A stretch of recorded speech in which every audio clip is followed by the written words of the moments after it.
13 years ago. No memories at all? Nothing, I'm afraid. What options do we have? He surveyed the stark hospital room where the 8-year-old girl lay motionless, then shook his head with finality.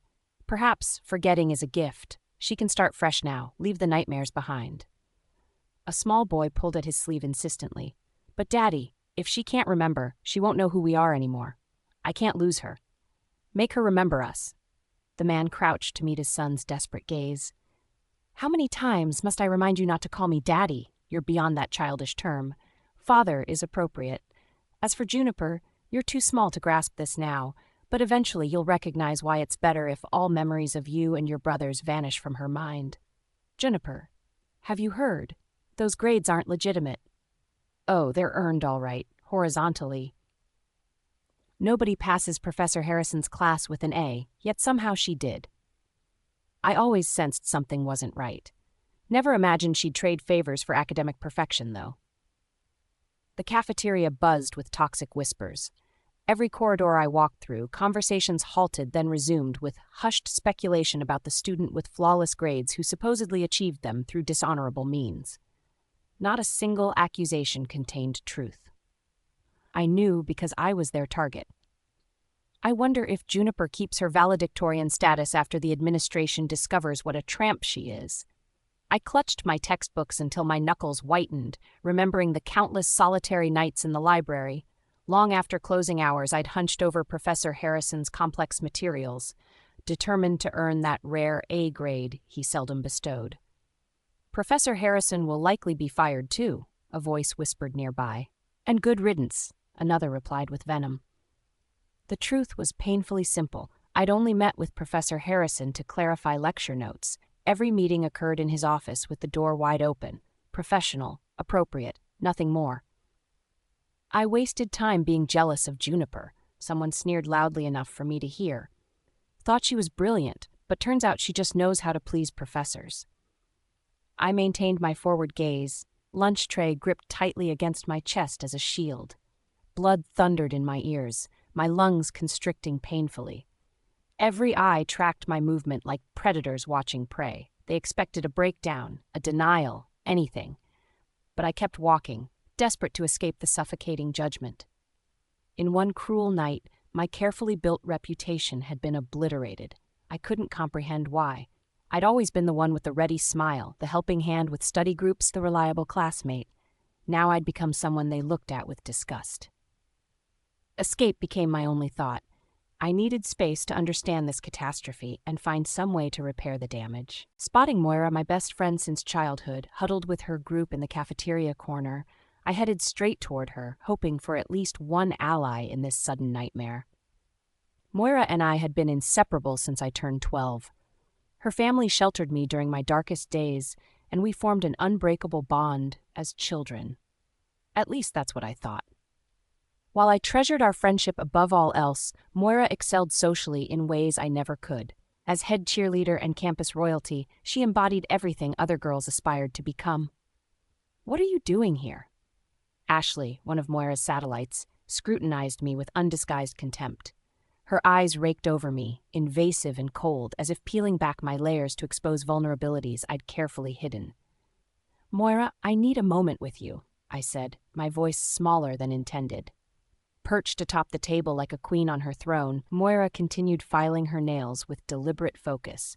Her positioning wasn't accidental. The other girls circled her in chairs below, a visual hierarchy that needed no explanation. Without even glancing up, she dismissed me. "I'm occupied right now. This cold shoulder wasn't the Moira I knew. Had the rumors poisoned her against me too? Impossible. She understood me better than anyone." "Please," I pressed, desperation cracking my voice. "I really need you right now." "Get lost. We don't need your reputation contaminating us." Ashley flicked her wrist dismissively, as if I were nothing but an annoying insect. Her hostility wasn't new, but its intensity was. Previously, her dislike operated within boundaries established by my friendship with Moira. I turned to Moira, waiting for her intervention, for any sign of the friendship we'd built over years. But she remained fixated on her immaculate nails, offering nothing but silence where support should have been. "Moira, please." My voice shattered the tension between us, begging wasn't my style, but desperation had set in. The constant stares and hushed comments were becoming unbearable, especially since they were founded on complete lies. "I said get out of here," Ashley interjected with venom in her tone. Moira raised her hand dismissively. "No, it's fine." She slid off the table, passing her nail file to Ashley with practiced casualness. "I'll return shortly. Disposing of garbage doesn't take long." I seized Moira's arm firmly and pulled her out of the cafeteria's buzzing atmosphere. Finding a secluded corner away from prying eyes, I released her. "What's happening with you? You're not acting like yourself." "I simply don't want my reputation tainted by someone who exchanges favors for grades," she replied coldly. Her statement pierced me like physical pain. "You know that's false. You've lived with me for years. You've witnessed my late nights at the library, studying until closing time for weeks on end. How could you possibly believe such nonsense?" Moira knew everything about me, my habits, my work ethic, my values. The thought that she could think so little of me was devastating.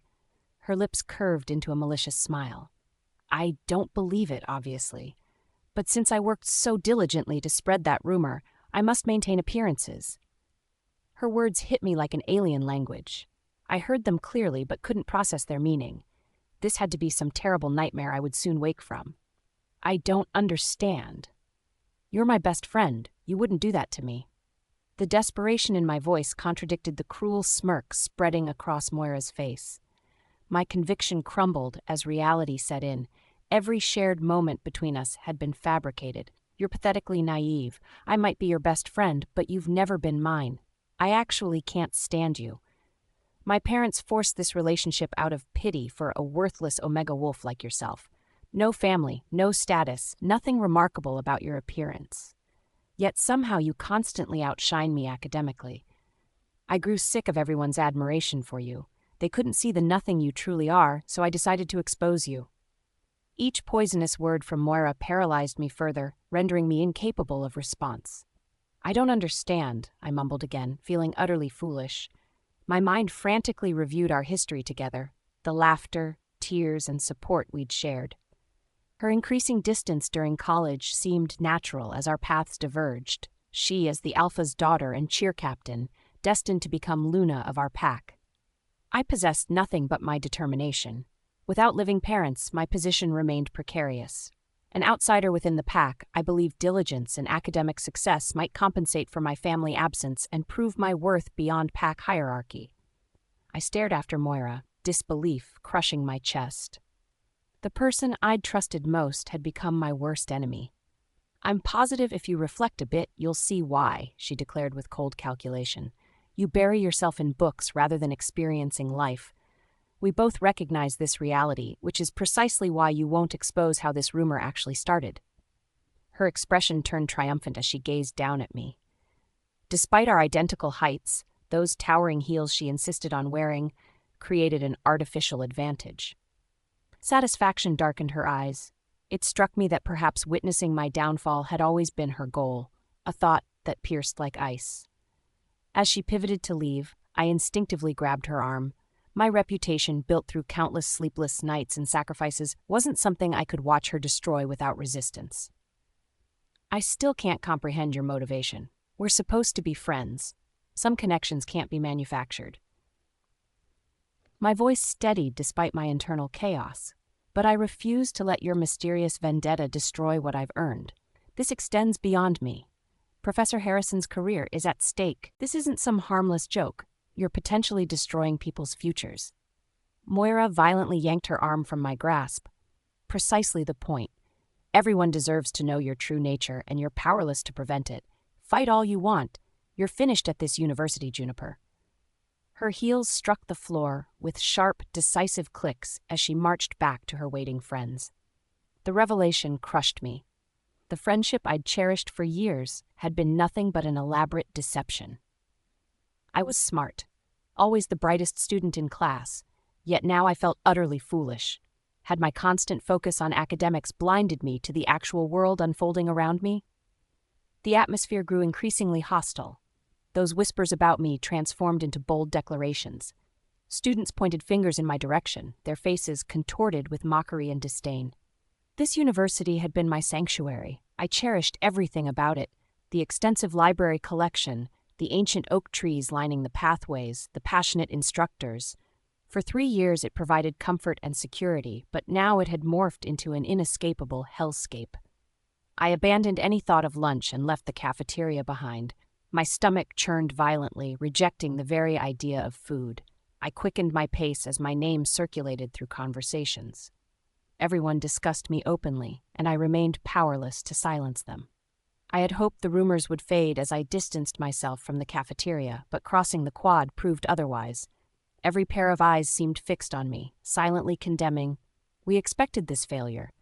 Omega parents could only produce an Omega child. She's been masquerading as something she's not. The transition to running happened unconsciously, a desperate attempt to escape the crushing reality. My carefully constructed life disintegrated around me, and no amount of physical distance could prevent it. I found myself completely out of options. I couldn't return to my dorm. With Moira being my roommate, I had nowhere to call sanctuary. All I could do was continue fleeing until I found a place beyond the reach of those damning whispers. Rounding a corner at full speed, I collided with what felt like concrete. My bag went flying, scattering my meticulously organized study notes across the pavement. My body rebounded from the impact, and gravity was about to introduce me to the hard ground. A firm grip caught my forearm mid-fall. Only then did I register what, or rather who, had stopped my momentum so abruptly.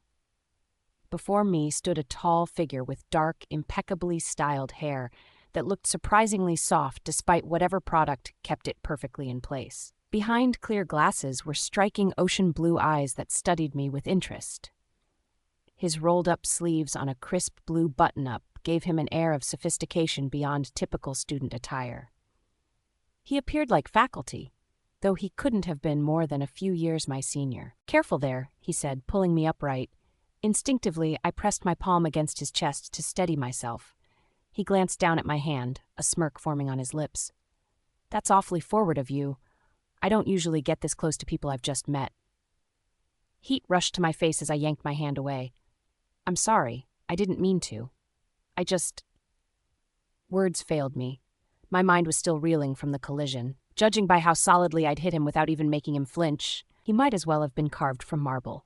"Relax. Just a joke. But seriously, are you all right?" His eyes swept over me, causing an unexpected warmth to spread across my face. Strangely, I enjoyed his attentive gaze, a reaction I rarely had with men. I nodded quickly. "I'm fine. Did I cause you any injury?" His mouth quirked into a half-smile, clearly finding my concern amusing. "You don't look fine. Your clothes are messy, and that flush on your cheeks isn't just embarrassment. You were clearly rushing, either towards something important or away from something troubling." I stared at him, taken aback by his perceptiveness. I had no desire to confirm his observations. That would only lead to questions I couldn't handle. This stranger hadn't heard the vicious rumors circulating about me, and I desperately wanted to preserve this brief moment of being unknown, of being just another face in the crowd. "You're not from this university," I said, deliberately changing the subject. One eyebrow rose skeptically. "How could you possibly know that?" "CUW is small. I recognize everyone who attends." This wasn't an exaggeration. Many students were from my pack. I'd grown up with them. The others, werewolves from across the country, had become familiar faces over my 4 years here. I might not know every name, but I certainly knew every face. Clandestine's University for Werewolves isn't exactly massive, but we still have hundreds of students wandering these halls. "There's no way you've memorized every single face," he challenged, his eyes dancing with amusement at our verbal sparring. "I never claimed to know names, just faces.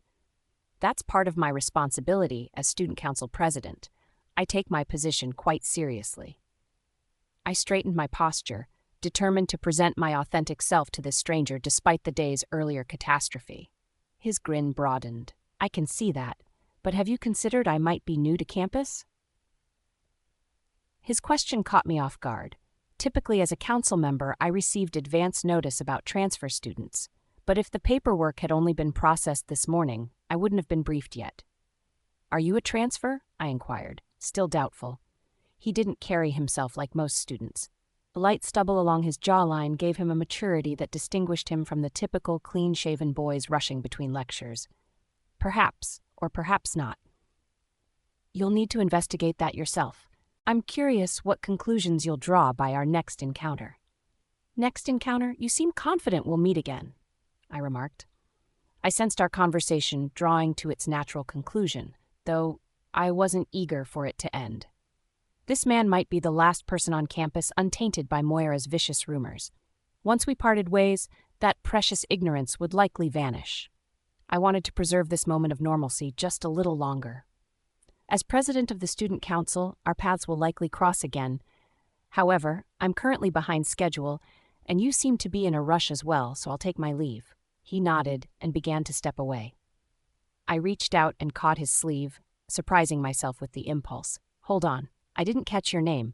He glanced at my hand on his arm, a smile playing at his lips. Ethan, and you? Juniper Johnson. I immediately regretted adding my surname, completely redundant. Well, Juniper Johnson, I'm looking forward to our next encounter. I hope your current troubles resolve themselves favorably. Wait, my fingers remained locked on his sleeve, reluctant to end this brief respite. His eyebrows lifted questioningly. Yes?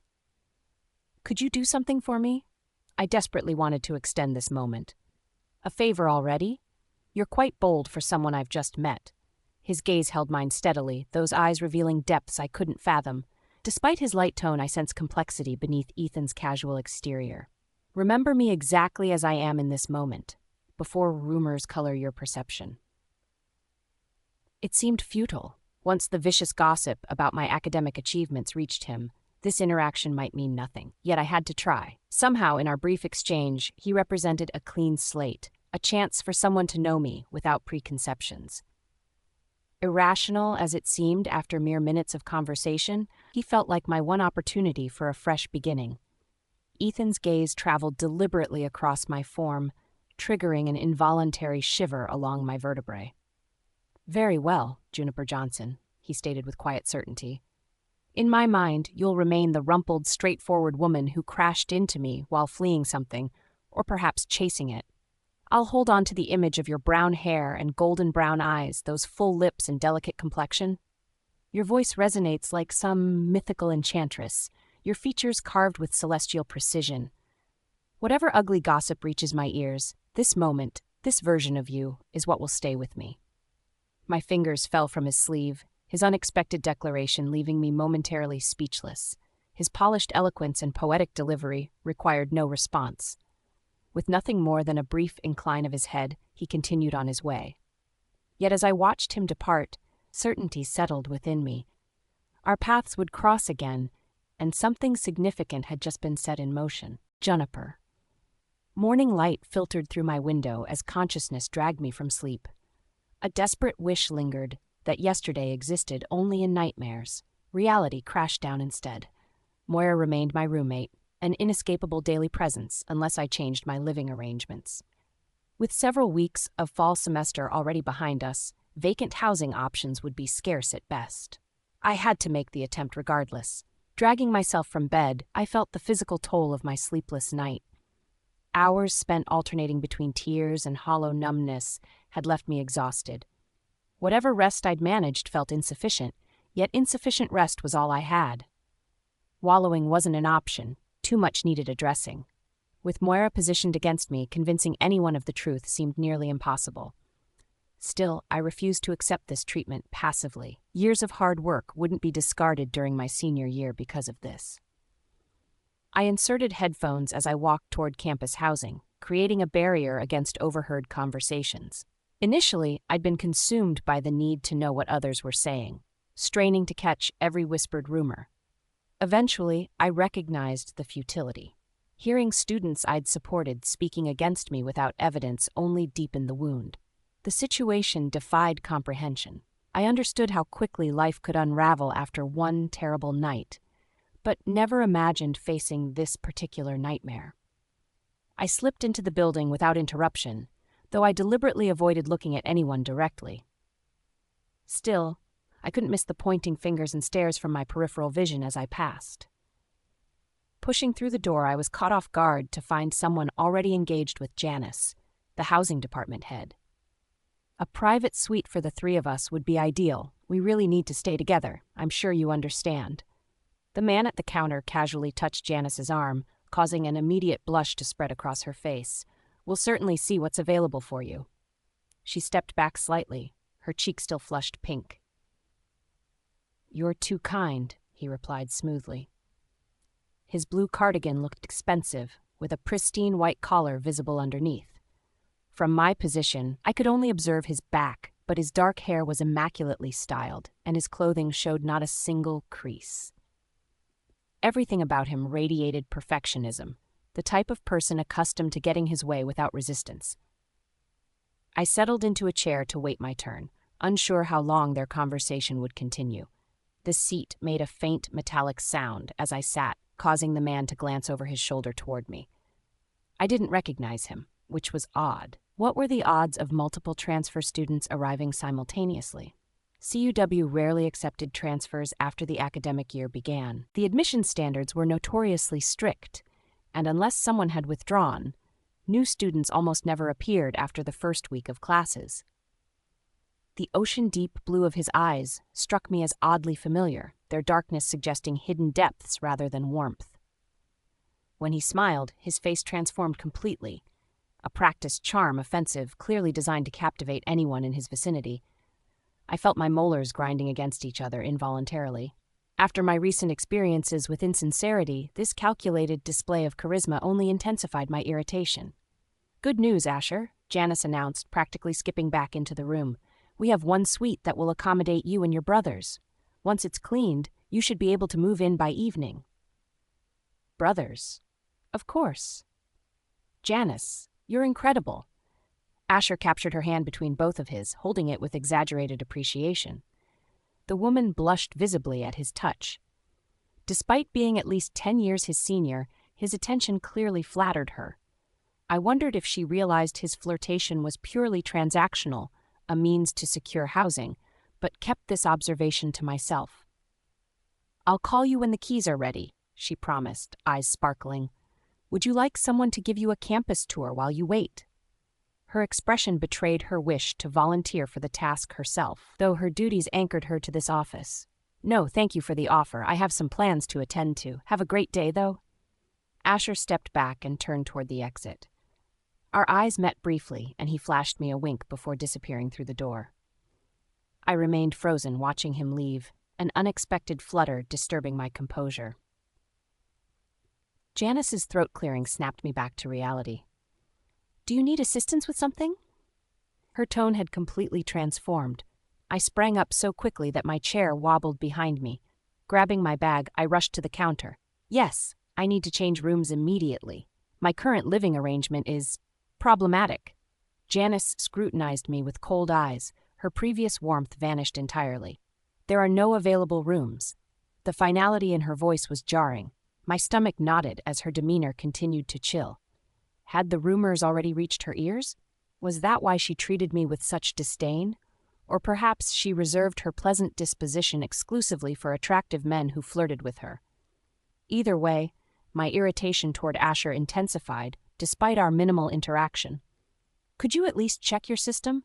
You just found a suite for that student. I glanced back toward the entrance, but Asher had already gone. The indifference radiating from Janice was palpable as she dismissed me with practiced coldness.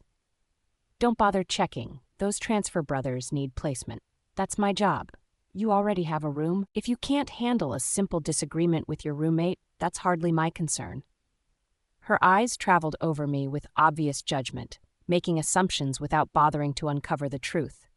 So they were brothers, Asher and Ethan. I could see the resemblance now, with Asher clearly being the younger one. And, apparently, there was a third sibling in the mix too, based on what Asher had mentioned earlier. You're not listening, I pressed, desperation edging into my voice. Living with Moira has become impossible. She literally hates me. How can anyone function in that environment? Not my department. Janice adjusted her glasses with deliberate slowness before turning to her computer. The clacking of keys signaled her complete dismissal of my problem. Something snapped inside me. Between the whispers following me across campus and this bureaucrat's blatant disregard, I felt my composure crumbling. My palms hit her desk with enough force to rattle her nameplate. All I'm asking is for you to check if there's anything at all, available. Is that such an unreasonable request? You were practically falling over yourself helping that guy a minute ago.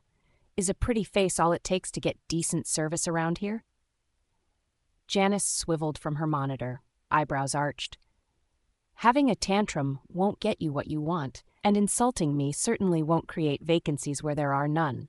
Perhaps you should speak with a counselor about that temperament before it lands you in genuine trouble. I rose to my feet, teeth clenched. I wasn't typically disagreeable. I generally showed deference to authority figures, deserving or not. But this exchange was merely the capstone to a thoroughly miserable day. Though an apology might have been appropriate, it seemed futile. It wouldn't alter her dismissive attitude toward me. Recognizing the futility of this exchange, I pivoted and marched toward the exit.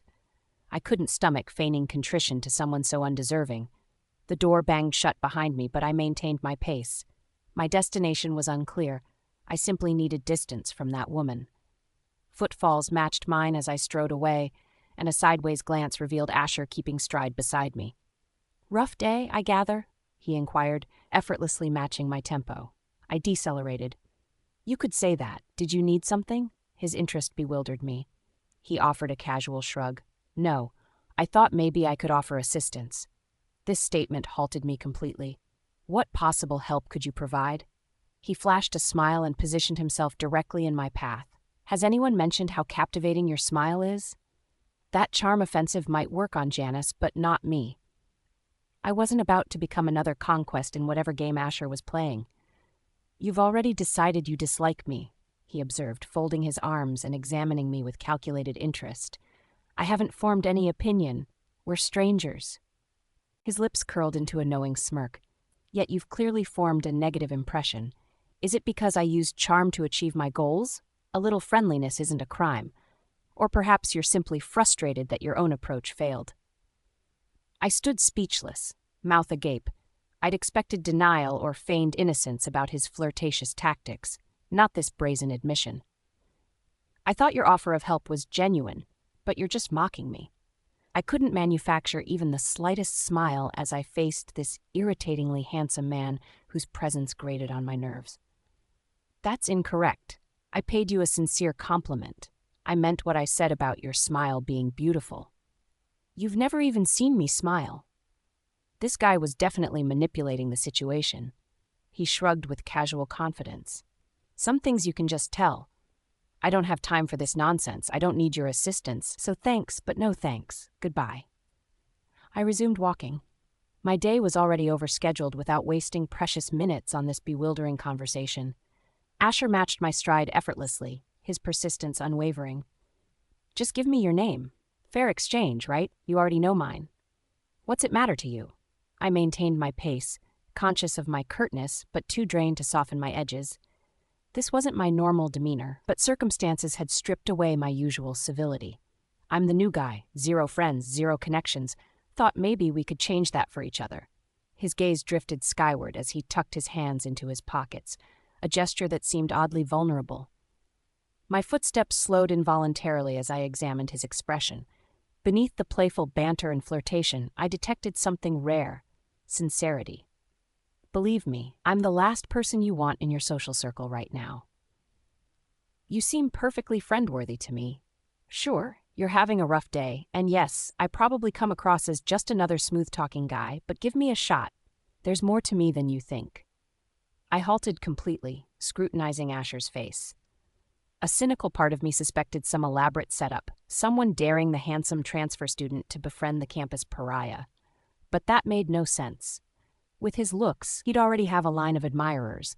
Association with me would only contaminate his unblemished reputation. The issue isn't you. If you heard what's being said about me on campus right now, you'd understand.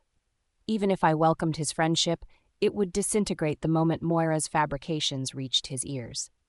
Lucky for us both, I don't put much stock in gossip. Associating with me might damage your standing here. Not the wisest introduction to your new academic environment. I form my own opinions about beautiful women, regardless of campus gossip.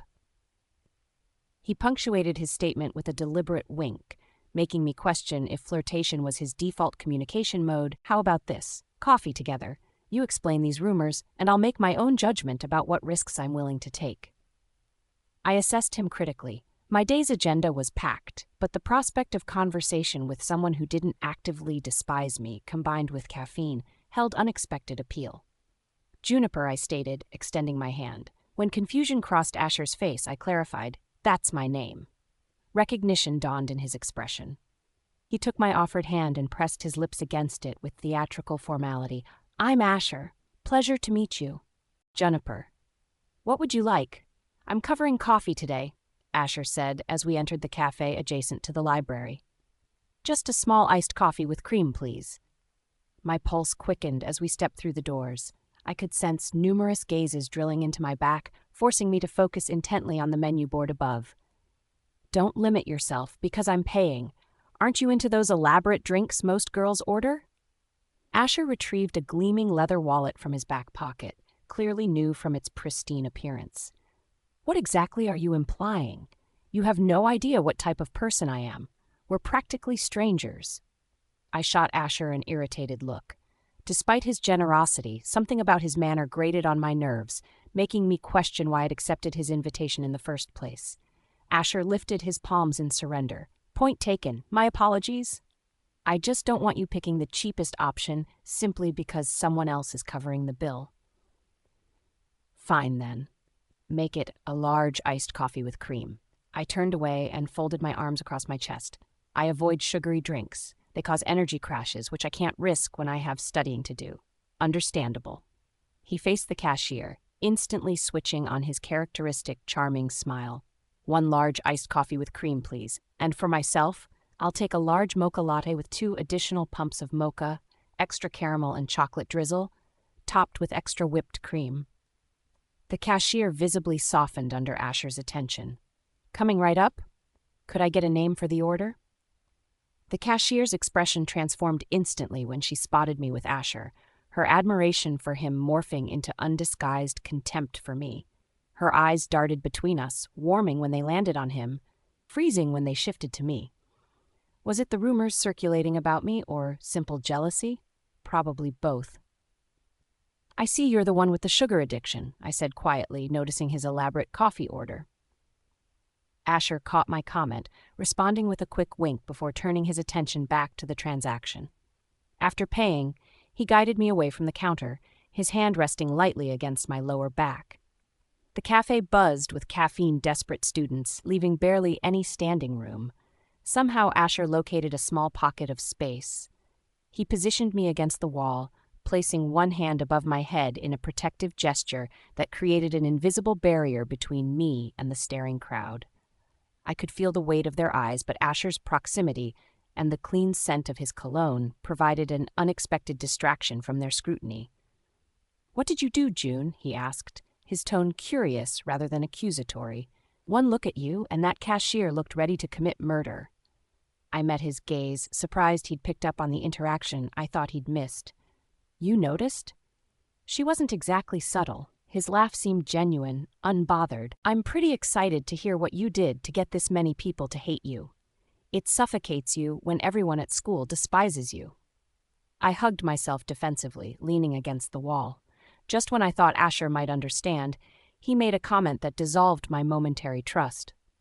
"Not everyone despises you. I don't," Asher said, leaning closer with a smile. Unlike the practiced charm he'd flashed at the cashier earlier, this expression carried genuine warmth, as if reserved exclusively for me. "You barely know me, and you'll probably switch sides once you hear what's happening." I wanted to believe him, but experience had taught me better than to nurture false hope. Too many foundations in my life were crumbling already. "I know enough about you." "Asher!" The barista's voice cut through our conversation as she placed 2 cups on the counter.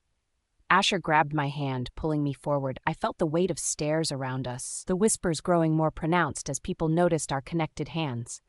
He passed me my cup before taking his own. "Let's find somewhere quieter where you can tell me everything," Asher suggested, already guiding me away from the cafe. I nodded in agreement, though I had little choice as he still held my hand. Strangely, I didn't resist. Despite our brief acquaintance and his occasionally irritating behavior, something instinctive told me to trust him. Against all logical reasoning, I followed willingly. Asher guided me to a secluded table nestled in an outdoor alcove. He released my hand and gestured for me to sit down. Taking the seat opposite me, his expression immediately darkened. "Slut?" he said, eyes fixed on my cup. "Excuse me?" I stammered, caught off guard. "That's what someone wrote on your cup." His voice hardened. This situation must be more complex than I initially thought.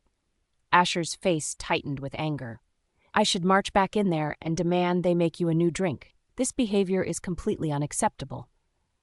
His jaw clenched as he began to rise from his chair. His reaction seemed disproportionately intense compared to my own numbed response after everything I'd endured in the past day. "Don't," I pleaded, grabbing his hand. "It's not worth the trouble. Really. You can't allow people to treat you this way. Regardless of what happened, you don't deserve this kind of harassment." He raked fingers through his meticulously styled hair, disrupting its perfect arrangement. I studied him skeptically. His passionate defense of someone he barely knew made little sense to me. "I know I don't deserve it, but causing a scene over me will only damage your reputation. The cost is too high." I sank into my chair and took a sip of coffee. The rumors surrounded me like quicksand, and I couldn't see a way to fight them. Even reporting to administration wouldn't stop Moira's whispered lies or change what students chose to believe. "I don't understand your passive approach to this. Whatever you did, I didn't do anything wrong," I cut in. "That's the issue. I'm facing an opponent I never expected, and I have no strategy. Share what happened. I might be able to assist." He lifted his cup, scooped whipped cream with his finger, and licked it clean. "How could you possibly help?" "Not sure yet, but I've noticed how people respond to me. Tell me your situation, and I'll see if I can offer any advice." Answer me this first. Why? Why offer help to someone you just met? What's in it for you?" This aspect of Asher puzzled me deeply. Nobody assists complete strangers these days, not without expecting something in return. Because you clearly need an ally. I'm new, so why not connect with the person everyone's gossiping about? The students here obviously lack principles. They consume rumors like oxygen, indifferent to the damage caused. At least you're staying above the drama. Asher shifted position, placing his ankle across his knee. He sipped his drink casually, as if handling such situations was effortless. "Though unless I hear your perspective, I only know what's being whispered." I rotated my cup, examining the name scrawled on it. "So you've heard the rumors?" "I may be new, but I'm not oblivious. Now, you're stalling." I inhaled slowly, weighing my options. Since the rumors had likely reached him anyway, sharing my perspective seemed logical. I recounted the cafeteria incident with Moira, explained my room change request, and emphasized that my academic success came solely from dedicated studying, not cheating or trading favors. After hearing me out, Asher made a thoughtful sound and took a deliberate sip from his cup. "So you have no clue why your best friend suddenly turned against you?" "No," I replied, shaking my head. "I noticed us drifting apart gradually. I attributed it to our diverging college experiences. She became the adored cheerleader while I settled into being the studious outsider. Still, I never anticipated this level of betrayal. We were friends." My voice faltered. I've racked my brain trying to identify what provoked her. She claimed she was tired of hearing praise about me, which makes no sense considering she's the campus darling, not me. I shut my eyes and drew another breath. Last night's insomnia had me mentally retracing every interaction, searching for something, anything, that could explain Moira's vicious turn against me. Nothing added up. Asher's hand settled on my forearm, his smile radiating a reassurance I hadn't felt in weeks. "I don't have solutions yet, but I'll investigate. People will talk regardless, but remember this, I believe you. You've got one friend at least." I examined his expression carefully, searching for any hint of mockery, but his face held only sincerity, markedly different from his earlier playfulness. "Hand me your phone," I said abruptly. "What for?" A small smile crept across my lips at his confusion. "Friends exchange numbers, don't they?" "Well, aren't you direct?" His lips curved into a teasing grin as he retrieved his phone and passed it over. As I took it, an odd feeling of familiarity washed over me. I dismissed the sensation and quickly typed my number. "Your turn now," he said, gesturing for my device. After entering his contact information, he returned my phone. I glanced at the screen and immediately tensed. "I'm going to miss my class. I didn't notice how much time passed." "Don't let me keep you," Asher replied, relaxing in his chair without any apparent concern for time. I hastily gathered my belongings. "Thanks for both the coffee and your trust." "No problem. Just remember you owe me one." He remained seated, apparently in no hurry to leave. I nodded and turned to go, but Asher called after me. "Ignore what they're saying. Anyone spreading those rumors clearly doesn't know the real you, and they're not worth knowing either." I glanced back at him, receiving a wink in return. Saying nothing, I hurried toward class. Punctuality was my thing, and I wasn't about to break my streak because someone decided to buy me coffee. Crossing the quad typically brought me joy. The expansive grassy area, bordered by trees along brick pathways, with ivy-covered buildings surrounding it, usually provided a pleasant atmosphere. On normal days, I'd appreciate the blend of nature and student laughter filling this space. Today, however, all I saw were faces of people who believed the rumors about me. Besides, I needed to rush anyway. "Watch out," someone yelled from the field. I paused to locate the source of the warning, but before I could identify anything, something struck my forehead, knocking me to the ground. Stars danced in my vision, requiring several blinks to clear. "I'm so sorry," the same voice exclaimed, rushing toward me. "Are you okay?" He crouched before me, concern etched on his face. His eyes resembled pristine ocean waters, untouched by worldly corruption. Dark curls framed his face, reaching his chin. Sweat glistened on his forehead, undoubtedly the culprit behind the thrown ball.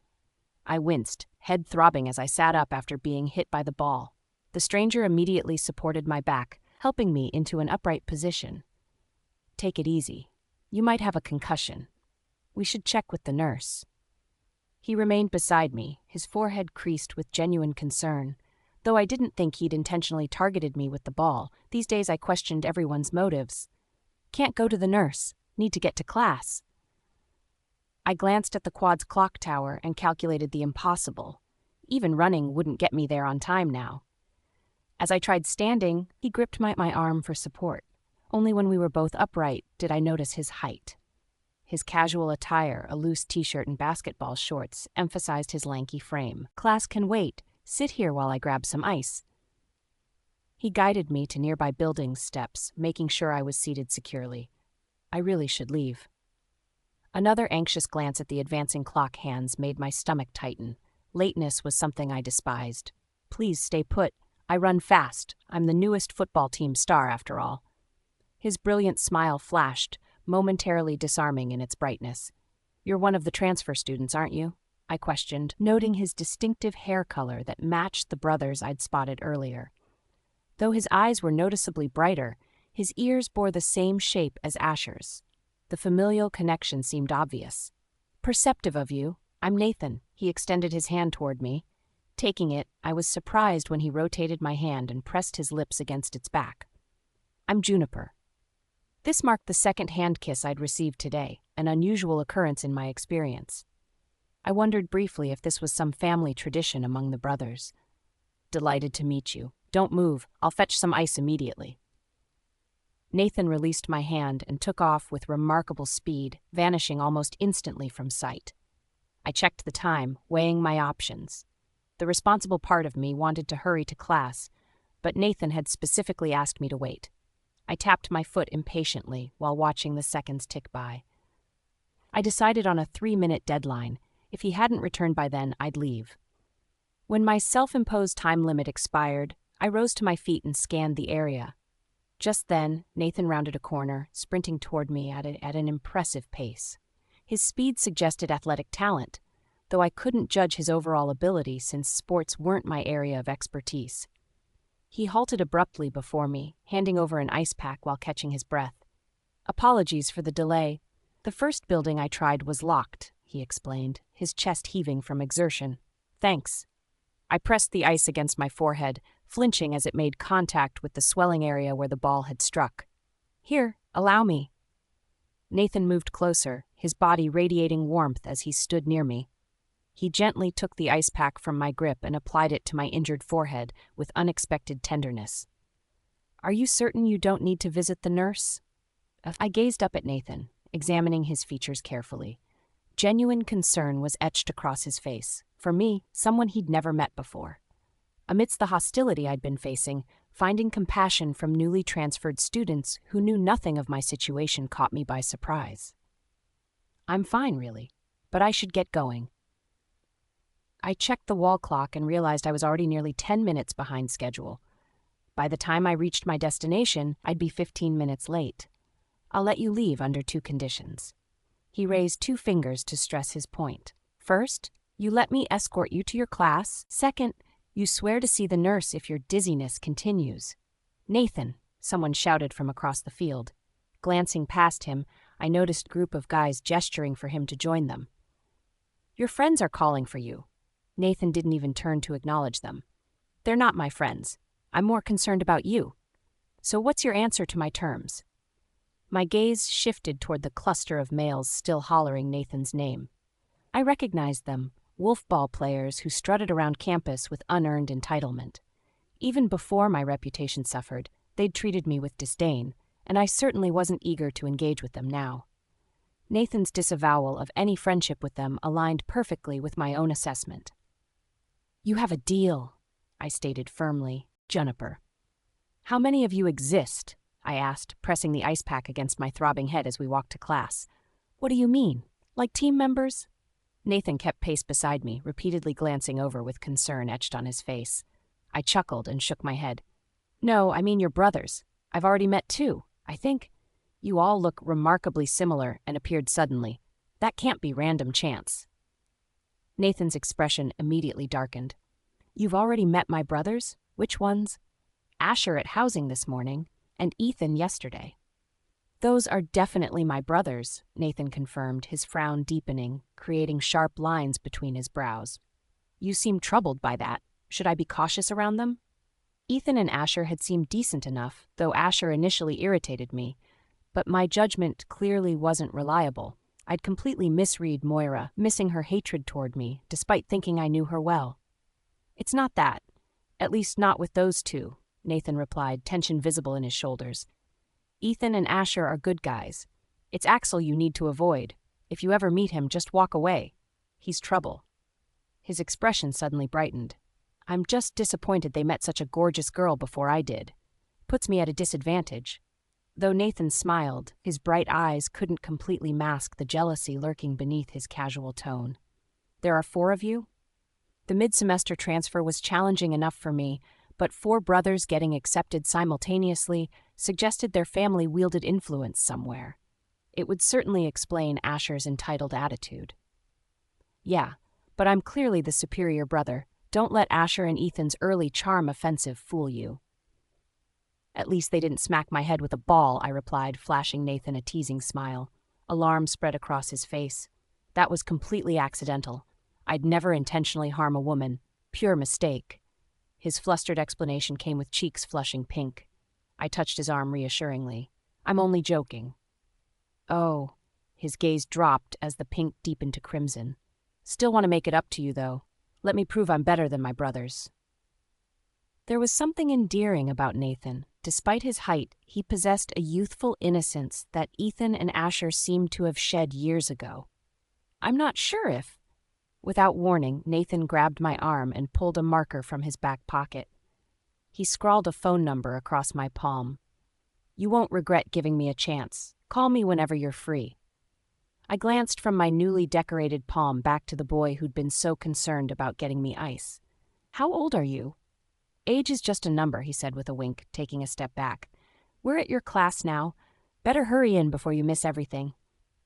I suddenly realized my lateness anxiety had completely vanished during my conversation with Nathan. "Right." He waved as I turned to enter the classroom. Keeping my head down, I rushed toward the back of the lecture hall, hoping to minimize attention since I was 15 minutes late. "Miss Johnson, how kind of you to finally grace us with your presence." My heart slammed against my ribcage as I immediately recognized that voice. I dropped into the nearest available seat and looked up to see Ethan standing at the front, whiteboard marker in hand. My fingers tingled with numbness as confusion washed over me. Ethan occupied that perplexing age range, too mature for a typical student, but seemingly too young for a professor position, unless he was some kind of prodigy. I was explaining to the class my teaching approach. Professor Harrison has taken a temporary leave, and I'll be handling his classes during his absence, Ethan stated flatly, addressing the obvious question in my expression.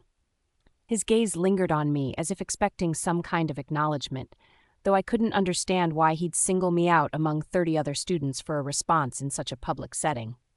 I offered a simple nod, unable to think of any other appropriate reaction. Apparently satisfied, Ethan returned his attention to the whiteboard. Ethan's marker squeaked as he boldly wrote "Werewolf Economics" across the whiteboard. He turned to face the class, his expression serious.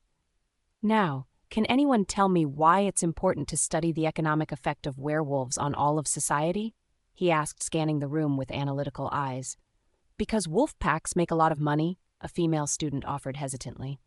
"No," Ethan dismissed without hesitation. The girl visibly recoiled at his abrupt response. "While packs do generate significant wealth, that fact alone doesn't justify studying the subject. Anyone else care to answer?" The classroom fell silent as students suddenly found their notes fascinating, deliberately avoiding Ethan's searching gaze after witnessing their classmates' rejection. Everyone except me. I couldn't hide my bewilderment, and Ethan immediately capitalized on it, locking his eyes with mine. It disturbed me that Ethan held a teaching position, though it shouldn't have. His youth and attractiveness weren't relevant, yet I couldn't shake our previous interaction from my thoughts. His earlier words haunted me. "I will remember the way your voice sounds like a siren's song and your face looks like an angel's beauty." Those words had once felt like illumination in darkness. Now they suffocated me. His position as faculty changed everything. Any relationship beyond professional would only further jeopardize my already precarious reputation. "Miss Johnson?" Ethan pressed, refusing to release me from his penetrating stare.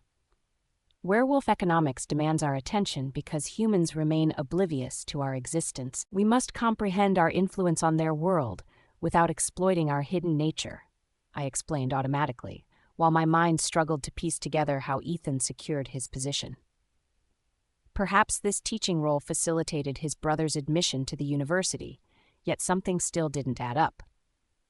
The whispers about Professor Harrison and me only began circulating yesterday, and Ethan was already established in his role by then. "Well articulated. It appears we have at least one thoughtful student among us.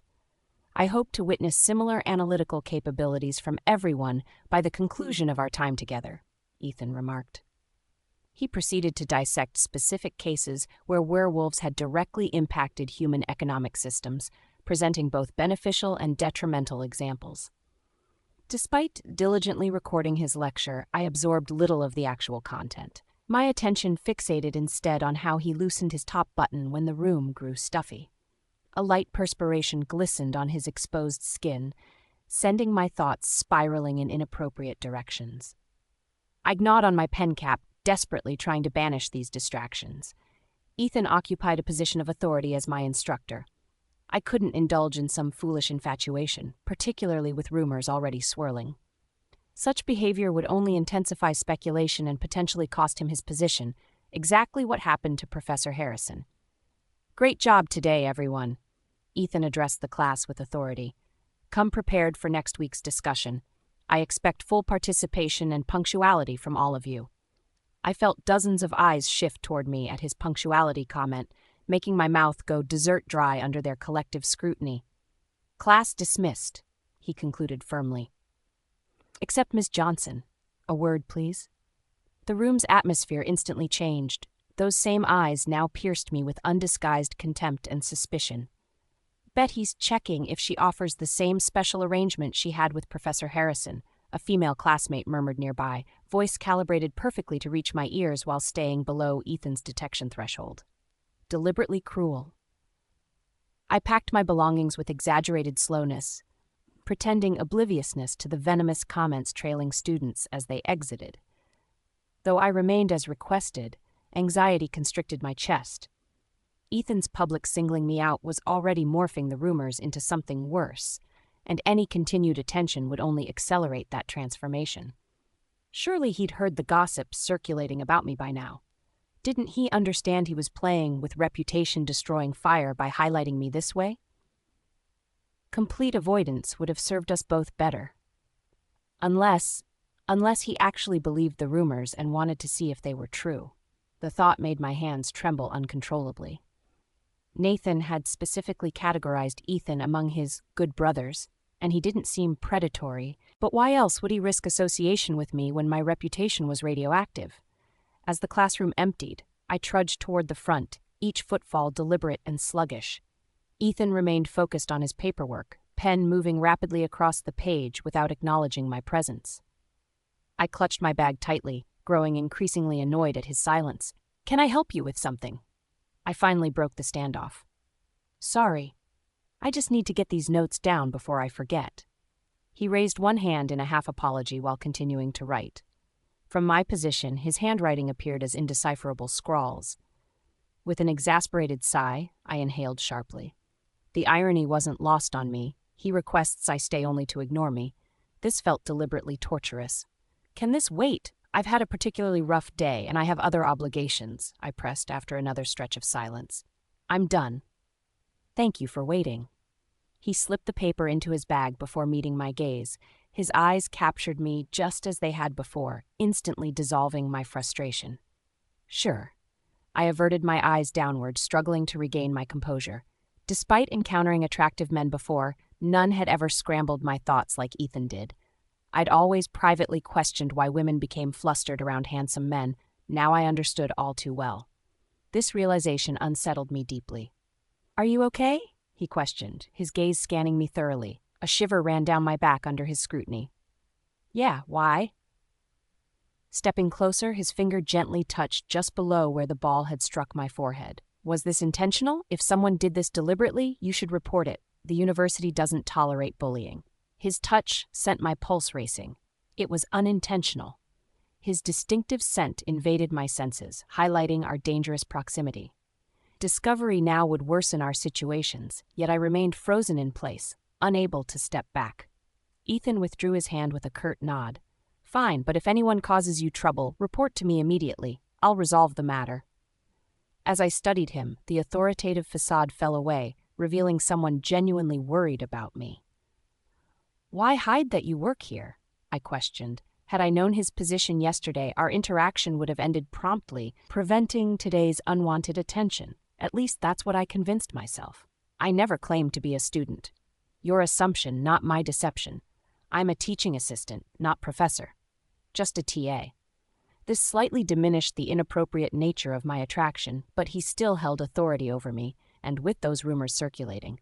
"Why are you Harrison's replacement? Is it connected to the gossip?" I pressed. The timing seemed suspicious, requiring explanation. "Not as you might think. Multiple allegations exist of Harrison exchanging grades for sexual favors. My father sent me to address the situation."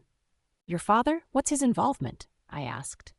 "Everything," Ethan said, his low laugh cutting through the quiet classroom.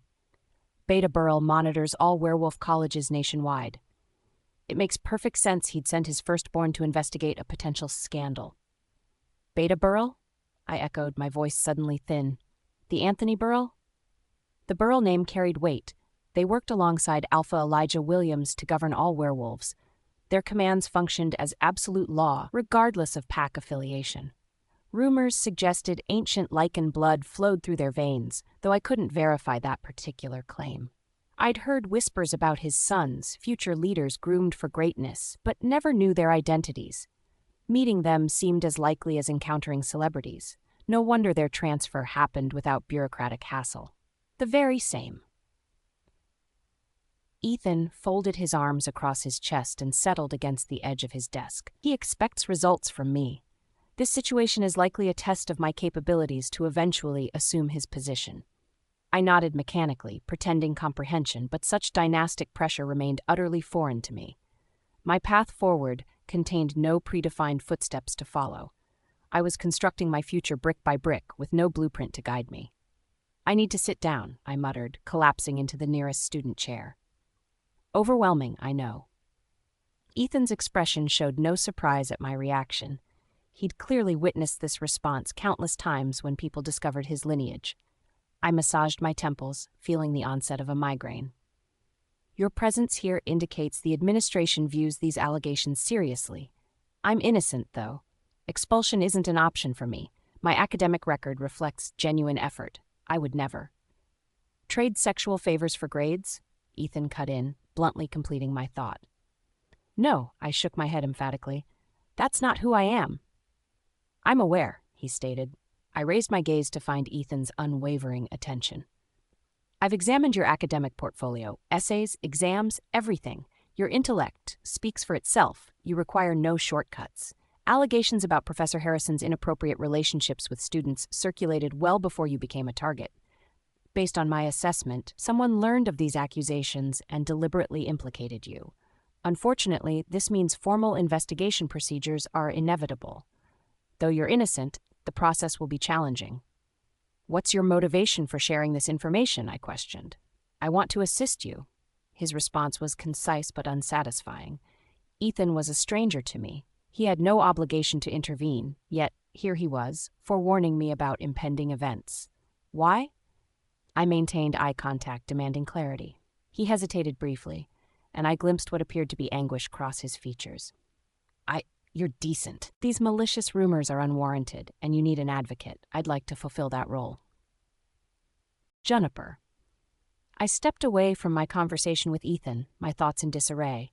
Professor Harrison had always struck me as exceptional among faculty. His dedication to students seemed admirable. Now, recalling those light touches on my arm sent chills through my body. Though I was blameless in the allegations involving Professor Harrison, Ethan's revelation that multiple students were actually involved made my insides twist. I could conceptualize how desperation might drive someone to such actions, though personally unthinkable for me. Professor Harrison, however, had exploited vulnerable students in a reprehensible manner. They were victims, yet discovery would only lead to their ostracism by peers. Watch where you're going, slut, someone spat after deliberately ramming into my side, nearly toppling me. Looking back, I caught only a glimpse before she vanished into the crowd, laughing with friends. The collision had been intentional. I continued walking without response. Engaging would only amplify the situation and draw unwanted attention. The school's investigation was underway. They would uncover the truth and vindicate me. Ethan's faith bolstered my confidence. My academic record would speak for itself, and meanwhile, I refused to worsen circumstances. In this final year, maintaining perfect grades remained my priority. Such trivial drama wouldn't derail my focus. The mystery of Moira's betrayal still gnawed at me. Why spread such a vicious rumor? Our friendship hadn't been perfect, but it hadn't warranted character assassination. She could have requested another roommate or simply told me to back off. Instead, she chose backstabbing without a single conversation. Even for someone as temperamental as Moira, this level of malice seemed excessive. Watch it. A strong grip suddenly clamped around my arm, yanking me backward. Disoriented, I realized I'd nearly stepped into oncoming traffic. A car sped past at an unsafe velocity along the campus road. The proximity of my near accident sent a cold shock through my system, muscles instantly locking with delayed fear. I turned to face my rescuer. His dark hair hung just long enough to brush against his eyebrows, thick strands that looked touchably soft. He wore a black button-up with casual indifference, top buttons left open, a leather jacket adding to his imposing presence. His jeans hugged his legs snugly. When our eyes met, I found myself staring into irises that resembled stormy seas, turbulent, dangerous, captivating. "Thank you," I managed. "You almost got yourself killed." His voice carried accusation rather than concern. His fingers remained wrapped around my arm with unmistakable strength, making any attempt to pull away futile.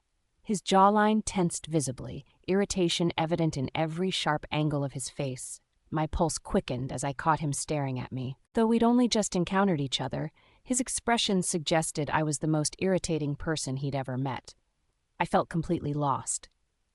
"Don't space out like that," he commanded. "A car hitting you would devastate quite a few people.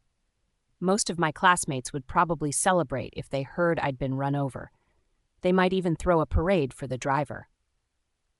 The harshness in my voice surprised even me. I typically tried to see the good in others, but with my life crumbling around me, that optimism seemed foolish. He cocked his head, examining me carefully. You might be right about that. What? I attempted to free my arm from his grip, but he held firm. You said it first. I'm merely agreeing. Did you make that comment hoping I'd contradict you and boost your spirits? His eyebrow arched in challenge. No, I didn't. Words failed me. Actually, forget it. This isn't your concern. Would you release my arm? I need to go. Your excessive politeness is your downfall, he maintained his grip. That's why everyone tramples over you. People don't trample over me. Then order me to release you. Don't be polite about it. His smirk revealed he was enjoying this game. I could see the skepticism in his eyes. He didn't believe I'd stand up to him. Release me, now. I maintained unflinching eye contact, determined to demonstrate my resolve. He complied, but remained uncomfortably close. Needs refinement, but that's an improvement. Without another word, he turned and strode across the street I had attempted to cross earlier. I watched him depart, perplexed by his abrupt exit. No farewell, no conclusion, just walking away. His identity remained a mystery. After checking traffic, I darted after him. That's all? You lecture me about assertiveness, then simply disappear? He glanced down with raised eyebrows. You're still following me. You prevented my potential accident and offered unsolicited advice. Doesn't that warrant introductions? I pressed. Despite his lack of charm or warmth compared to other recent acquaintances, something about him, perhaps that turbulent intensity in his gaze, compelled my curiosity. I already know who you are, Juniper, he stated flatly. You've been described as intelligent. I'm confident you can discover my name without assistance. And who's your source? Because those campus rumors are nothing but vindictive lies, I retorted, frustrated that strangers were forming judgments about me based on fabricated stories before ever meeting me. I don't deal in gossip. My information comes verified, and no, I won't reveal my sources. Bad business practice. He halted abruptly, causing me to stumble forward. Leaning down, his voice dropped to a whisper. I'll make you an offer. Guess my name correctly, without assistance, and you'll earn a kiss as your prize. His proximity sent his scent washing over me, clouding my thoughts, yet something nagged at my memory, a sense of déjà vu that only amplified my confusion. Still, his identity was obvious. The dark hair matched his brother's, and while his eyes were distinctive, the jawline mirrored Asher's perfectly. Looking closer, I realized he shared more features with Asher than with his other siblings. The main difference was the stubble darkening his jaw, giving him a rougher edge that Asher lacked, a small detail that completely transformed his appearance. You're Axel, right? He moved closer, and my pulse quickened as I thought he might claim that kiss. I surprised myself by not wanting to stop him. Instead, he tapped my nose playfully and smirked. Correct. Maybe you are as intelligent as they claim. I'm curious, though. What gave me away? Despite his words sounding like praise, his tone suggested mockery. Nathan warned me you're the brother I should avoid. I'm beginning to think he was correct. Axel let out a dismissive snort and stepped back, breaking the tension that had enveloped us. Trust Nathan if you want, but he's blind to reality. Eventually he'll see the truth, though I hope that day stays far away. His eyes briefly clouded over with that distinctive werewolf glaze when establishing a mental connection. When clarity returned to his gaze, he simply resumed walking without bothering to acknowledge me further. I felt my jaw tighten at his rudeness. Was a simple goodbye too much to ask? I hurried after him again. Where are you heading? Without fully turning toward me, he shot me a sideways glance. Ready for your reward already? What kind of kiss did you have in mind? Quick peck? Full lips, or something more involved? His direct question sent heat rushing to my face. Kissing had become a distant memory. I hadn't been involved with anyone since sophomore year at CUW.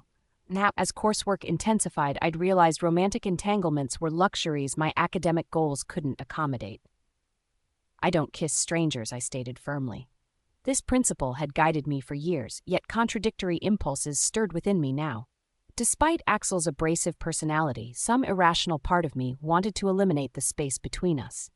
His irritating demeanor somehow didn't diminish this inexplicable physical attraction. That would only matter if we were actually strangers, he countered. We are strangers, I emphasized deliberately. Sure, I knew his name and the Burrell family reputation, but nothing about Axel as an individual. Have it your way. The offer stands if you reconsider that kiss. Catch you later, JJ. With that, Axel walked away, and this time I remained where I stood, watching him go. No one had called me JJ since my mother's death. That nickname belonged to her alone, a special bond between us. When Axel's lips formed those two letters, my body froze completely. Time collapsed around me, dragging me backward through memories I'd carefully packed away.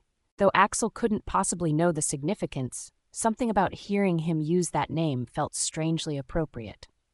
My thoughts scattered like leaves in a storm as his figure grew smaller in the distance. Our encounter had been brief but intense, leaving me disoriented and unmoored. What remained clear amid my confusion was an undeniable truth. Part of me longed for what hadn't happened, the press of Axel's mouth against mine. Asher. I stared at my phone screen, caught in indecision. The coffee meeting with Juniper this morning had ended too quickly. Messaging her now might reveal my eagerness, but concealing it seemed pointless when all I wanted was more time in her presence. Are you free for coffee tomorrow? I have some ideas I want to discuss with you. My thumb pressed send before I could reconsider. I watched intently, hoping to see the animated dots indicating her response. What are you doing? The unexpected voice sent my phone flying from my grip. I'd been so fixated on thoughts of Juniper that my surroundings had dissolved completely. Ethan snatched my phone midair and examined the message. His face transformed into the critical expression I knew too well, brows furrowed, lips tight, disappointment evident. Our relationship often felt more parental than fraternal. What are you doing? Give me my phone back. I reached toward him, but he held it just beyond my grasp. When did you meet Juniper? Ethan's gaze lingered on my phone screen before he returned it. I grabbed it hastily, feeling instantly juvenile. Something about Ethan always reduced me to my teenage self, an irritating talent unique to my older brother. With everyone else, I maintained my adult composure perfectly. Housing department this morning, I replied curtly. Not that you need to know. I was well aware Ethan had encountered Juniper yesterday. He'd issued his warning to all of us, stay away from her. I deliberately ignored his directive because my social choices weren't his to dictate. You completely disregarded what I said. Ethan's fingers tightened around his bag strap. Don't you see how this could impact her life? That frown adds a decade to your face. I stood, collecting my belongings. The dorm room would be ready soon, the perfect escape from this conversation. This isn't a joke, Asher. If we all suddenly appear in her life, we could cause more harm than good. I made no attempt to hide my eye roll. What's the worst outcome? That she remembers who we actually are? That seems beneficial, not dangerous. Memory recovery would be traumatic for her, Ethan countered. Discovering the truth would create problems for everyone involved. She's built an entirely new life. We should respect that instead of dragging her back into our mess. Everyone in school turned against her over a ridiculous lie. You know exactly how destructive these rumors can be. Admit it, you're concerned about her. You miss her. We all do. She's completely isolated. Her parents are gone, and you expect me to let her face this alone? Or perhaps you want her all to yourself. I rose to my feet, fixing Ethan with a challenging stare. As a child, I would never have dared confront my older brother like this, but circumstances had changed. We had an unexpected second opportunity that I refused to waste, simply because Ethan was determined to be the obedient servant our father had molded him to be. That's not what this is about. If she discovers the truth, then she'll finally learn what should have been revealed to her years ago. I cut him off. Ethan exhaled heavily, wariness evident in his posture. You can't reveal what happened. You're aware of that. I raised my hands defensively. I promise I won't tell her. I remember our oath, and I wouldn't cross that boundary. But I won't stay away from her either. She needs a friend, and whether you think it's wise or not, you can't stop me. He inhaled deeply, his tension visibly easing. Just don't act recklessly. My ability to protect all of you has limits. I'm not Axel. You should be more concerned about him rather than me. I need to leave now. I suppose I'll see you later. I turned and walked away, feeling the vibration of my phone in my pocket. Pulling it out, I saw a message from Juniper 3. I'm free after my last class tomorrow. A grin spread across my face, instantly washing away the tension from my confrontation with Ethan. This was my chance to reconnect with Juniper, and I refused to let my brother's interference ruin this opportunity. Juniper. Outside the cafe, I lingered in anticipation of Asher's arrival. My eagerness had brought me there ahead of schedule. Despite the cool breeze nipping at my skin, I refused to wait indoors where clusters of people gathered. The crowds now triggered an anxiety I'd never known before. It was strange. As student council president, I'd stood before packed audiences and delivered countless speeches without a hint of nervousness. Everything had changed. The constant murmurs about me had become unbearable. Only in my room, music flowing through my headphones, could I escape the vicious rumors. Everywhere else, I swore I heard my name floating through conversations, and I could no longer distinguish between actual gossip and my paranoid imagination. "1 iced coffee with cream for the lady," Asher announced, appearing beside me with 2 cups. He extended mine while keeping his sugar-laden concoction, even sweeter than yesterday's, close to his chest. I accepted the drink with a disapproving look. "I was planning to treat you today since you paid yesterday. If I let a lady cover the bill, what kind of gentleman would I be? Besides, my treat means I can call this a date."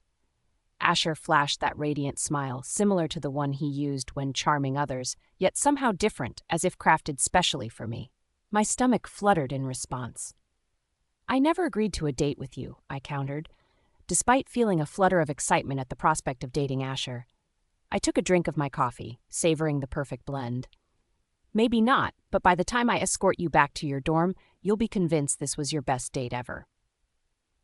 Asher's voice carried absolute conviction. I flashed him my most innocent smile.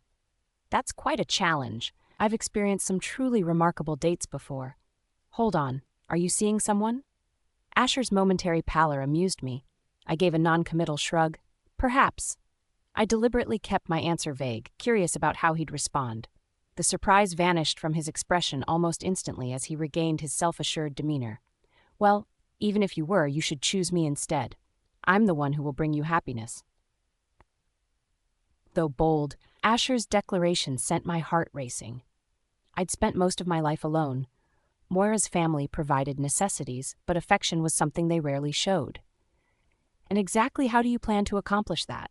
He stepped closer, leaning in until his lips grazed my ear, sending shivers down my spine. "By making you fall completely in love with me."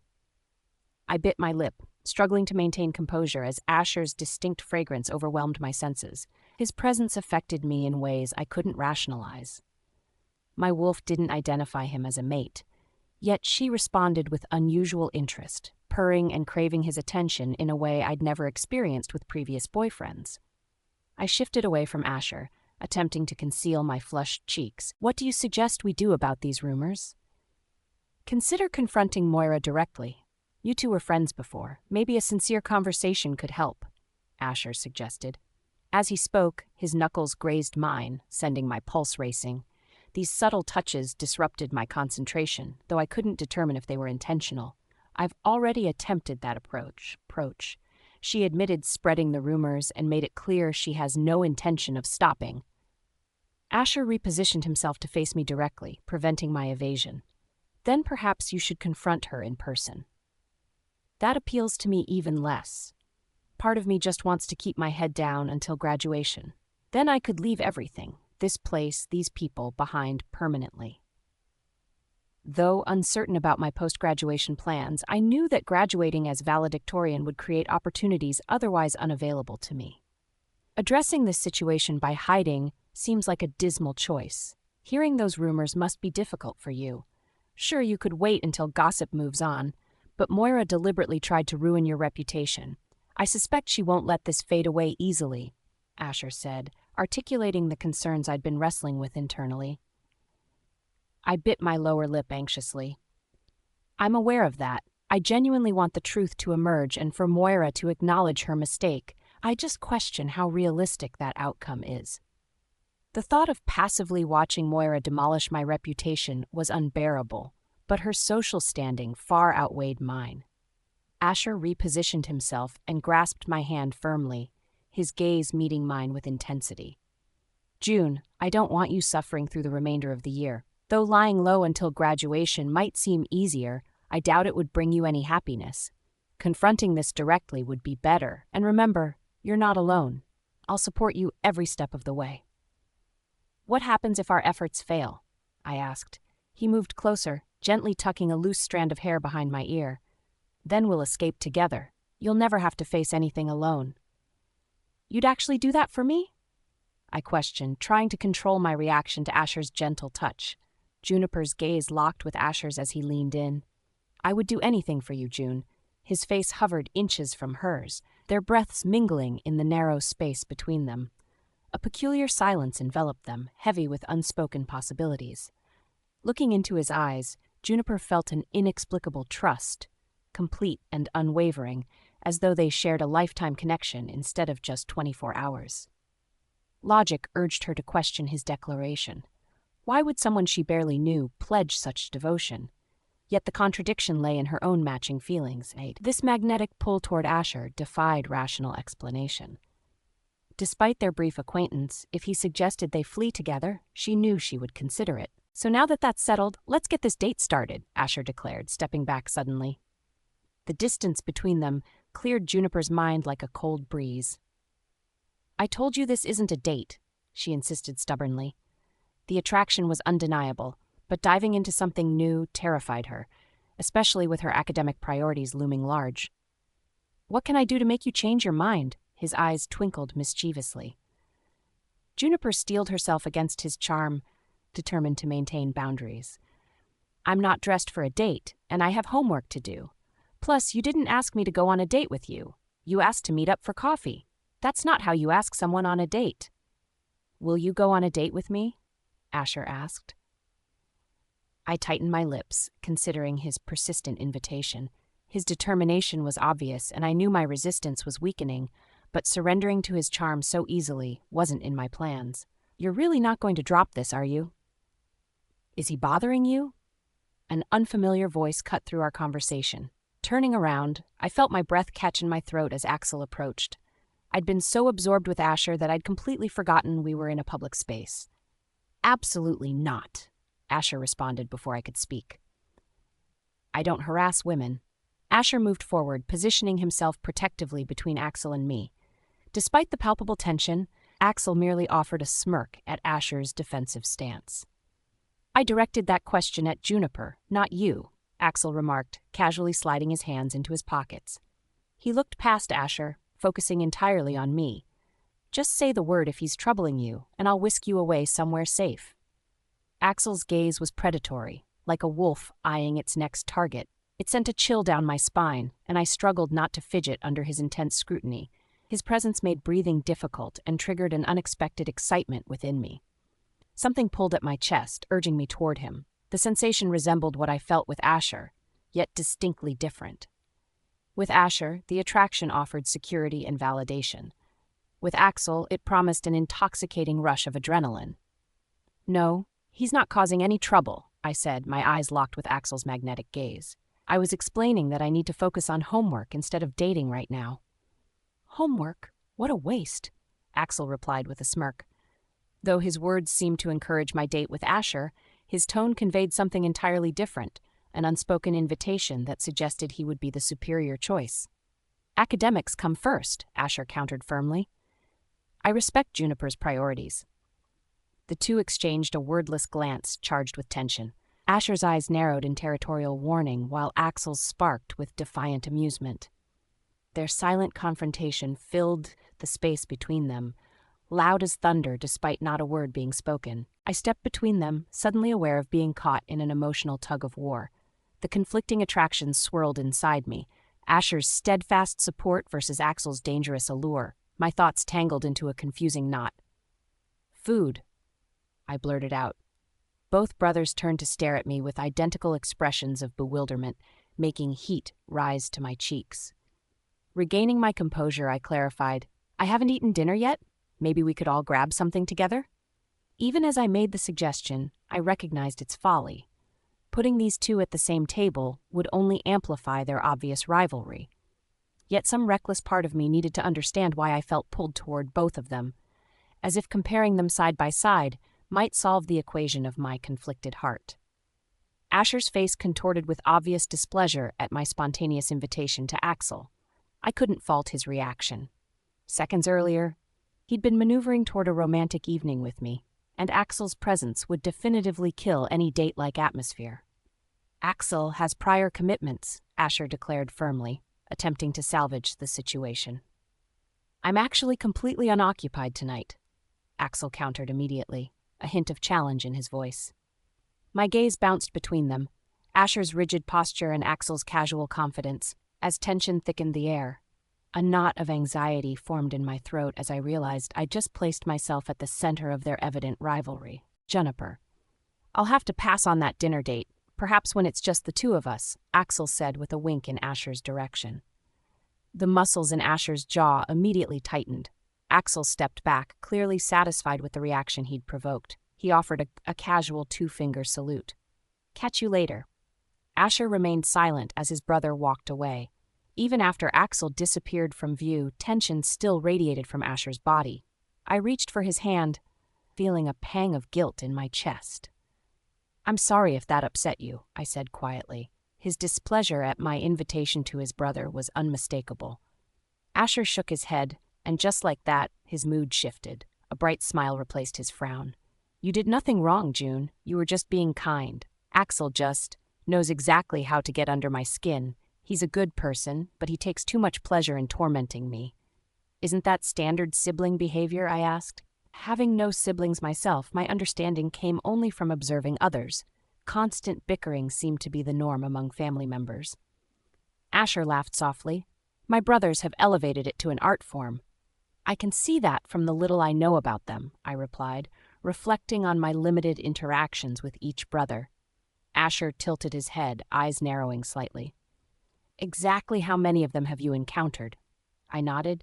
I ran into Axel and Nathan yesterday after our coffee, and Ethan is my teaching assistant. He's actually investigating Professor Harrison, though he assured me I have nothing to worry about. He knows I'm innocent. You talked to Ethan? Asher's voice carried a note of unease. Yeah, he seemed nice enough, I replied. Just be careful around him.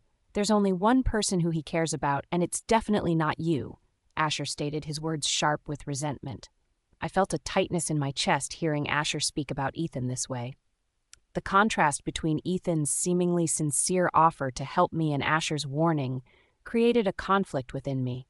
Asher didn't strike me as someone who would fabricate stories, yet my gut feeling about Ethan contradicted his warning. This tension left me uncertain which perspective to trust. I'll be careful, I promised, opting for the safest response. So do you still want to get dinner? The topic shift visibly brightened Asher's mood. Are you asking me on a date? His persistence made me laugh. Do I need to remind you that I invited Axel to get food too? Fair point, Asher conceded, but it's not too late to turn this into a date. Where do you want to eat? I asked, deliberately sidestepping his suggestion. He paused thoughtfully, tapping his chin. I have an idea. Without warning, he grabbed my hand and began leading me away. Where are we going? I questioned, noticing we weren't heading toward the school cafeteria. He looked back at me, his face brightening with a smile. It's a surprise. He guided me toward the school's rear parking area. After clicking his key fob twice, a sleek black sedan responded with flashing headlights. Though not a sports car, the 5-seater exuded luxury far beyond any vehicle I'd previously driven. Of course you have an expensive car, I remarked. Despite having a license, car ownership remained beyond my financial reach. I relied on campus resources and occasional bus trips for necessities unavailable at the student store. One of many perks of my last name, Asher replied, opening the passenger door with a courteous gesture. This simple act of chivalry caught me off guard. None of my previous boyfriends had ever opened a door for me. I settled into the immaculate leather interior, noticing how spotlessly clean every surface was. Asher shut my door carefully before taking his place behind the wheel. When he started the engine, blue LED lights illuminated across the dashboard, giving the vehicle a futuristic appearance I could barely imagine owning someday. This beauty must attract plenty of attention, I commented, recognizing that even without his family reputation, Asher would have no trouble finding dates with this impressive machine. It attracts some attention, but those women are usually more captivated by the vehicle than by me, Asher explained, adjusting the temperature control to provide gentle warmth against the autumn chill. I stared at him, eyes widening. Though Asher clearly employed flirtation to his advantage, he didn't come across as someone who dated casually. Yet if he frequently went out with different women, what we were doing might not be unique. The thought created a hollow feeling in my chest. I wanted to matter to him in a way others didn't. "Don't worry, I'm kidding," Asher said, his lips curving into a reassuring smile. "I rarely date, actually. My studies come first, and I've learned the hard way that many women only pursue me to leverage my family connections for their benefit." "That's terrible." I eased back into the passenger seat and secured my seatbelt. Never had I imagined feeling sympathy for someone from the Burrell family. I'd always envied people with their privilege and influence, assuming their lives were effortless with everything provided from day one. I hadn't considered the disadvantages that accompanied such prominence. Asher gave a dismissive shrug as he put the car in motion. "It's taught me to evaluate people better. I can detect insincerity from a considerable distance now, makes the authentic people stand out even more." "So what's your assessment of me?" I asked. Asher guided the car out of the parking area with smooth precision. "You strike me as incredibly authentic. Despite your struggles, you remain hardworking and kind, even to those who don't deserve it." That authenticity caught my attention from the start. "You've concluded all that from our brief acquaintance?" "Remember, you witnessed me practically shouting at the housing administrator," I replied. The guilt of my outburst lingered, though not enough to prompt an apology. "Everyone has breaking points. You were exhausted and frustrated. I don't define people by their worst moments," Asher explained, maintaining perfect control of the vehicle as we traveled through busy streets. I found myself unable to look away from him. Never before had I felt so thoroughly understood.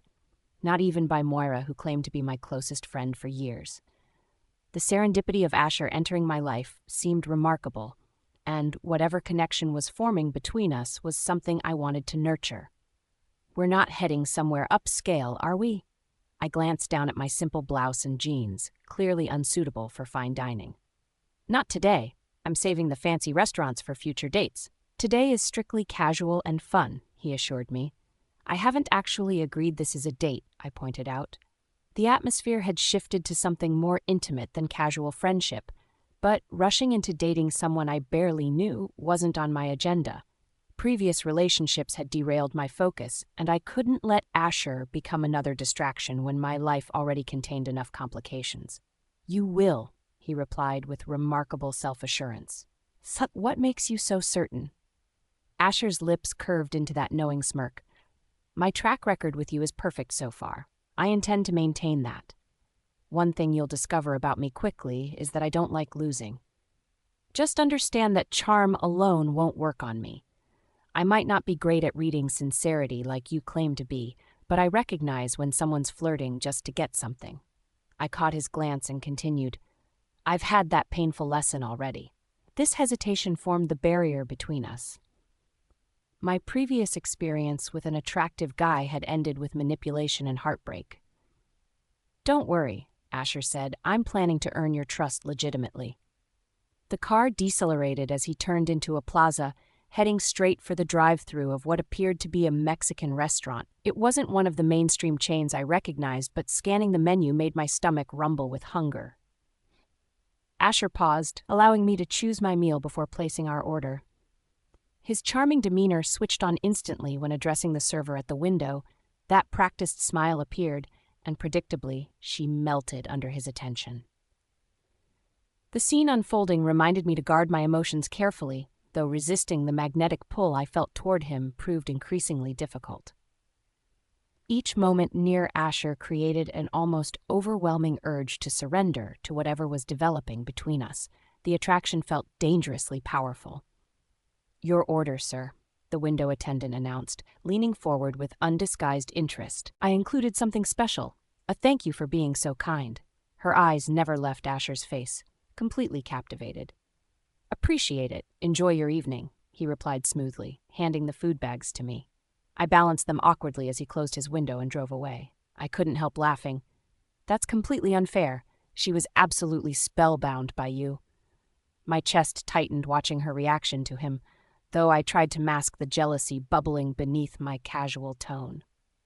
Asher glanced sideways, his mouth curved knowingly. "Just good customer service." Curious, I searched through the bag for her special edition, discovering a container with a plastic lid. Opening it revealed both a dessert and her contact information. Fried ice cream plus her phone number. Quite the bonus package. I wondered how frequently Asher received such attention from strangers. "She's not seriously interested," Asher countered with a light laugh. "You're jealous, aren't you?" I stared at him with narrowed eyes, aware he had a point, but refusing to concede. "That's ridiculous. I just find it absurd you get complimentary items through flirtation. Should I ring her up and express gratitude?" I reached for my phone deliberately. "Don't even think about it." Asher lunged for my device, but his seatbelt kept him firmly anchored, making my evasion effortless. "She was merely being friendly," I said, imitating his earlier defense. "Isn't it polite to acknowledge kindness? Fine, you win. She was flirting with me. Satisfied now?" Asher's lips formed a defeated pout. A laugh escaped me, triumphant at his admission. "I will be if you share that free ice cream." "I earned that ice cream through hard work. You simply displayed your teeth. Not everyone receives handouts for smiling. You're fortunate to possess an appealing face." I playfully extended my tongue, attempting to mask the jealousy creeping into my voice. Asher steered to the roadside and shifted into park. "I bet if you flashed that smile of yours, you'd get complimentary items too. I know I'd surrender to you without much resistance." He laughed lightly, though his sincerity was unmistakable. I moved closer, presenting my best smile to challenge his statement. "Really?" Asher hesitated, his eyes widening slightly. He leaned in until I could feel his warm breath against my skin. We were mere inches from a kiss. "Just name what you desire and consider it done." I cleared my throat and shifted back, too unsettled to voice my true thoughts. "That food smells incredible. Let's eat," I said, dodging the moment.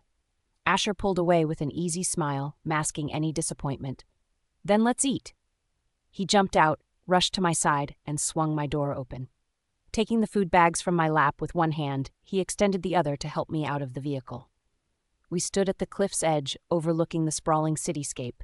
The sun disappeared behind the mountain while building lights began flickering on below, resembling countless fireflies against the darkening sky. The view was genuinely breathtaking. "I had no idea a place like this existed here," I murmured, awe building inside me. "Most people don't discover it. Sometimes stepping back from everything gives you a completely different perspective." Asher handed over my burrito. "Thought you might need an escape from all the noise." I drew a deep breath, feeling tension leave my body. The warm burrito in my hands provided a comforting sensation. "Thanks for bringing me here, completely my pleasure." He moved closer until our knuckles lightly touched. I tried maintaining composure despite my racing heart at that brief contact. I waited for him to take my hand, but we both remained still. The city looks absolutely stunning from this height. I never imagined something constructed by humans could appear so magnificent. I kept my gaze fixed forward, though I sensed Asher's eyes studying me rather than the view. Beauty exists everywhere if you know how to see it. His eyes traced over me, causing my face to heat as I smiled back. "How did you discover this spot?" I asked. Asher gave a casual shrug. "Had extra time yesterday and decided to drive around. I prefer knowing my surroundings, can't look like I don't belong." "Is that because of your Burrell family reputation?" I questioned. The Burrell brothers must face constant pressure to maintain appearances. One wrong photograph could become tomorrow's headline. While I hadn't seen specific gossip about the Burrells, I recalled the major scandal involving Alpha Williams' estranged daughter that had dominated news cycles. "It's because I don't want to embarrass myself when taking beautiful women on dates," Asher replied, finally taking my hand in high. "Not everything I do relates to my family name. But it must influence things, right? Like a constant presence in your thoughts." I could sense Asher's discomfort with this line of conversation, but my inquisitive nature wouldn't let me drop it. Once I found something interesting, I struggled to let it go. I acknowledge the pressure, but I don't let it shape who I am fundamentally. Even without the Burrell name, I'd still have this thirst for knowledge. I'd work just as hard because I want to achieve something meaningful. If anything, my family name intensifies the pressure to reach my personal goals. It drives me to excel, though not without certain sacrifices. What sacrifices? I asked. You're particularly inquisitive about my life today. Asher nudged my shoulder with a playful gesture, though I could tell he was deliberately sidestepping my question. I gave a casual shrug. Just curious. Carrying such a prestigious family name seems overwhelming. My parents were simply Omegas. They left me no legacy to uphold, so I've had to chart my own path. If I fail, I'm the only one affected. These rumors about me harm no one else, but similar gossip about you would likely escalate and potentially damage your family's standing. When I finished speaking, I glanced at Asher, who was looking at me with unmistakable sympathy in his eyes. This was precisely why I avoided discussing my family. I didn't want pity for events that occurred so long ago. How old were you when your parents died? He asked quietly. You don't need to give me that sympathetic look. My parents died in a car crash when I was 12. The memories faded quite a bit now, and I've moved on. I forced a smile, though it felt heavier than usual. It had been some time since I'd discussed my parents with anyone.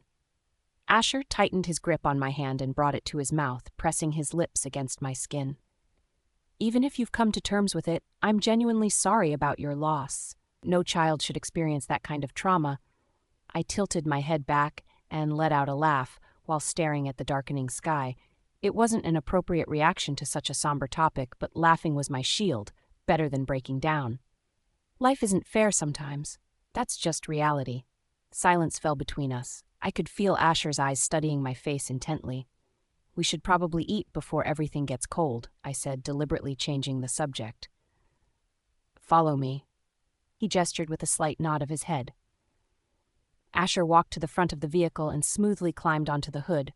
He extended his hand toward me, but I just stood there, shocked. You can't be serious. How much did this car cost? I'm not risking leaving marks on it. I'd rather sit on the dirt. I was certain that repairing even a tiny scratch on his car would exceed my entire academic year's earnings. Asher kept his hand outstretched, unwavering. Don't worry about it. If you somehow damage anything, I'll just blame someone else, I promise. I narrowed my eyes and pressed my lips together, doubt clouding my judgment. I don't think I can. Do you trust me? Asher asked, his tone unexpectedly gentle. What? Do you trust me? The question hung between us, weighted with implication. I studied his outstretched hand before meeting his gaze. Those dark ocean eyes held mysteries I couldn't fathom. Logic screamed caution, yet my heart answered differently. Yes.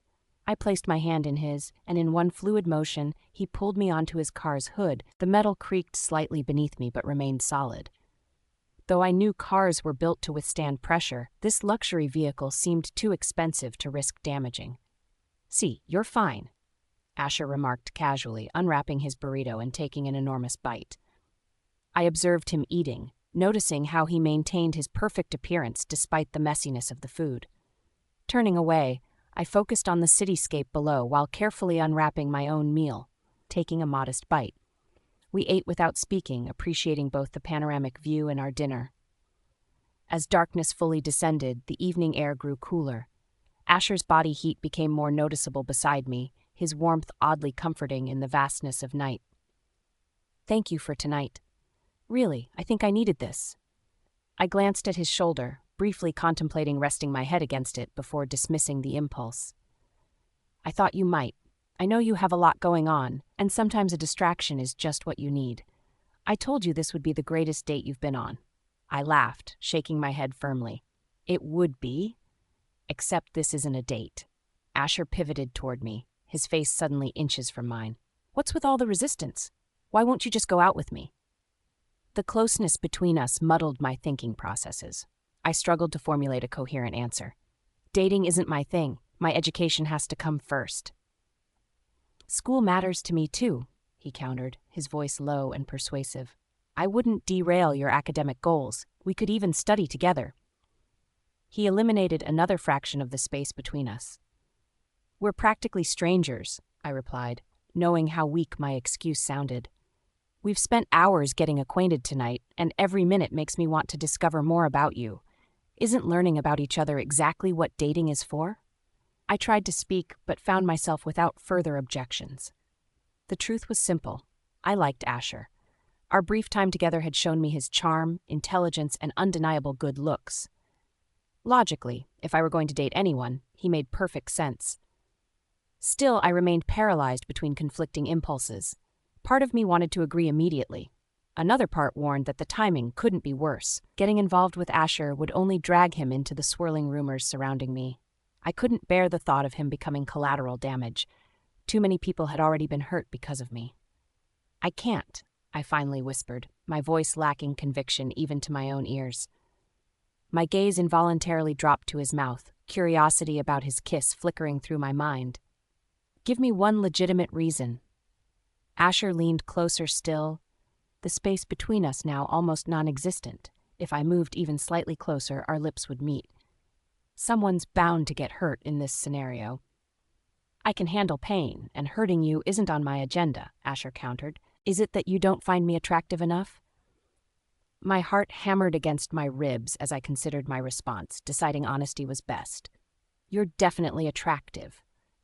Then what's stopping us? If there's no interest on your part, tell me now, and I'll respect that. But if you do feel something, I'm standing my ground. All it would take was one simple lie about wanting friendship only, and this complication would vanish. But I couldn't lie. I do like you, it's just... Without warning, Asher cupped my face and eliminated the space between us. His kiss was warm and confident, instantly wiping my mind blank of all concerns. My lips responded to his naturally electric sensations coursing through my body. This first kiss surpassed any I'd experienced before. After several moments, Asher gradually pulled back, maintaining minimal distance between us.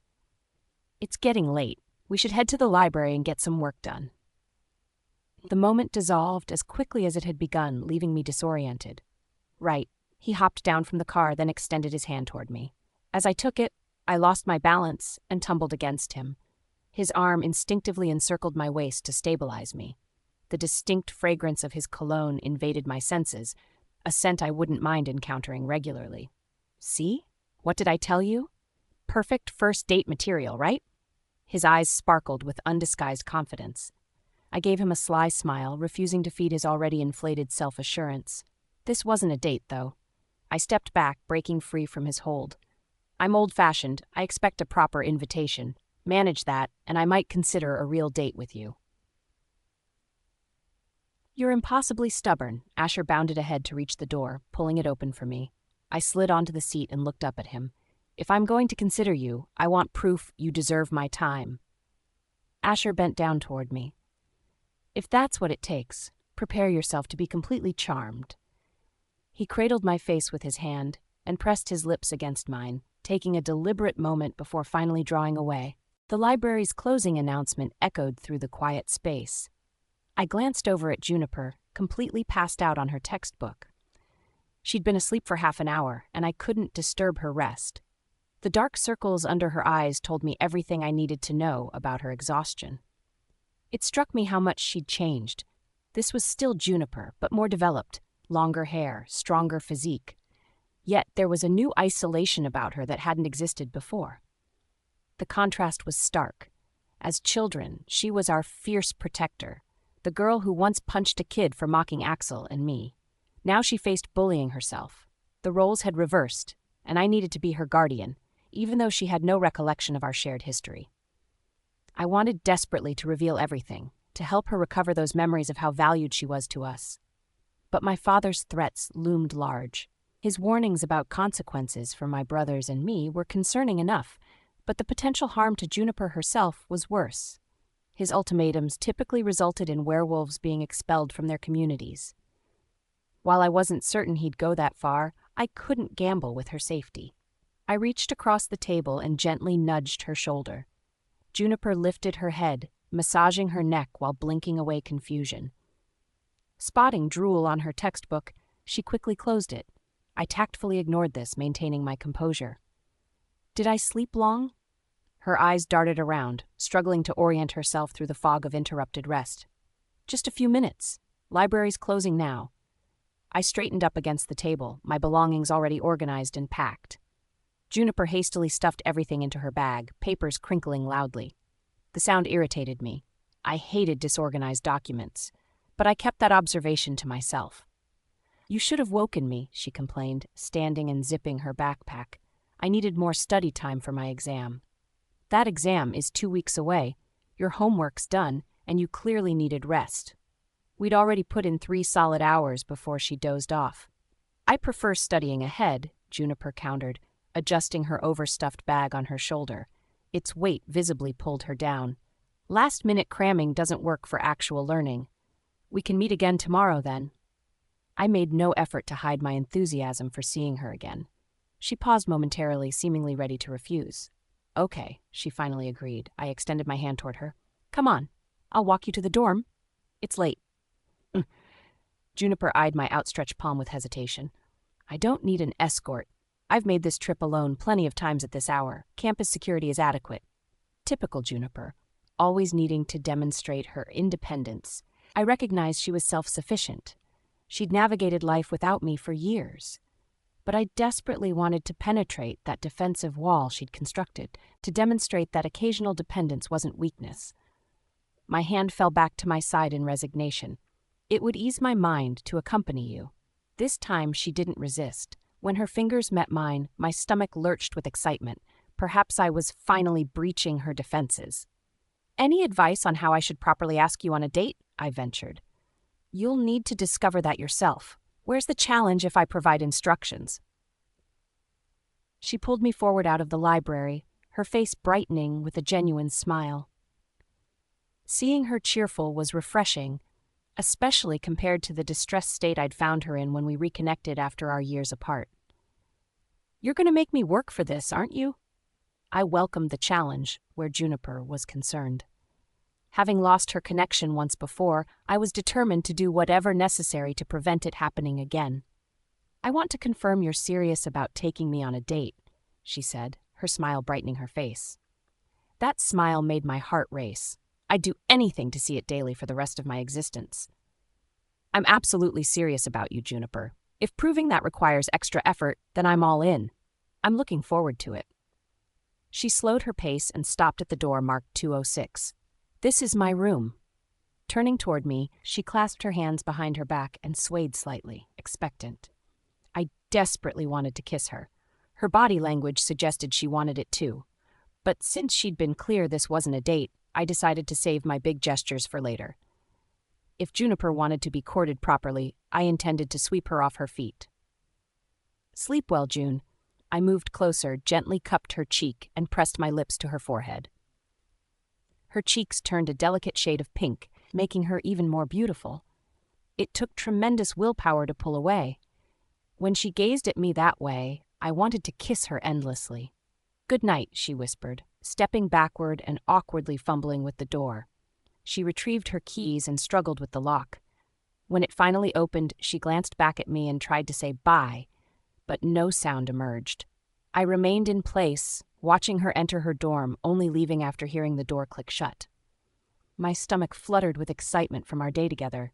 Juniper had feelings for me, and whether she was too stubborn to act on them didn't matter. She liked me. Jill liked me. The door clicked shut behind me as I tried to calm my racing heart. Asher's gentle forehead kiss had caught me off guard, different from what I'd anticipated, yet somehow more intimate than our first kiss. Its tenderness had shaken me more profoundly than I expected.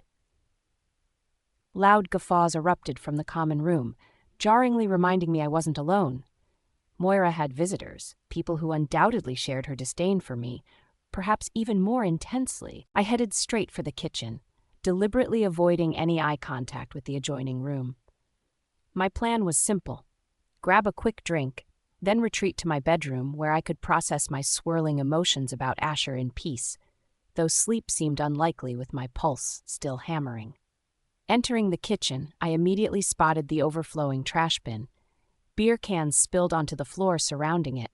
a mess that spoke volumes about the respect or lack thereof for our shared living space. I peered into the common room with disapproval.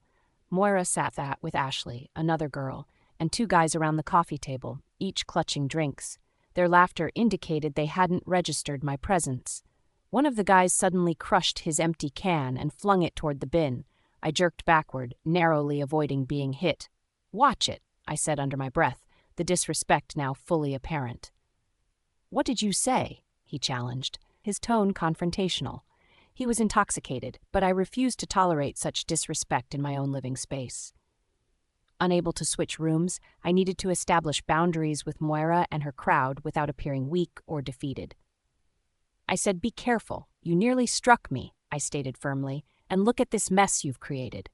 "Like anyone gives a damn what you think," Ashley snorted, gulping down her drink. Their flushed cheeks and unrestrained laughter revealed they were well into their drinking session. Tomorrow's classes clearly weren't on their radar, but that would be their problem. "I care. Regardless of your feelings toward me, this is still my residence." Moira's lips curled into a smug expression. "Drop the holier-than-thou act. We've all figured out what you're really like." She paused, studying me closely. I recognized her tactics. She was fishing for a reaction, something I refused to provide. I turned away silently, gathering the scattered trash into a bag. While cleaning their mess wasn't my obligation, it offered an excuse to escape briefly. Their jeers followed me to the door, with disappointed boos when I maintained my composure. The hallway outside offered blessed silence, tempting me to linger. The day had been positive until now, and I wouldn't let Moira and her friends spoil it. After locating the dumpster and disposing of the trash, I deliberately stayed outside, savoring the momentary peace. "Rough night?" A voice cut through the darkness, startling me. I spun around, heart racing, eyes searching for the source. The figure stood partially obscured by shadows, but I recognized him immediately. "Axel," I exhaled sharply, hand pressed against my thundering chest. "Why are you skulking around here in the dark?" He maintained his position, hands buried in his pockets with casual indifference. "Just walking by. Couldn't help noticing you look upset." "I'm fine," I replied flatly. "That's a lie." His blunt assessment caught me off guard. "You don't need to wear the everything's okay mask constantly. Being frustrated is perfectly normal." His straightforward observation cracked my facade. My shoulders dropped involuntarily. "Fine. Yes, I'm frustrated." "Want to discuss it?" Axel remained where he stood, making no attempt to approach.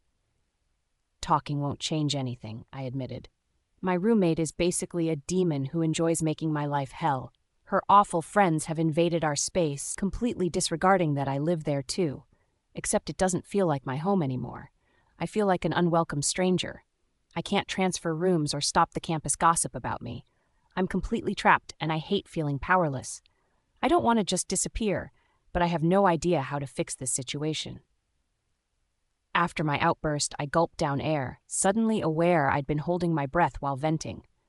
My lungs ached, but the pressure in my chest had eased.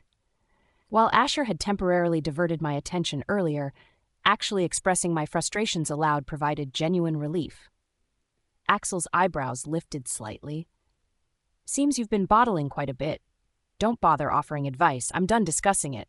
Mere conversation wouldn't alter my circumstances anyway.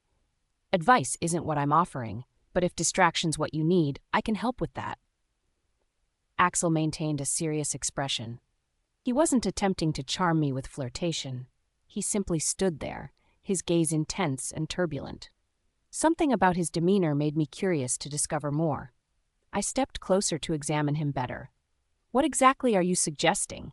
I'm not in the mood for conversation. Today has mentally exhausted me." Axel moved toward me, closing the gap between us. "Wouldn't have pegged you as that type, but we can proceed that way if you'd prefer." Realization dawned on me about his insinuation, and my eyes widened. I didn't intend. Heat rushed to my face as words failed me.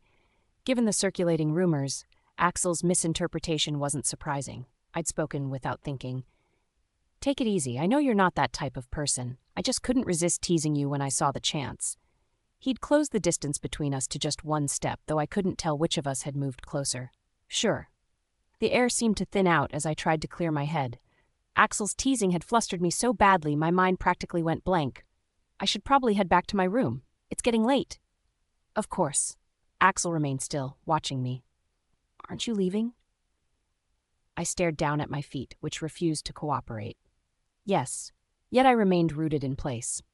Axel moved forward suddenly, one hand gripping the back of my head while his other arm encircled my waist, pulling me tight against him.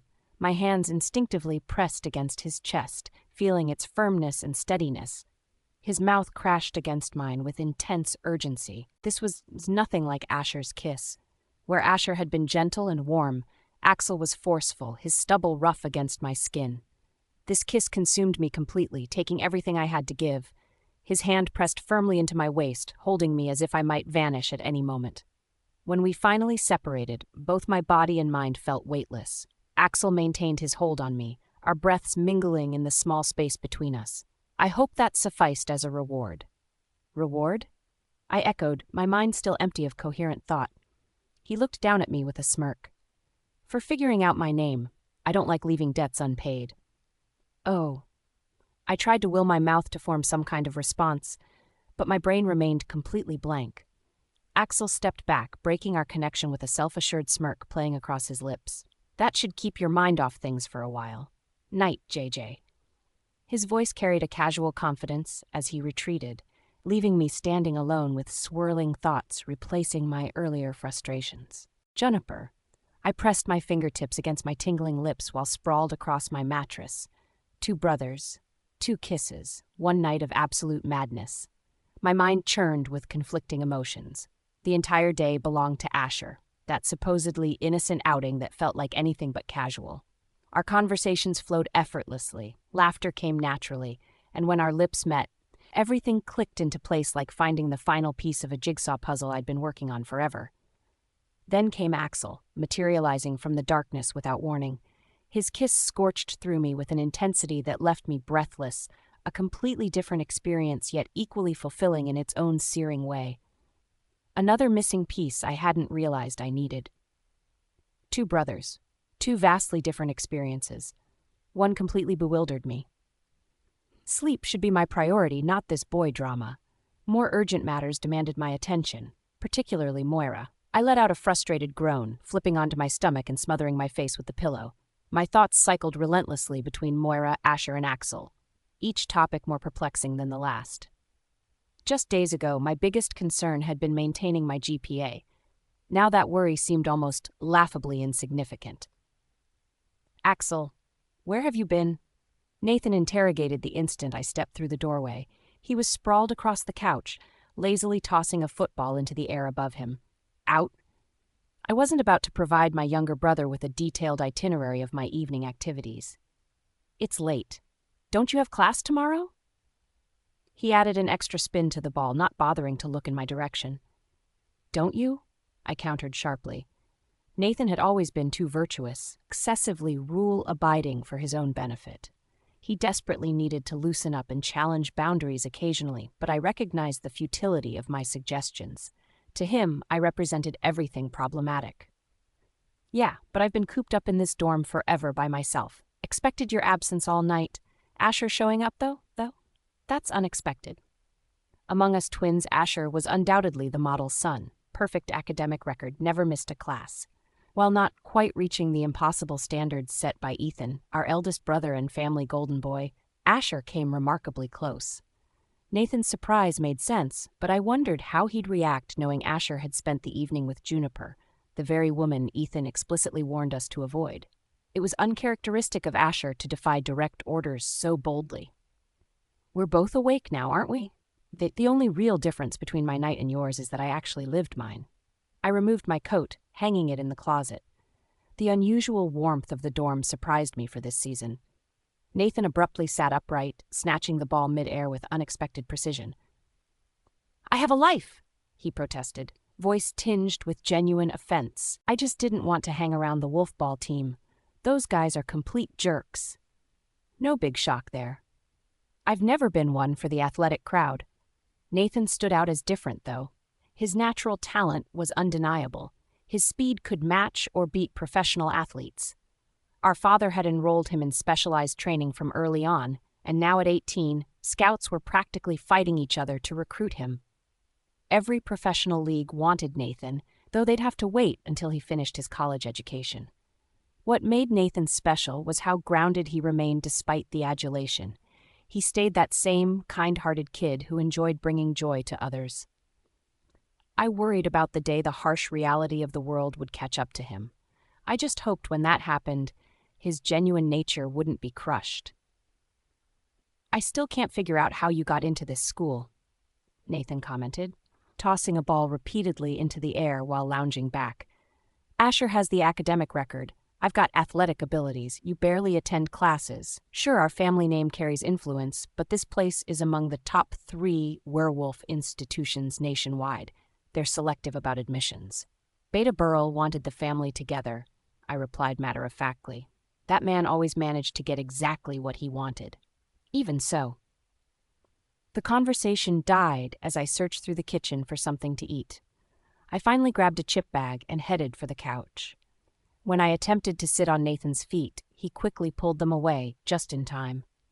The door crashed open as Asher entered, practically floating on air and humming a melody that betrayed his good mood. His happiness was palpable, and I knew exactly what, or rather who, had caused it. I couldn't help but wonder how quickly that joy would evaporate if he discovered what had transpired between Juniper and me earlier tonight. "Where have you been?" Nathan looked up from his seated position, clutching his ball carefully. He never tossed it around Asher, knowing full well he'd likely face criticism for it. "Library. Studying." Asher's arms were laden with shopping bags. Evidently, he'd gone on a spree after escorting Juniper back to her dormitory. I hadn't planned to kiss Juniper tonight, yet after declining her dinner invitation, she consumed my thoughts entirely. I nearly joined them. The desire was there, but ironically, Asher, always the rule follower, was the one defying instructions. Ethan had explicitly warned us all to maintain distance from her, but Asher wasn't merely interacting with Juniper. He was pursuing her wholeheartedly. I actually admired seeing Asher rebel and chase what he wanted for once, which was precisely why I'd stepped back. If Juniper was what he desired, I didn't want to stand in his way. Jealousy shot through me at that thought. While we all wanted Juniper to remember us, only Asher had been selfish enough to actively pursue her. That was typically my role, not his. I spotted them exiting the library but fought the urge to follow. Walking away after witnessing him plant that kiss on her forehead was difficult. I needed distance from home, from Asher, knowing he'd kissed the girl who captured my interest. The dormitory exterior became my pacing ground while jealousy gnawed at me. Reality check. I wasn't cut out for relationships. Asher's golden reputation would always outshine mine. Juniper deserved someone steady and reliable like him, not me. Then suddenly she appeared, tension etched across her features. I couldn't resist. I had to experience those lips. Just once. A moment of selfishness. My greatest mistake was discovering I couldn't stay away after tasting what I couldn't have. "You're suspiciously cheerful for someone who's been studying," Nathan observed skeptically. "Study sessions usually leave people drained." "You should apply yourself more academically," Asher interjected. "Athletic talent won't do if your grades suffer. They'll bench you regardless." "You're transforming into Ethan 2.0, Nathan muttered resentfully. "That's hardly an insult," Asher replied, dropping his bags with a thud. Ethan's abilities and achievements speak for themselves. I detected the edge in Asher's tone. Subtle, but I recognized it better than either brother knew. Once, I too had been like Asher, constantly striving to match the bar Ethan set for us by excelling wherever possible. The bitterness grew inside me as I repeatedly fell short of our eldest brother's accomplishments. Eventually, I couldn't stomach it anymore and simply quit trying. Asher never stopped. "Wasn't the library shuttered about an hour ago?" I questioned. I preferred steering conversations away from our older brother. "Went shopping afterward." He nodded toward his purchases. "Strange time for retail therapy. Thought you required your precious rest." My words were deliberately provocative, and we both recognized it. Despite genuinely caring about Asher's happiness, something inside me couldn't resist pulling at his threads. His eyes narrowed at me, clearly weighing whether engaging was worth the effort. His day with Juniper had gone well, and he didn't want his wayward twin ruining his mood. My first lecture isn't until later tomorrow, but we should all get some sleep. Maybe you'll actually attend your class for once. His eyebrows flickered slightly. A weak attempt to return my taunt, but he'd chosen poorly. I jumped to my feet. We'll see. Don't stay awake fantasizing about a certain someone all night. I retreated directly to my room, avoiding Asher's reaction, though his frustration radiated through the walls. I battled with conflicting emotions. The sensation of Juniper's lips still lingered, a current of electricity that refused to fade. While I genuinely wanted Asher's happiness with her, knowing they could find joy in each other, my own desire remained stubbornly present. My rational mind understood what was right, yet my heart rebelled, selfishly wanting Juniper for myself despite everything. Juniper. My lip was raw from worrying it between my teeth. There in the cafeteria's center stood Moira, holding court with her followers like some self-appointed monarch. Every student's gaze tracked her movements as if desperate for acknowledgement. Nothing remained of the girl I once knew. Back in middle school, we existed in our own universe, just the two of us against the world, playing endlessly without caring what others thought. Moira's transformation happened gradually. I saw the signs but deliberately ignored them, terrified of ending up alone. Fear kept me blind to reality, but the stranger now commanding the cafeteria forced me to face what I'd been avoiding. I was finished pretending. No more hiding. I marched directly toward the queen bee, only for Ashley to block my path. "Get lost," she snapped. "Moira doesn't need her image contaminated by you. Step aside. I have no patience for you." I maneuvered around Ashley. She was merely Moira's puppet, not worth my energy. "Moira, this has to end." Moira's eyes traveled coldly over me. "You heard Ashley. I can't risk being associated with you. You fabricated those rumors for reasons I can't fathom. We were friends once. Even if we grew apart, you could have addressed whatever problem you had with me directly." Moira's gaze hardened, a shadow crossing her features. For a moment, I thought I'd struck a nerve. But then her expression softened deliberately, and she pressed her hand against her chest in a theatrical gesture. "My only problem with you," she said with practiced sincerity, "is how you cheated to reach the top, while everyone else worked honestly for their grades."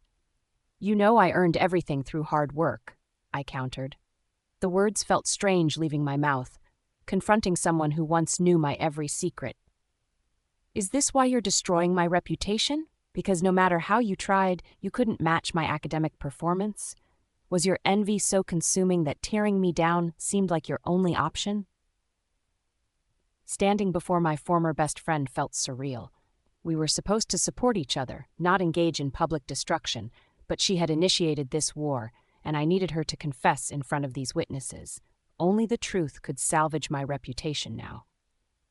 "Were you that desperate to surpass me that you resorted to shitful favors?" Moira's voice trembled with fabricated hurt, while her eyes remained calculating. "If you'd asked for help, I would have been there. I trusted you, Juniper. I thought I knew you, but I was clearly mistaken." She'd cleverly twisted my own arguments against me. Any attempt to reclaim those points would make me appear derivative. In this game of social manipulation, Moira was clearly the more experienced player. "Just explain why you're doing this. I don't understand. You used to care about me. Are these fake friends around you now really worth your popularity?" I asked desperately. Somehow I'd shifted from accuser to defendant.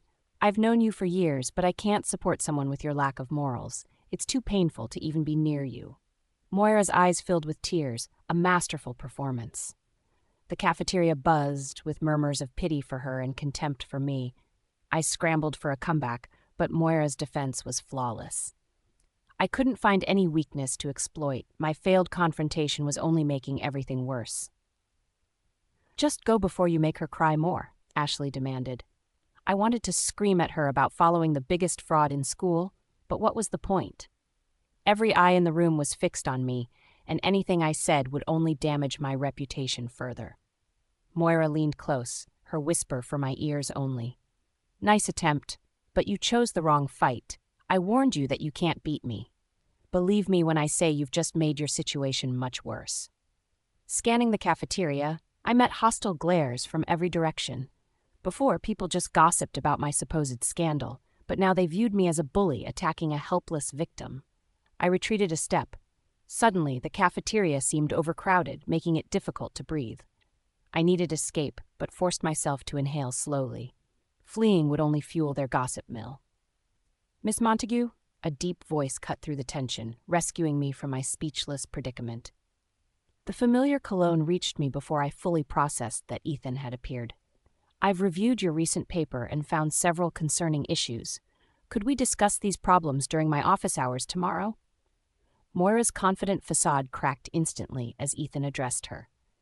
"Professor Burrell, yes, I'm available tomorrow." "Good. Stop by during my scheduled hours. And to clarify, I'm not a professor. Mr. Burrell is sufficient." Ethan maintained perfect professional composure throughout. "Fortunate to encounter you here, but I must leave for my meeting in the science building." "Of course," Moira stammered, her earlier arrogance evaporating completely. Even Asher couldn't command this kind of immediate respect. Ethan nodded crisply, and as he turned away, he gave me a quick wink that sent heat rushing to my face. While Ethan departed, Ashley and her entourage huddled around Moira, giggling about her luck in catching the TA's attention.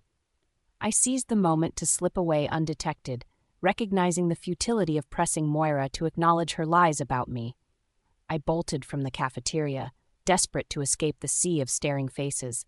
My confrontation with Moira had backfired spectacularly, and if Ethan hadn't intervened when he did, I might have completely fallen apart. "Juniper," came Ethan's voice from behind me, catching me off guard. He was leaning against the wall, clearly waiting for my exit. "Ethan?" "Come with me," he instructed bluntly, striding away without looking back to check if I followed. My legs responded automatically, trailing after him like some obedient shadow. He maintained silence until we reached a deserted corridor. Confronting Moira directly, "What exactly was your plan there?" Ethan questioned, his voice carrying the unmistakable edge of someone older trying to set me straight. I stared at him, stunned by his audacity. "I was attempting to make her admit the truth about those rumors," I shot back. "And frankly, it's not your concern." "You were outnumbered. If Moira and her friends decided to turn physical, you would have been defenseless." Ethan's expression hardened, genuine concern evident in his features. "Stop trying to fix this yourself. I'll make sure the administration knows exactly what happened. I can't put all my faith in you to solve this problem. Even if you clear my name with the administration, the students will still believe what they want," I said to Ethan. His support meant something, but Moira's rumors had already spread like wildfire. The principal might believe I earned my grades, but my classmates would still whisper behind my back for the next year. Ethan's gaze intensified as he looked at me. His fingers tensed, then curled inward, a gesture held back. "I just want to help you, Juniper," he said, his tone unusually gentle. I felt a strange impulse to grab his hand, but resisted immediately. The boundaries were clear. He was a teaching assistant, and despite any attraction, crossing that line would be inappropriate and only validate the gossip. Plus, Asher was my boyfriend now. I appreciate that, but I don't see how you can fix this situation. An unexpected melancholy settled over me. Our interactions had been minimal, just 2 brief conversations since his arrival, yet something about Ethan pulled me toward him in a way I couldn't explain. "You're mistaken about that," Ethan replied, stopping in his tracks to face me. The look in his eyes was unmistakable, filled with an emotion that seemed deeper than our brief acquaintance warranted. "I can protect you. I always will." My chest tightened as Ethan made his pronouncement. Despite our limited interactions, he was offering me protection that had been absent from my life for too long. "Why?" I managed to ask. Ethan gently grazed his knuckles against my cheek. "Because I have a responsibility to keep you safe." The urge to close the distance between us flared within me, but I suppressed it quickly. "Because I'm one of your students." "Because I—" My phone's ringtone cut through the air, halting Ethan mid-sentence. I paused, hoping he would continue, but he stepped back instead, and I recognized the moment had slipped away. Checking my phone, I saw Asher's name displayed. "Hello?" "Hey, June, did you do it? Did you confront Moira?" Asher's voice came through winded, as though he'd been exercising. "I did, but it backfired completely. She twisted everything around on me. Everyone's against me now. Challenging Moira was idiotic. She's way too practiced at this game. I never stood a chance. As I recounted the disaster, tears welled up. I tilted my head back, determined not to break down in front of Ethan. "Where are you?" Asher questioned. I glanced around to orient myself. "Near the science building." "Don't move. I'm coming." "Asher, you really don't need to." "I'll be there in a minute." The line went dead, and I stared at the blank screen. "That was Asher, wasn't it?" Ethan asked. I nodded, feeling conflicted. While I looked forward to seeing Asher, I also felt reluctant to end this moment with Ethan. "He's on his way to find me." Ethan nodded with understanding. He reached for his wallet, extracted a card, and extended it toward me. "If you need anything at all, don't hesitate to contact me," he said, his tone genuine. As I accepted the card, our fingertips connected momentarily. The brief contact sent an unexpected jolt through me. I offered a smile, not entirely convinced I'd follow through. "Thanks. I will," I replied, the words automatic rather than sincere. "I should get back," Ethan said, checking his watch. "See you in class." He turned and walked away. Despite myself, my gaze followed his retreating figure until he disappeared from view. The quiet solitude lasted only briefly. Soon, rapid footsteps broke the silence. Asher appeared, running toward me with urgency in his movements.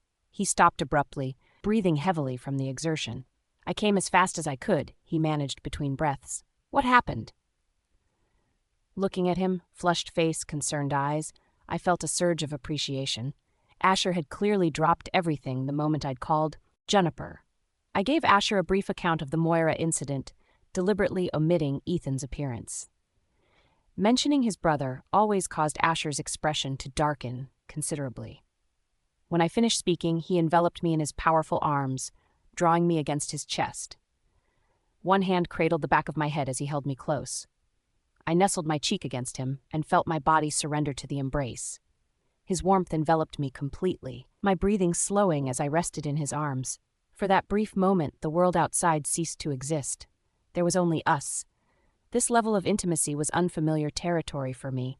He eventually pulled back, but kept his hands firmly on my arms. "Come with me. I've got something that should lift your spirits." "What is it?" I asked. Asher took my hand and began guiding me through the school hallways. "You'll find out soon enough." "You seem to enjoy keeping me in suspense," I remarked. Being on the receiving end of surprises was unusual for me, so Asher's fondness for withholding information until the last possible moment felt strange. "There's something exciting about surprising someone," Asher replied as he continued leading me. We arrived at his dorm room where he stopped abruptly. "Wait right here and shut your eyes." "Where are you going?" I asked, leaving my eyes open. Asher turned and began walking backwards. He pointed directly at me and said firmly, "Close your eyes. I'll be back in a second." I jerked my eyes open to find Axel standing just feet away, his sudden appearance sending a jolt of irritation through my body.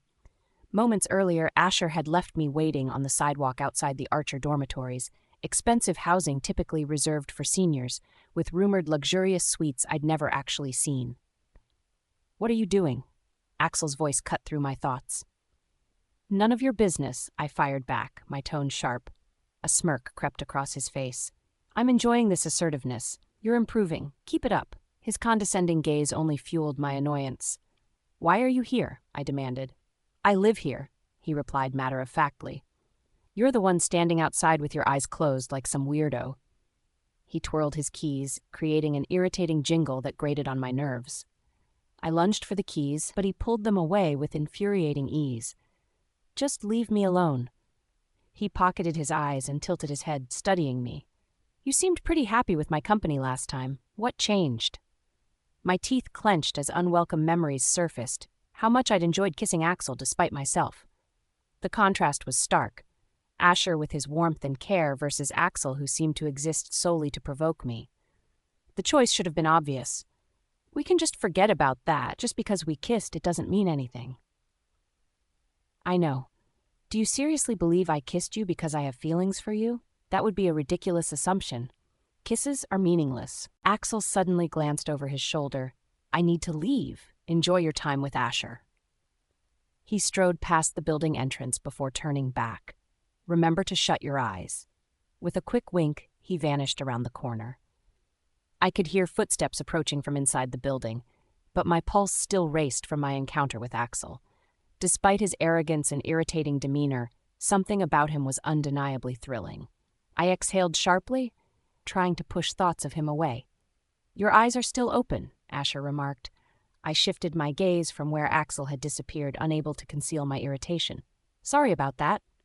Did something happen?" "Your brother is insufferable," I mumbled. Asher's expression darkened. "Which one? Was it Ethan?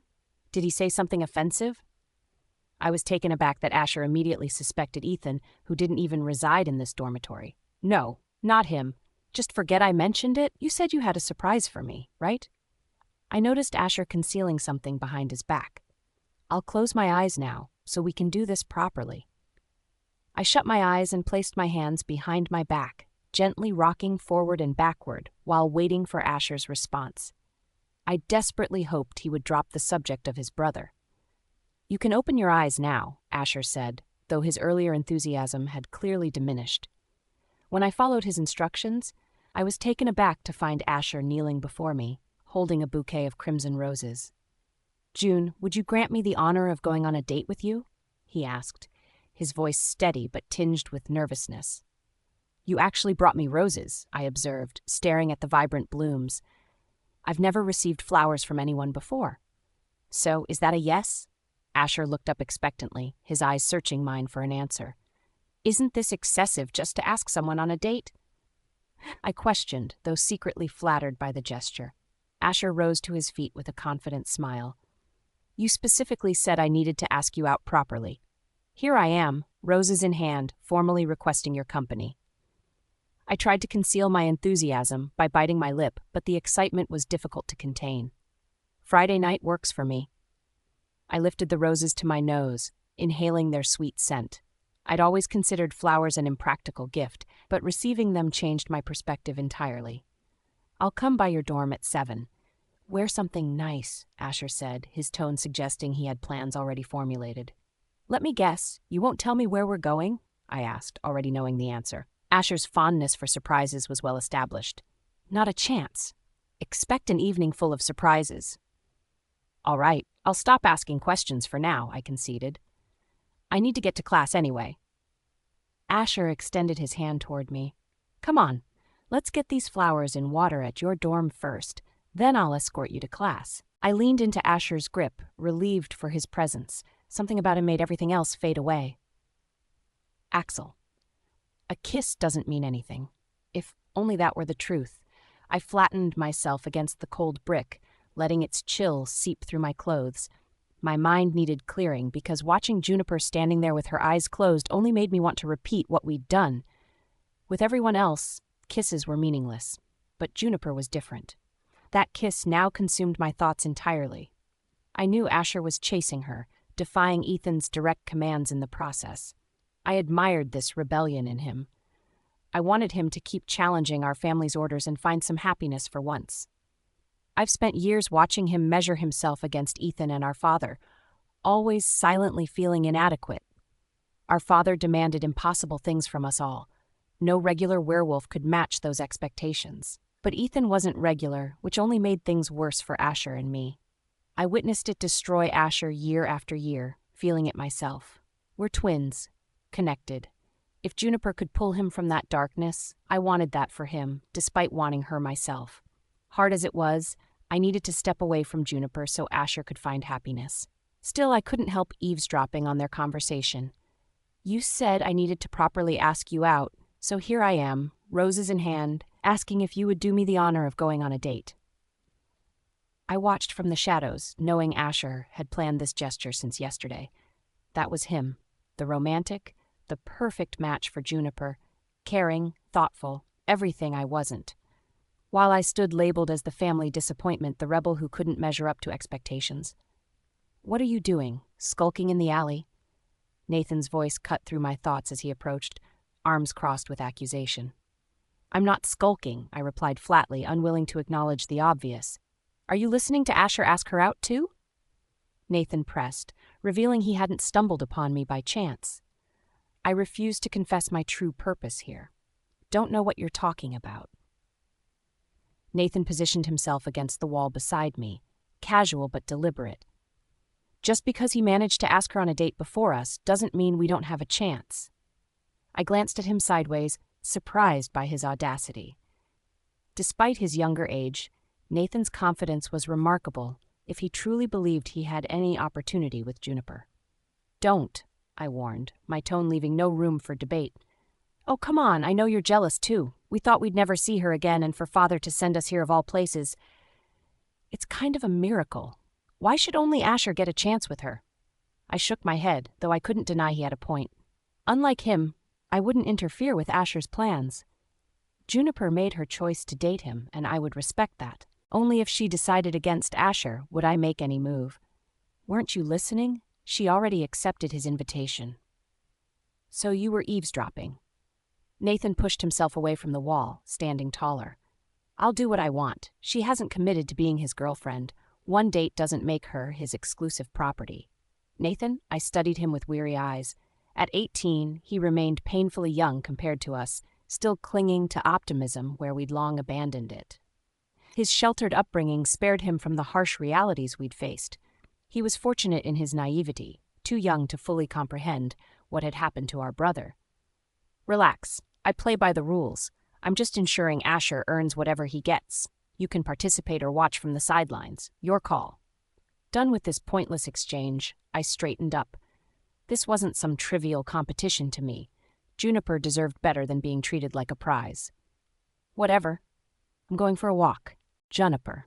Friday crawled by at an agonizing pace. I buried myself in assignments and lectures, deliberately staying away from my dorm room whenever possible. Moira's warning about escalating consequences for my defiance kept replaying in my mind, yet she hadn't taken any visible action. The corridor whispers and sidelong glances remained at their usual intensity, leading me to suspect she was simply playing psychological games. When my final class ended, I dashed back to prepare for my evening with Asher. I extracted my finest garment from the closet, a form-fitting black dress with delicate straps. The hemline hit mid-thigh, featuring a subtle slit along one side.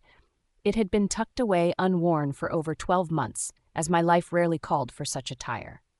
I completed the ensemble with a shawl draped across my shoulders, applied makeup meticulously, and curled my normally straight hair. The mirror reflected someone I momentarily failed to recognize. Academic pursuits had always taken precedence over my social life, and textbooks never judged my appearance. I'd forgotten the simple pleasure of transforming myself. One final element remained. Searching through my jewelry collection, I located a gold necklace adorned with a smooth heart pendant. Being one of my few remaining childhood possessions, I reserved it exclusively for meaningful occasions. Glancing at my phone, I noted Asher would arrive any minute. As I pulled open my door, I startled backward. Moira stood directly in my doorway, arms firmly crossed against her chest. I shoved past her, muttering, "Excuse me." Moira's arm shot across the doorframe, a human barrier. "How'd you manipulate Asher Burrell into dating someone like you?" "What?" I froze. I hadn't mentioned my plans with Asher to anyone. I rushed to answer the knock earlier, thinking it was for me. Imagine my shock finding Asher Burrell at our door, asking for you of all people. "Asher's here now?" I attempted to squeeze past her rigid frame, anxious about keeping him waiting, but Moira refused to yield. "He probably thinks you're an easy target because of those stories circulating. Someone of his caliber wouldn't genuinely be interested in you." Her upper lip curled with disgust. "Or perhaps he sees through your fabricated rumors and appreciates me for who I actually am. Is that so impossible to believe?" I recognized I was engaging in her petty game, but couldn't help defending myself against her constant belittlement.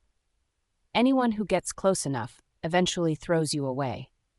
Enjoy this temporary attention, because eventually he'll recognize you're worthless, just like I did. Moira finally stepped aside, granting me freedom from my bedroom prison. Her cutting remarks hurt more than I wanted to admit. I'd struggled to prove myself as more than just some abandoned wolf. I thought Moira understood that, having shared our childhood, but what if her assessment was accurate? What if Asher eventually woke up and decided I wasn't worth his time after all? I brushed aside her comment. Moira was playing mind games. I'm going to enjoy myself. Try to contain your envy. Snatching my bag, I headed straight for the exit. Further conversation with her held no appeal. Tonight was meant to be enjoyable, and I refused to let her spoil this too. I slipped out and quickly pulled the door shut behind me, not wanting Moira to eavesdrop on us. Sorry for the delay. Hope I didn't keep you waiting too long. Asher grasped my hands and placed a kiss on my cheek. No problem. You look stunning tonight. Thanks. We should leave before Moira emerges and disrupts us. I cast a nervous glance at the door. The thought of Moira interacting with Asher again made me anxious. Her poisonous lies needed to stay far from him. Oh, but she seemed like such a delightful person. The heavy sarcasm in Asher's tone made me curious about their encounter, but I decided against dwelling on it. Asher extended his elbow, and I finally noticed his formal attire. Gone was his usual cardigan sweater. Instead, he wore a maroon button-up shirt paired with black slacks. A sleek black jacket was draped over his arm. You look very handsome. I'm relieved I dressed appropriately. I linked my arm through his as he guided me toward his car. Glad my charm offensive is working, he laughed. Fighting the urge to roll my eyes, I asked, So, will you finally reveal our destination? Asher shook his head firmly. Like I've said every day this week, no. You'll see when we arrive. I caught my lower lip between my teeth, fighting the urge to press him further about our destination. His formal attire suggested an upscale restaurant, which inevitably meant expensive food. A quick mental calculation of my meager bank balance made my insides twist uncomfortably. Though I knew Asher would likely insist on covering the bill, he always did with coffee, the prospect bothered me deeply. My fiercely independent nature rebelled against feeling indebted to anyone, regardless of their intentions. My initial excitement morphed into anxiety as we drove, the car filling with an uncomfortable silence. Asher glanced over periodically, flashing encouraging smiles my way. I couldn't tell if he was sharing my nervousness or if my sudden mood shift had created this awkward atmosphere for both of us. When the car finally stopped, a uniformed valet promptly appeared at my door. Asher surrendered his keys to the attendant before taking my arm. We stood before Ambrosia, the most exclusive restaurant in town. I'd never stepped foot inside, knowing it was virtually inaccessible without the right connections that Asher's family name effortlessly provided. We entered the building, and the aromas hit me immediately, causing my stomach to rumble loudly. I quickly pressed my hand against it, hoping Asher wouldn't notice the embarrassing sound. The hostess stood at her station, her attire noticeably more elegant than my carefully chosen outfit. Her makeup was flawless, every detail precisely applied. "How may I assist you today?" she asked, flashing a smile of perfect white teeth. "Reservation for 2 under Burrell," Asher stated simply. Recognition flickered across her face instantly. "Yes, Mr. Burrell. Right this way, please." I turned to Asher with raised eyebrows. "Mr. Burrell?" I whispered, surprised by the formality. His eyes narrowed slightly, but he remained silent. The hostess led us through the restaurant to an exclusive section cordoned off by a red velvet rope, which she smoothly moved aside for our entry. With each step deeper into the establishment, my anxiety intensified. This level of luxury was completely unfamiliar territory. I recalled the few times Moira's family had invited me to what I'd considered upscale restaurants, but even those paled drastically in comparison to this place. After we were seated, a waiter appeared almost instantly with water. Left alone with the menus, I scanned the dishes and noticed something telling. No prices were listed. That could only mean one thing. "Did I choose poorly?" Asher asked. I looked up from the menu, genuinely confused. "What do you mean?" "Your expression seems troubled. I chose this restaurant because everyone says it's excellent. I wanted to give you the best experience, but from your face, I made a poor choice." Asher's brow creased with concern, his mouth turning slightly downward. "That's not the issue," I replied. I appreciated Asher bringing me here, but couldn't articulate how uncomfortable this luxury made me feel. His background of wealth and privilege contrasted sharply with my upbringing, parentless and self-supporting. He couldn't possibly comprehend money's significance from my perspective. "We can leave now if you prefer," he offered. "You choose another place, and we'll go immediately." "Aren't reservations here hard to secure?" Despite my discomfort, abandoning the restaurant seemed wasteful. "That's irrelevant. Would you like to go? He asked directly. I surveyed the elegant surroundings. Requesting to leave would be foolish. No. How can I help you feel more at ease then? His gesture was considerate, and this could have been a wonderful date, but I was sabotaging it. Asher deserved honesty at minimum. I can't afford this establishment. I don't know the prices, but they're beyond my means. Asher's expression brightened at my confession. Don't concern yourself with that. I invited you out. I intend to cover all expenses. This only intensified my concern. It's not just that. The real issue is the financial gap between us.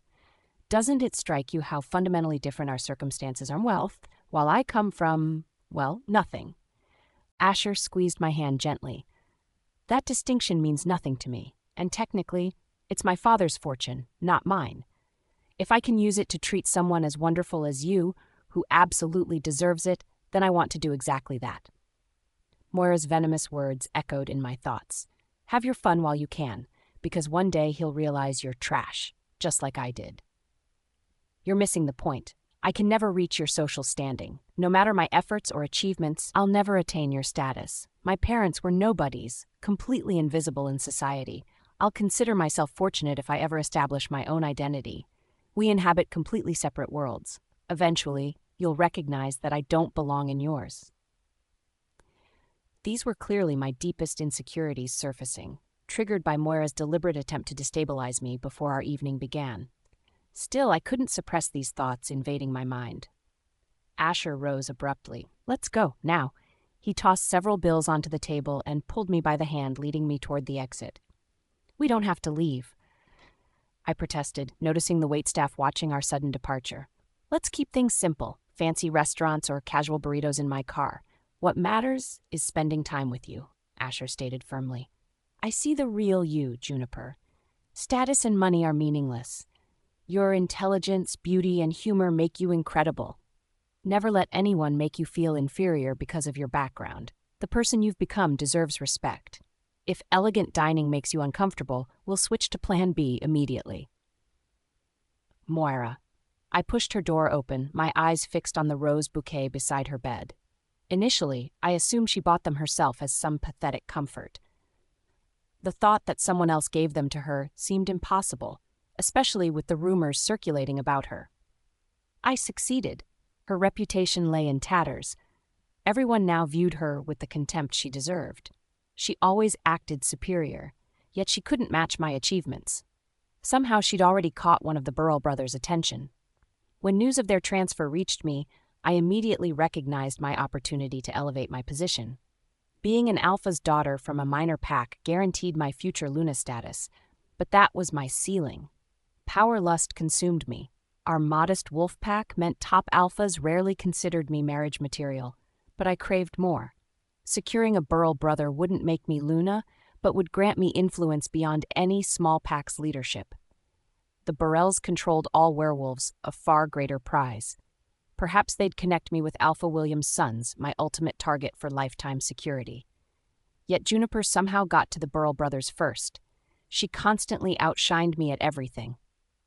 A study like Juniper, my mother's repeated refrain haunted me. Maybe you could achieve her academic standing. My father was worse. Focus less on appearance and more on leadership qualities. Juniper could teach you. She's student council. She understands how to guide others. His endless comparisons of Juniper's superiority drove me to madness. I approached her prized roses, severing one bloom. The destruction satisfied something deep within me. Snip! I hadn't planned total devastation when entering. Snip! Each cut thrilled my wolf, who delighted in the ruination. Snip! Snip! Snip! I continued until nothing remained but scattered petals across the ground. I gasped for breath, yet a smile crept across my face as I pictured Juniper's anguish upon discovering her beloved flowers ruined. This marked only the first move. If she intended to claim everything I desired, I would systematically tear her world apart. Clearly, spreading gossip hadn't achieved my goal. It was time to escalate my tactics. We can stay if you want, I said while we waited for the valet to return with Asher's car. Asher squeezed my hand gently.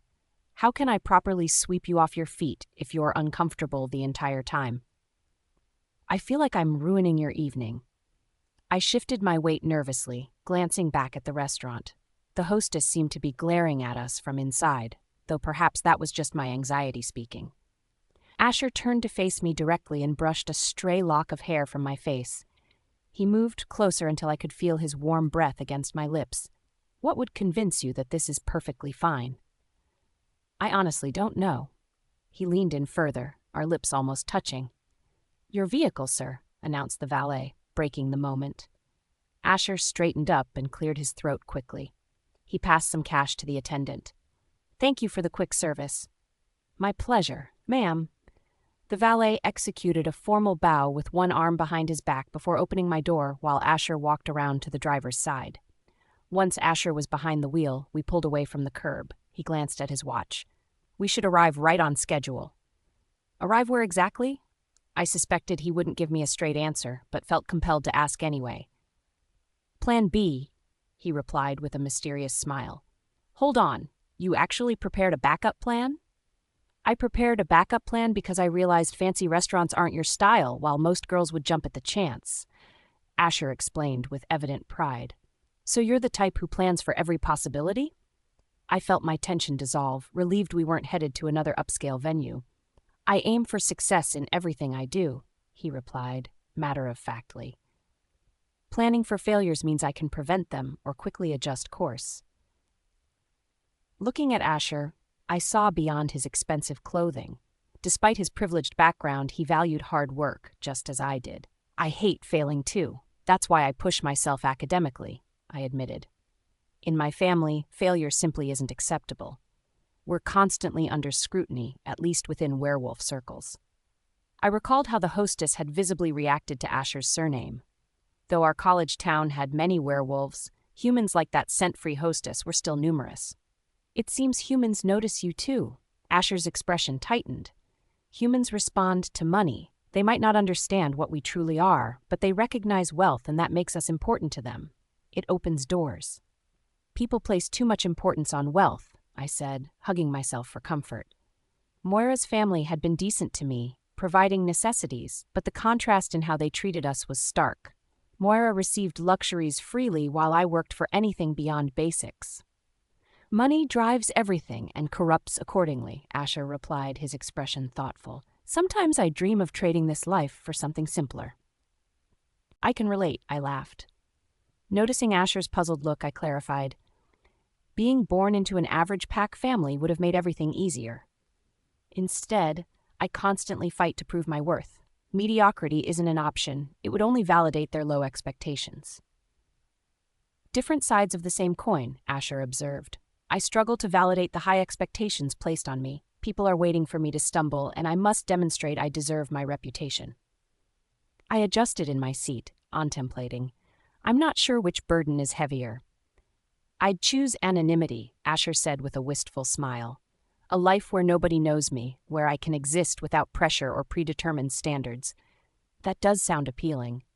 Asher reached across the console and took my hand, giving it a gentle squeeze.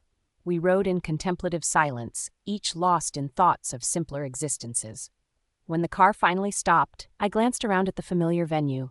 The drive-in movie theater? I asked, recognizing our destination. I watched as Asher turned off the ignition and shifted in his seat to face me. Yup, you get comfortable. I'll go get us some snacks. Any requests? His eyes met mine expectantly. Popcorn is a movie must. That's a given. Anything else?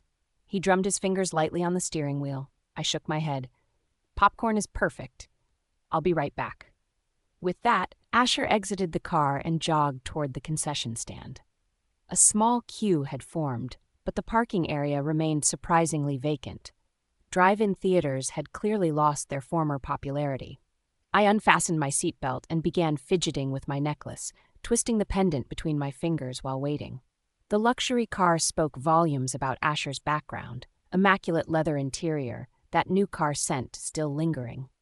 Yet Asher himself defied my initial expectations. Though he wielded charm strategically in most situations, with me he displayed patience and consideration. The backup plan he'd arranged when sensing my discomfort at the fancy restaurant was testament to that. In my eyes, Asher embodied perfection. Then there was Axel, impulsive and detached. He dismissed our kiss as meaningless, and I hadn't glimpsed him since our last conversation. Logically, this shouldn't trouble me while on a date with Asher, yet I couldn't help wondering how two brothers could develop such contrasting personalities. My thoughts scattered as Asher slid back into the driver's seat, precariously balancing far more than just popcorn. I quickly rescued the popcorn container before disaster struck, then stared at the mountain of snacks cradled in his arms. "How much candy do you need?" I asked incredulously, counting 6 distinct boxes clutched in his hands. "I thought I'd give us options since I wasn't sure what candy you preferred," Asher explained, dropping the assortment onto the console between us. I stared at the mountain of colorful boxes. This is enough sugar to put someone in a coma. Without hesitation, Asher tore into one of the chocolate boxes and poured the contents directly into his mouth. "No such thing as too much," he mumbled through his full mouth, extending the half-empty box toward me. "Try some." "Sugar hits me hard. I crash every time," I replied, genuinely curious. "How are you not constantly in a diabetic coma with your eating habits?" "Regular exercise," he replied with a confident grin, noticing my eyes briefly scan his physique. "Want proof? I'd be happy to demonstrate." Heat crawled up my neck as I quickly averted my gaze. "Exercise might sculpt your exterior, but all that sugar is wrecking your organs." Asher's laugh filled the car, clearly entertained by my discomfort. "Life's short. I'm enjoying my youth while I have it. What's the point of existing if you can't indulge in life's sweetness?" "That's absurdly dramatic," I sighed with a headshake. His expression shifted slightly, a shadow crossing his features. "Maybe, but I've seen enough loss to know how quickly it all ends. I won't watch my life slip away without grabbing what I want." His eyes dropped meaningfully to where my fingers still clutched my necklace. "I wasn't aware you experienced loss too." My gaze dropped as memories of my parents surfaced. Their deaths had occurred when I was young enough that the pain had gradually faded, leaving mostly a hollow space in my mind where their presence should have been. Some days hit harder than others, but mostly it was just emptiness. Ancient history now, but we'll save that conversation for another time. Tonight's agenda includes watching movies with a gorgeous girl and hopefully some kissing. Asher's eyes sparkled mischievously, pulling a laugh from me. "So that's your real motivation for bringing me here?" Asher raised both hands defensively. "Hey, I attempted the fancy dinner route, but you rejected my financial generosity." "You probably spent just as much on all this junk food," I countered with a laugh. "Only premium treats for you." He flashed a brilliant smile and winked. "Does your flirting mode ever switch off?" What can I tell you? Charm runs in my blood. Asher's swagger had reached annoying levels, demanding action. I plucked a popcorn kernel and pitched it at his face. His shocked expression sent me into a fit of laughter. "You'll get butter everywhere." I selected another piece and lobbed it his way. "Should I cover your cleaning bill?" Asher's eyes narrowed dangerously, his energy shifting palpably. "You've started something now." He snatched up the candy box and began pelting me with sweet projectiles in retaliation. I bumped my head on the roof as I lunged for the candy box he was dangling, half collapsing across Asher's lap in the process. "Are you hurt?" Genuine concern flooded his voice while I dissolved into uncontrollable laughter. The entire exchange was ridiculously childish to any observer, but I couldn't have cared less. This moment of silliness was exactly what I needed. "June, I'm not joking. Is your head okay?" I snatched a popcorn kernel and flicked it at his face. "Gotcha! The audacity!" Asher exclaimed with mock outrage. "Here I am showing concern for your well-being, and you use it as an opportunity to attack me. You shouldn't let your chivalry create such an obvious weakness." "So you'd prefer less gentlemanly behavior?" His tone shifted dramatically, lower, more intense, with an unmistakable challenge that magnetized me. "Perhaps." The word escaped as curiosity surged through me. I wanted to discover what lay beneath Asher's polished exterior. He leaned in until our noses brushed, lips hovering just shy of contact. "You're making it extremely difficult to resist kissing you right now." Maybe that's intentional. My breathing quickened with anticipation. I craved Asher's kiss, my body yearning for his touch. After experiencing Axel's kiss, I needed to reacquaint myself with how Asher's lips felt against mine, to remember why that first kiss had been so extraordinary.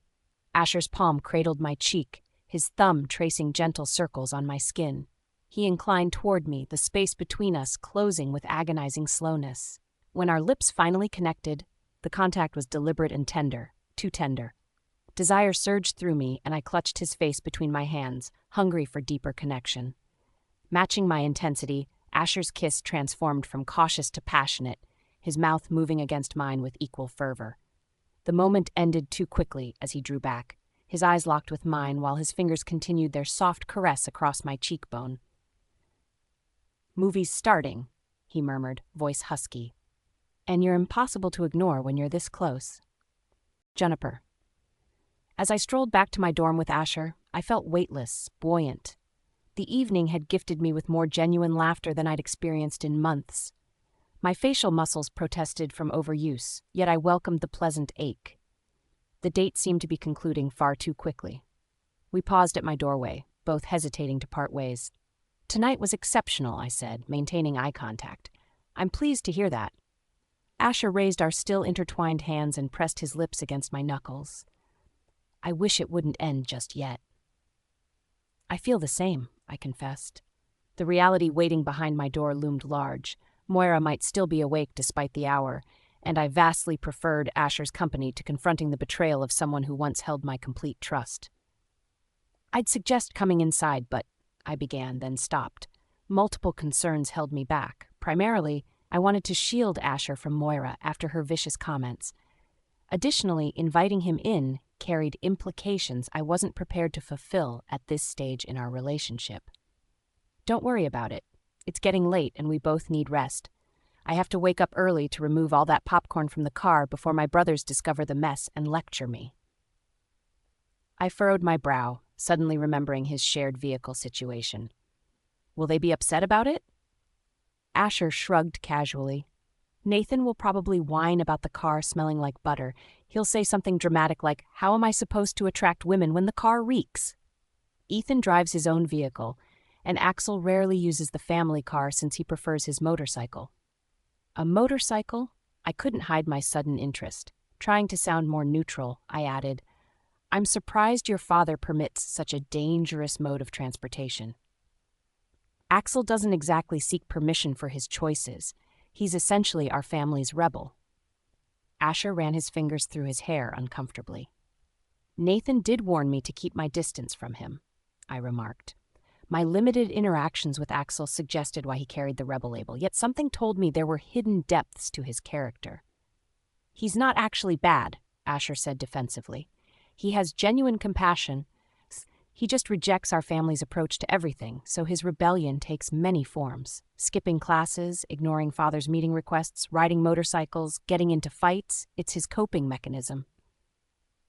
His perspective on Axel surprised me.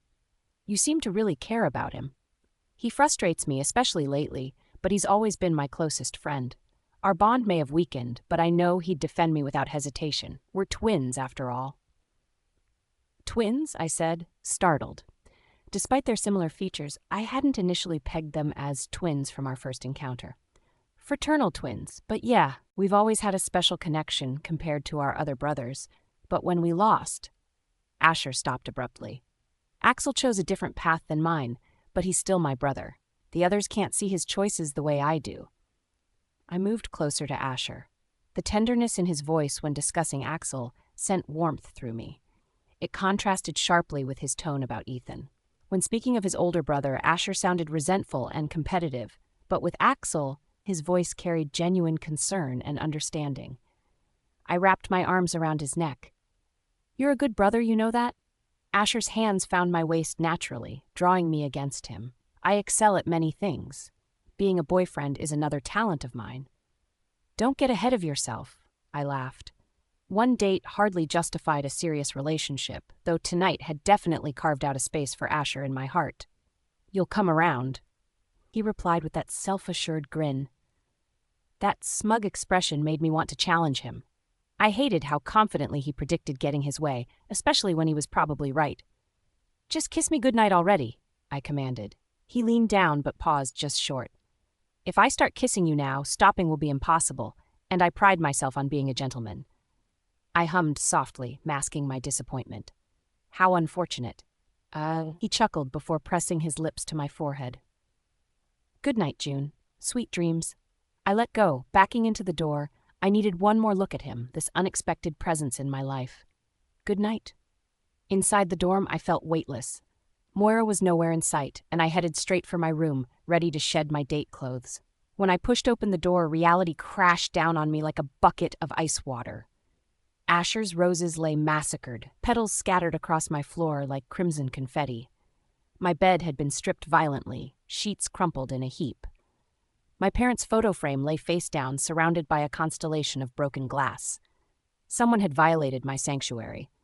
The one place I should feel protected was now tainted. I knelt and carefully picked up the frame. Though the glass had surrendered, the photograph remained intact. As I extracted the picture, a shard of glass sliced my finger. I dropped the frame instinctively, watching as blood bubbled from the small cut. With teeth clenched, I made my way to the kitchen for a paper towel, pressing it against the wound. The sharp sting in my finger was the only sensation penetrating my shock. Moira had crossed a line I hadn't thought possible. Spreading rumors was petty. This was deliberate cruelty. Yet I remained oddly detached, as if watching someone else's tragedy unfold. A Sherry had to turn back to Juniper's dorm. That missed opportunity to properly kiss her nagged at me. She'd been standing there, amber eyes expectant, clearly wanting what I wanted, though perhaps not with the same intensity, and I'd chosen to be the gentleman. What a mistake. So I marched straight back and knocked on her door. This was even more reckless than my earlier hesitation, but Juniper had this effect on me, making me want to do crazy things like start food fights in cars or make grand declarations I'd normally never consider. Not that I could tell her I loved her. That would be moving too fast. She didn't have those childhood memories of us together. From her perspective, we'd just recently met. Appearing overly attached was a risk I couldn't take. But a proper goodnight kiss? That I could do. It's what any decent date deserved. As my knuckles hit the door, panic struck. What was I thinking? It was late. Juniper might already be in bed. Worse, what if Moira answered? Definitely not my brightest moment. The door opened before I could retreat. Juniper peered through a crack first, then pulled it wider upon seeing me. Something was wrong. The cheerful, smiling girl I'd left minutes ago had vanished. In her place stood someone with a stone-cold expression, drained of color, her eyes distant and unfocused. A paper towel circled Juniper's finger, red staining the white material. "What happened?" I asked, alarmed by the change that had occurred in the brief time since I'd left her. "Just a small cut," she replied, her voice flat and distant. "Did Moira do this to you?" My brief encounter with Moira had left a bad impression. She'd put on a sugary facade when she saw me, but I recognized the type, someone who forms relationships purely for personal advantage. Still, I hadn't pegged her as violent. "I cut myself cleaning up broken glass," Juniper explained, examining her hand. Her face remained composed, but something in her energy felt distinctly wrong. "Let me see it," I said, sensing that whatever had happened went beyond a minor injury. "Okay." She extended her hand. I removed the paper towel carefully.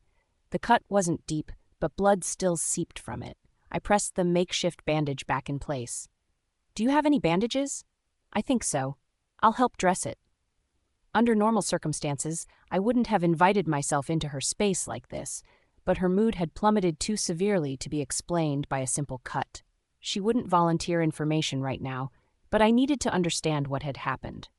Juniper opened the door wide enough for me to enter. I stepped in and closed it behind us. "Band-Aids? Where do you keep them?" I asked, immediately focused on her cut. "Over here." I scanned the common area for the broken glass Juniper mentioned, but everything looked intact. No sign of Moira anywhere. In the bathroom, Juniper crouched and retrieved a box from under the cabinet. She flipped it open, revealing a basic first aid collection. "This is all we've got." I examined the contents quickly. The cut wasn't serious. Her werewolf healing would take care of it soon enough, but proper cleaning was still necessary. "Let's get you up on the counter," I said. Juniper positioned herself in front of it but hesitated to climb up. I moved closer, placing my hands firmly on her hips. "We'll count to 3, I said, my eyes meeting hers. She rested her uninjured hand on my shoulder. 1, 2, 3. As she jumped, I boosted her onto the counter. Taking her hand, I removed the paper towel and worked efficiently, sanitizing the wound before applying the Band-Aid. When finished, I brought her finger to my lips and placed a gentle kiss on it. There. All better. The slight upward twitch at the corner of her mouth marked her first emotional response since I'd returned. Thank you. I'm always here if you need anything. I kept holding her hand, concerned but unsure what was troubling her. Are you all right? She gave a small shrug, eyes downcast. Just stuff. What kind of stuff? Without answering, she slipped off the counter. I helped her down, then watched as she silently walked to her room. Following behind, I stopped at the doorway where she stood frozen. Looking over her shoulder, my hands automatically clenched into tight fists. This is what I found when I came back, she said quietly. Complete devastation greeted us. A shattered picture frame lay on the floor, glass shards scattered everywhere. What the roses I'd given her earlier were now crushed to bits. Was this Moira's doing? My anger surged instantly, mirrored by a primal feeling within me. Probably. I must have forgotten to lock up. Never thought she would. Her voice trailed off, the flatness in her tone now making perfect sense. This needs to be reported immediately. It's harassment and property damage, completely unacceptable. I quickly pulled out my phone and began photographing the mess. We needed documentation of what happened here. I've already tried switching rooms. I don't know what else can be done. Juniper sounded defeated. While she'd weathered Moira's rumors with determination, this invasion of her personal space had affected her differently. Having her belongings deliberately destroyed represented a more intimate violation. June, the school won't stand for this kind of bullying. I've taken pictures, and I'll get Ethan involved if necessary. At the mention of Ethan's name, I noticed a subtle change in her demeanor. You shouldn't trouble him with something this petty. I knew Ethan's influence at school could help Juniper escape this situation. Despite my reluctance to ask him for favors, this warranted intervention. This isn't just some trivial issue, I stated firmly, taking her hand and turning her to face me. You have every right to be upset. Looking at the destruction around us, I made a practical suggestion. Come stay at my dorm tonight. It's too late to deal with this mess now. You need rest, and we can tackle the cleanup tomorrow. Juniper. I clutched my overnight bag, stunned by the sheer size of the suite before me. This place dwarfed the cramped two-bedroom quarters Moira and I shared. The common area stretched impressively with pristine furniture, and a sleek marble countertop divided the living space from the kitchen area. No wonder everyone called this the rich kid dorm. The cost of living here remained a mystery, but it certainly exceeded anything my budget could handle. You sure it's fine for me to crash here? I whispered, conscious of the silent darkness enveloping the dorm. Waking anyone was the last thing I wanted. Absolutely, you can take my bed, and The couch works perfectly, I cut in. Asher had already clarified he'd sleep on the couch, but I refused to displace him further. My presence was already an imposition. Positive? I really wouldn't mind. I gave him a reassuring smile. Completely sure. The couch is more than adequate. He disappeared briefly, returning with extra bedding. As he helped arrange the makeshift bed, I noticed his nervous hovering. Understanding his concern, I stepped forward and embraced him, resting my head against his chest. His heartbeat thundered so violently I feared it might burst through his ribcage. Thanks for everything tonight. Asher melted into the embrace, his hand settling on my hair. First door on the right if you need me, he murmured, already shifting away. My chest tightened as he prepared to leave. Last time he'd gone without a goodnight kiss, and I wouldn't let that happen again. I clutched his shirt, yanking him toward me. He stumbled, surprised, as I rose on tiptoes and pressed my lips to his. His hands hovered awkwardly before finding my waist, the kiss deepening between us. The front door banged open. Asher leapt back. Axel stood frozen in the doorway, his eyes darting between us. Without a word, he turned and disappeared down the hallway. His expression remained unreadable. I worried he was upset, though I couldn't justify why he would be. Yet some part of me wished there was a reason for his reaction. Asher ran fingers through his hair. Better go. Night, June? He leaned in for a quick peck, nothing more. Asher. I pulled away from Juniper, my face burning. Getting carried away with her in the common area was bad enough, but Axel witnessing it made everything worse. If he hadn't interrupted, I couldn't say where things might have ended, a thought that only intensified the heat crawling up my neck. I nudged open Axel's door after receiving no answer to my knock.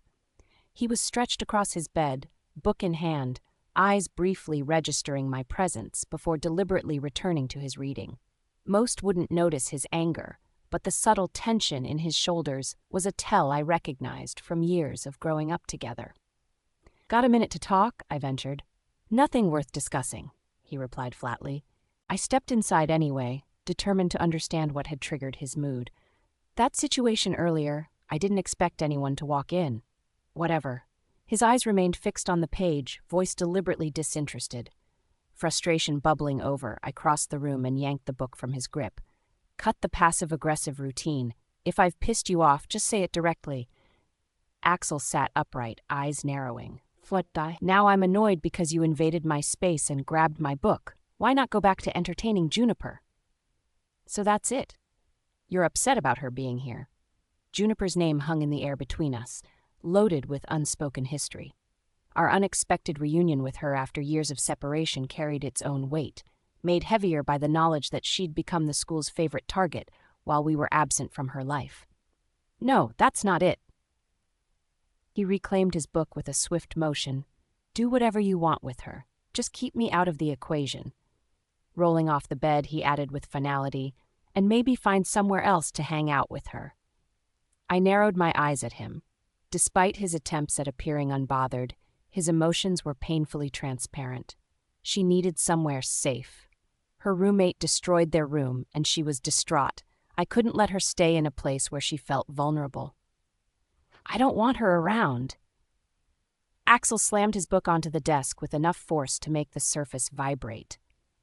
"What's your problem? Shouldn't you be happy she's here?" Finding Juniper again had filled me with joy, and Nathan was practically bouncing with excitement. Ethan's thoughts were a mystery I had zero interest in solving. But Axel? I'd fully expected him to welcome Juniper's return with the same enthusiasm I felt. "No, I wish we'd never found her again. This will only lead to disaster.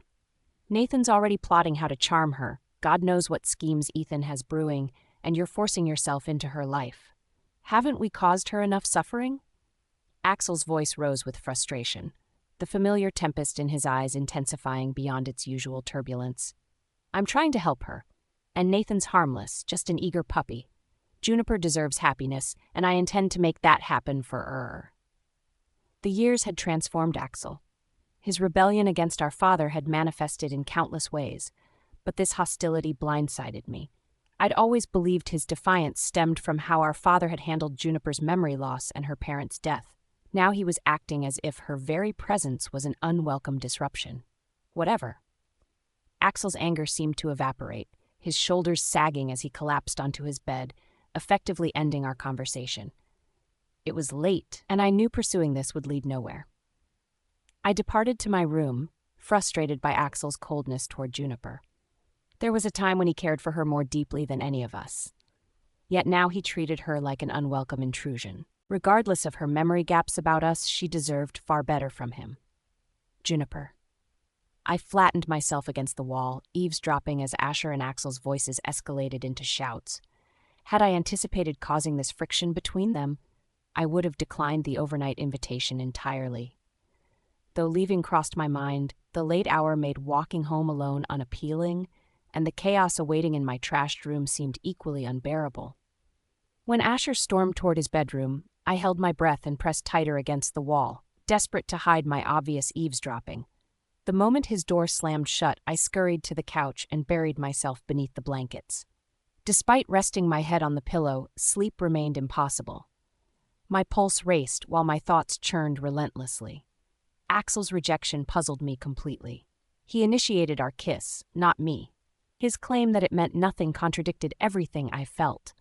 People don't typically kiss strangers with such intensity without reason. But evidently Axel did. I touched my lips, determined to dismiss the incident. Axel clearly felt nothing, and dwelling on it was unfair to Asher. There was something genuinely special about Asher. His ability to evoke smiles and laughter felt like rediscovering a cherished memory. Despite having only one official date behind us, I recognized his uniqueness and the potential our connection held. Axel needed to become a non-factor in my thoughts. To him, I represented nothing beyond an irritating disruption. I squeezed my eyes shut, willing sleep to come, but my mind refused to quiet. The night's events ricocheted between thoughts of Axel and Asher, occasionally veering toward Moira and my uncertain living arrangements. Rest seemed entirely out of reach. Axel. Sleep eluded me. Asher had every right to his anger. I'd spoken cruel falsehoods. The truth was I enjoyed Juniper's presence too much, her smile, the lingering scent of her perfume. When I witnessed their kiss, something primal inside me wanted to destroy everything in sight. I didn't want Asher with Juniper, yet I wanted happiness for them both. I'd thought maintaining an outward calm while walking away would dissolve these feelings. But Asher knew me too intimately. He detected my distress despite my neutral expression. I attempted to dismiss his concerns because revealing the truth, my jealousy over Juniper, was impossible. So I fabricated a story instead. I maintained my facade of indifference toward Juniper because facing the truth wasn't an option.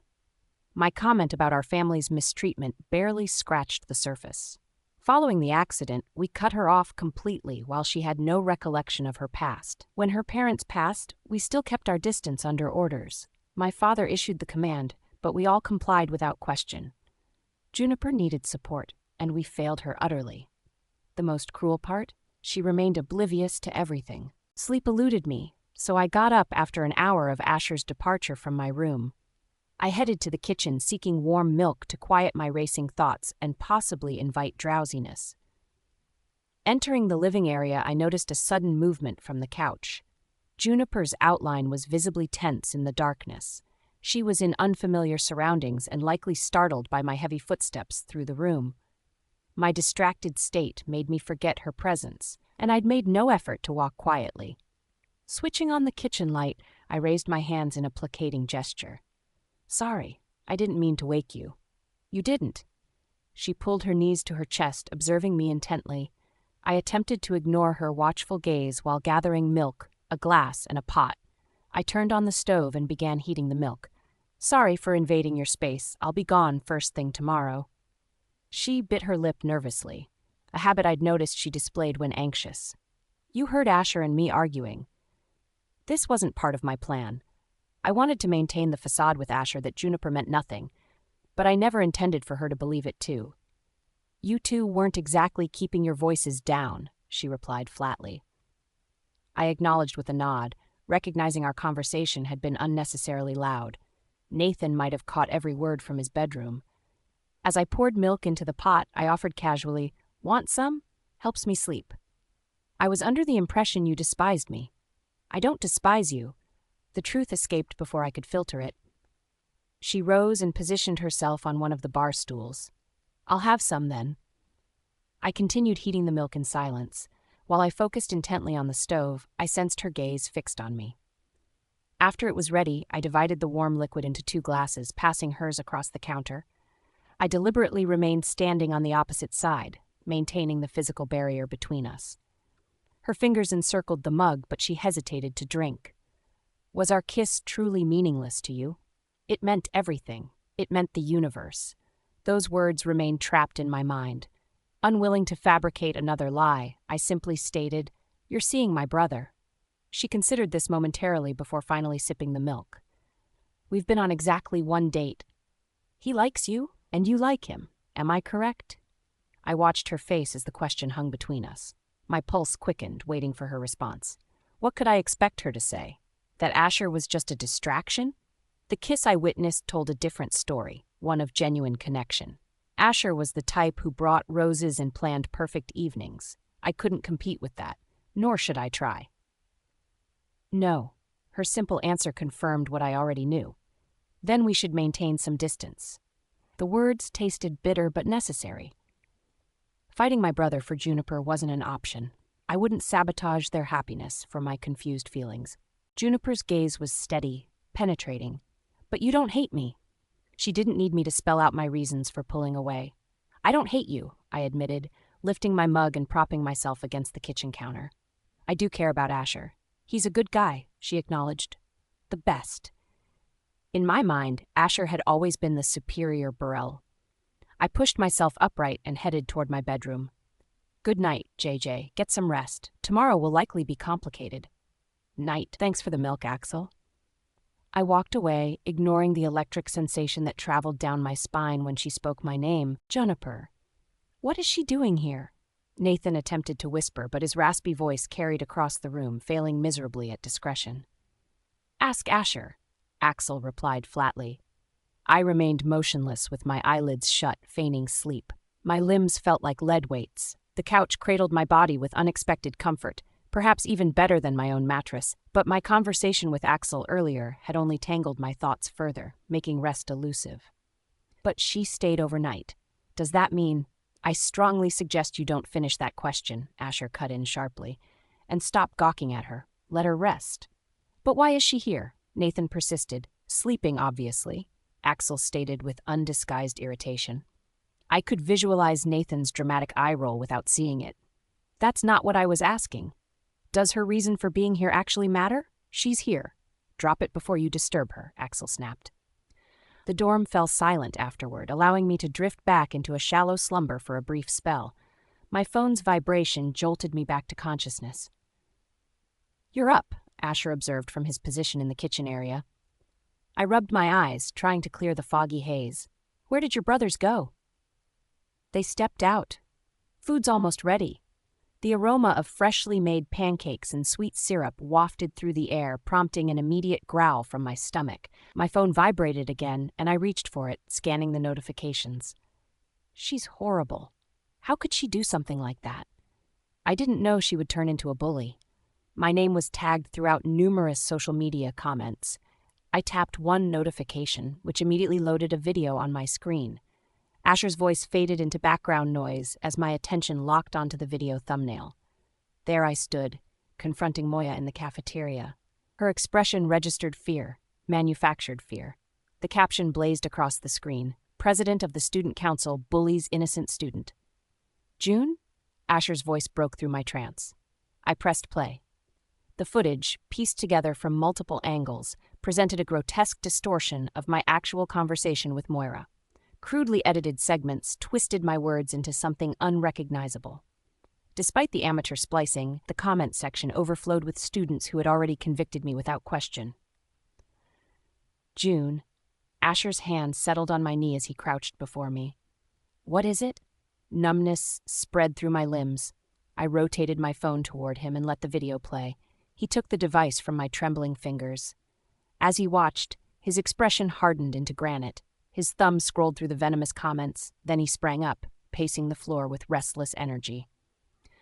How dumb can these people be? The editing is obvious. This doesn't even match your speech patterns. His gaze remained fixed on the screen. People gravitate toward what confirms their biases. I sank deeper into the couch, dragging my fingertips across my face, pulling my skin taut. We're going to fix this. I'll speak with Ethan today. He'll know how to handle it. Asher's agitation exceeded my own, his indignation on my behalf like a small flame of comfort in the darkness. At least one person stood with me while the rest of the world seemed determined to bury me beneath their judgment. I grabbed Asher's arm, halting his anxious pacing. I'll flag the video as harassment and try getting it removed, but there's little else I can do now. If people choose to believe Moira's fabricated version of me, I can't force them to see otherwise. How are you not falling apart? Asher's posture deflated as his eyes searched mine. I've weathered tougher storms, I replied matter-of-factly. Moira was my only real loss here. Friends were never my abundance. Academics have always been my focus, and that won't change. If I maintain course through this semester and spring, I can leave all this behind. Moira might turn everyone against me, but she can't sabotage my academic performance. This isn't right. We can't let her destroy your reputation, Asher said, his expression revealing his helplessness.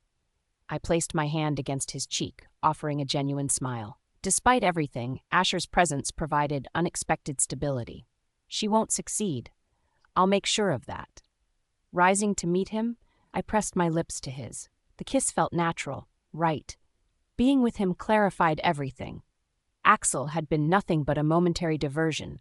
Asher was who I truly wanted to know deeper. I approached Ethan's door with a mix of determination and unease. Despite my reservations, I knew Juniper's situation required his influence. The thought grated at me, being just another student while Ethan wielded actual authority as Beta Burl's representative.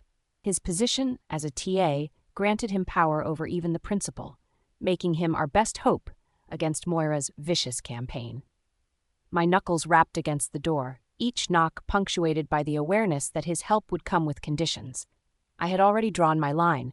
If he demanded I distance myself from Juniper as payment, he'd be revealing himself as our father's true successor. When the door swung open, Ethan stood there in his typical formal attire, crisp button-up shirt and immaculate black slacks. Even on weekends, he maintained his professional facade. "Don't you own any normal clothes?" I asked, eyeing his outfit.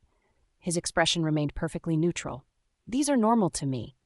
"Sure they are." Without waiting for an invitation, I stepped past him into the apartment, knowing this conversation required privacy.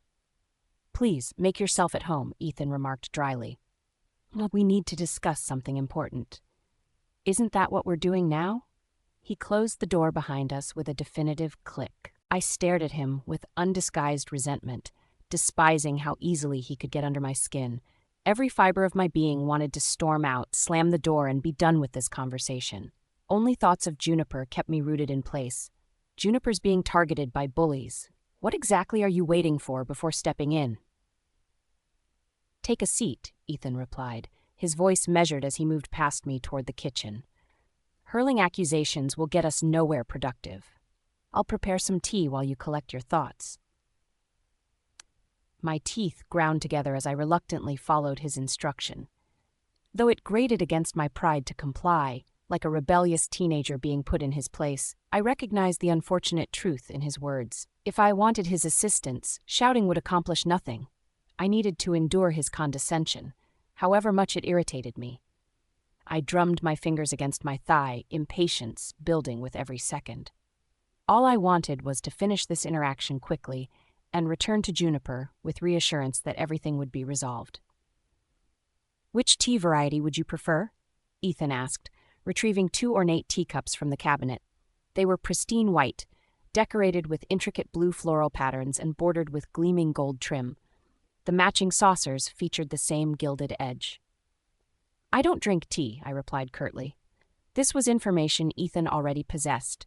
"Hot chocolate instead, perhaps?" His tone remained neutral, but I detected the subtle patronization beneath, as if he were accommodating a child's simple tastes. "Whatever," I muttered, swallowing the cutting remark that threatened to escape. Starting an argument now would only delay getting what I came for. Ethan set down our drinks with meticulous precision, then folded his hands on the table, his spine ruler straight. "I need the complete situation. Without details, my hands are tied." I inhaled sharply, ignoring my untouched glass. "That viral video, the doctored one making Juniper appear terrible, have you seen it?" The footage had spread like wildfire since yesterday morning, the situation deteriorating hourly after Juniper's initial discovery. I'd urged her to remain at my place through the weekend, but she'd been adamant about returning to confront the chaos Moira had orchestrated. "Yes." His monosyllabic response ignited my temper. "And what exactly do you intend to do? This is character assassination. She's being systematically destroyed." My finger rapped against the tabletop rhythmically, a physical outlet for my mounting fury. The editing is amateur at best. Anyone paying attention can see Miss Johnson never uttered those phrases. The voice doesn't match her cadence. Ethan squeezed lemon into his drink with deliberate movements. "I cannot control student perceptions, but I can shield her from institutional consequences." "That's grossly insufficient. Her roommate vandalized her belongings. She faces constant harassment and intimidation. You need to intervene. As future Beta, your influence exceeds anyone else's, yet you're displaying remarkable indifference." My tone cut like a blade, but I felt no inclination toward diplomacy. Ethan's composure regarding the situation irked me. I craved some emotional reaction, some indication he genuinely cared about Juniper. Despite our father's past mandate to maintain distance from her, I knew Ethan had feelings for her once. That level of affection doesn't simply vanish. With precise movements, Ethan halted his tea stirring. Bullying requires official reporting to the administration. I've already informed her to approach me with any problems, and I'd intervene.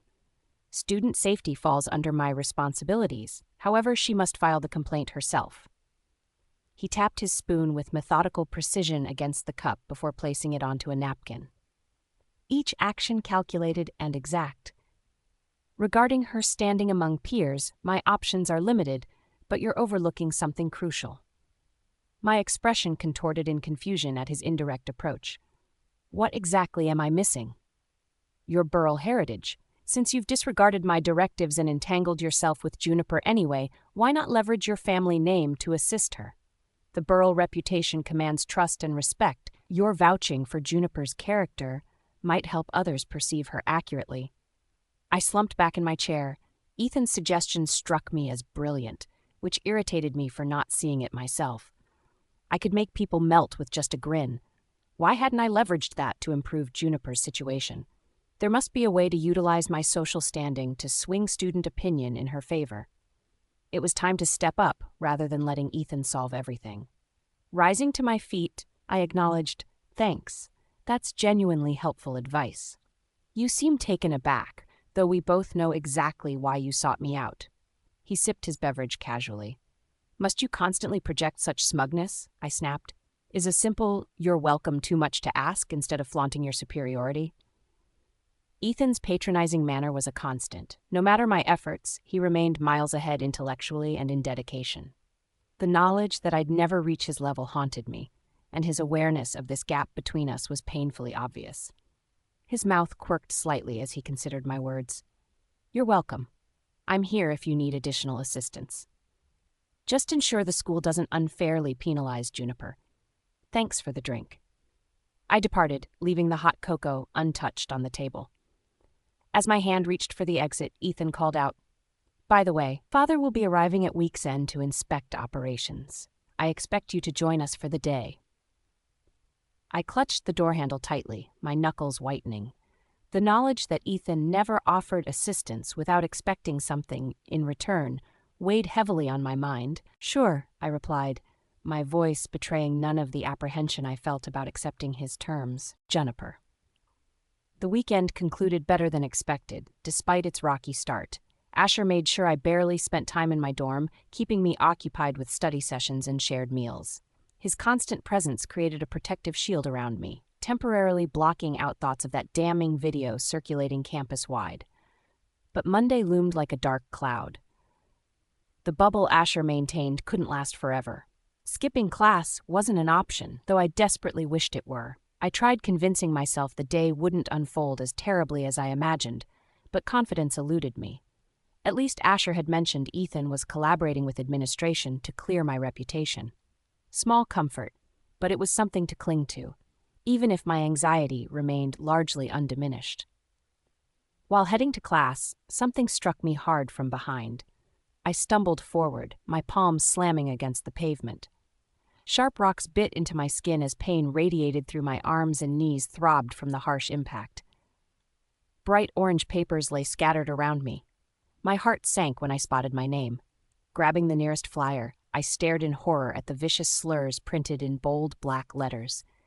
Beneath them sat my phone number, exposed for everyone to see. Looking around, I realized the orange papers weren't just on the ground.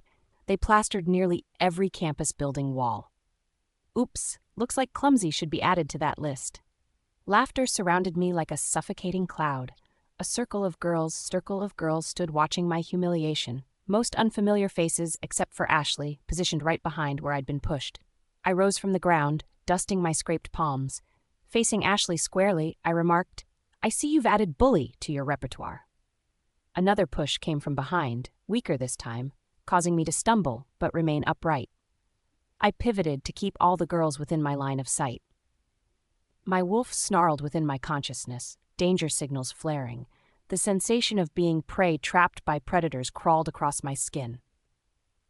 "Look how frightened she is," one girl jeered, her voice cutting through the tension. "Touch me again and I'll report every one of you to administration," I stated, maintaining an even tone despite my trembling hands. The odds were stacked against me if they decided to escalate. I clutched my bag tighter, attempting to conceal my fear. Cry us a river, Ashley retorted, eyes gleaming with malicious delight. You should be grateful Moira hasn't reported you yet. If you file a complaint, we'll claim self-defense. With your reputation in tatters, who would believe your version? Her evident satisfaction suggested she'd been harboring this animosity for some time. Moira fabricated those rumors out of spite. As her faithful servant, you're certainly aware of that. I maintained eye contact with Ashley while vigilantly monitoring the other girl's movements. Get away from me! Ashley's attack forced me to shield myself with raised arms. The impact of her shove sent me crashing against the wall. My teeth clenched as pain shot through my back while her entourage cheered with malicious delight. You've already taken what you wanted. What's the point of this continued harassment? I watched for years while Moira chose you over me, Ashley hissed, her fingernails extending like weapons. Now she finally sees who her real friend is, and I won't let you worm your way back into her life.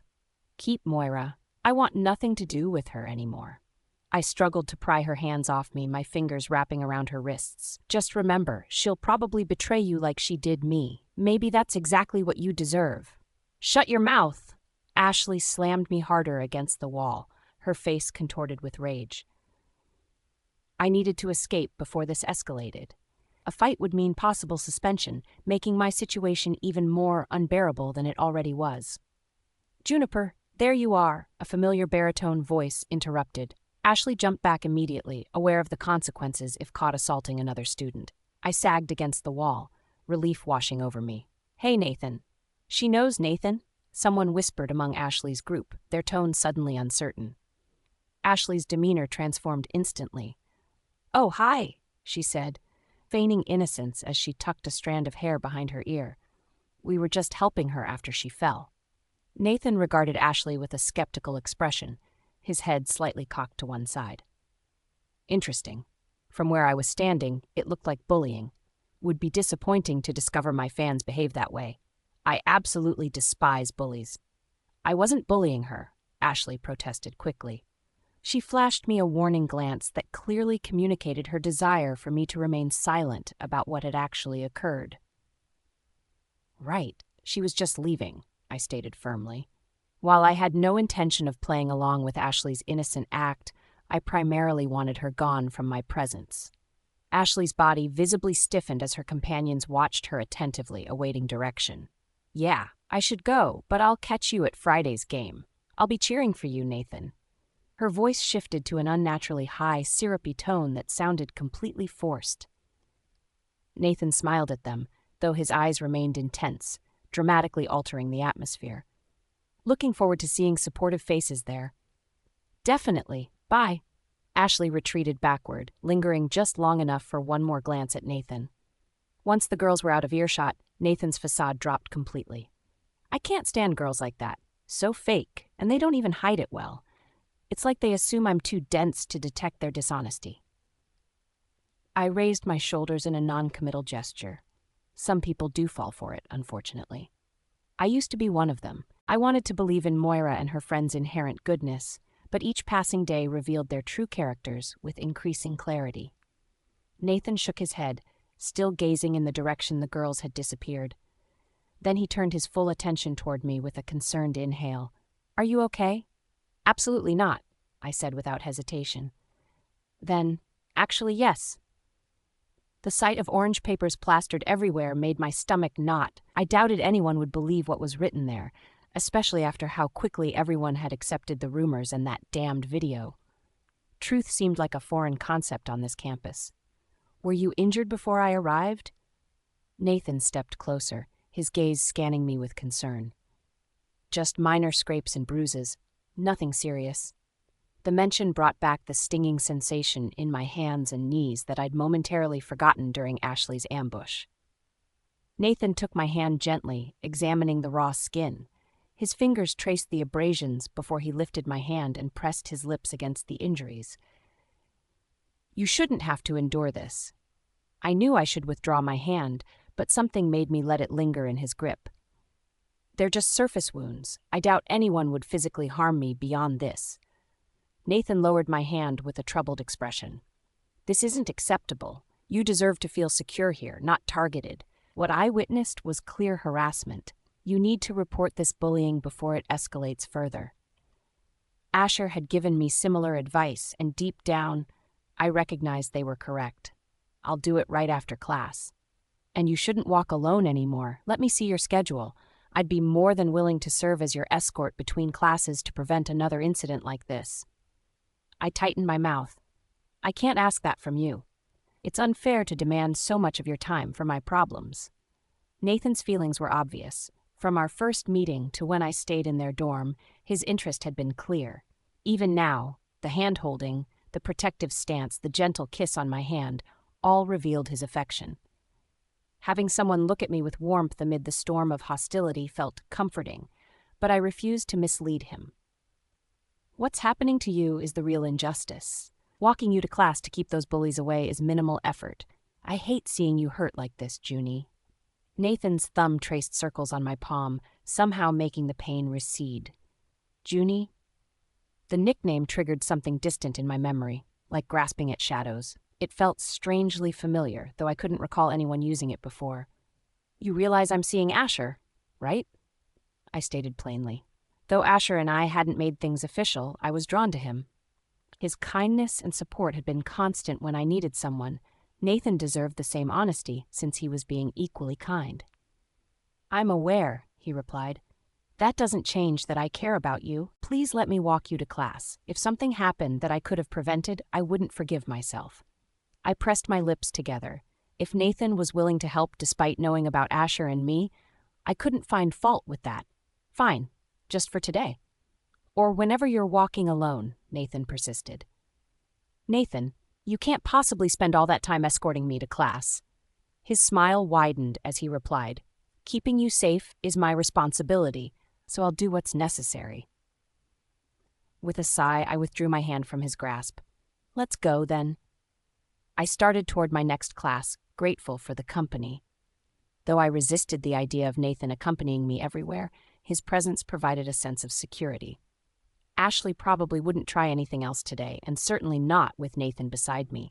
She'd been visibly starstruck at the sight of him and wouldn't risk damaging her standing with Nathan Burrell.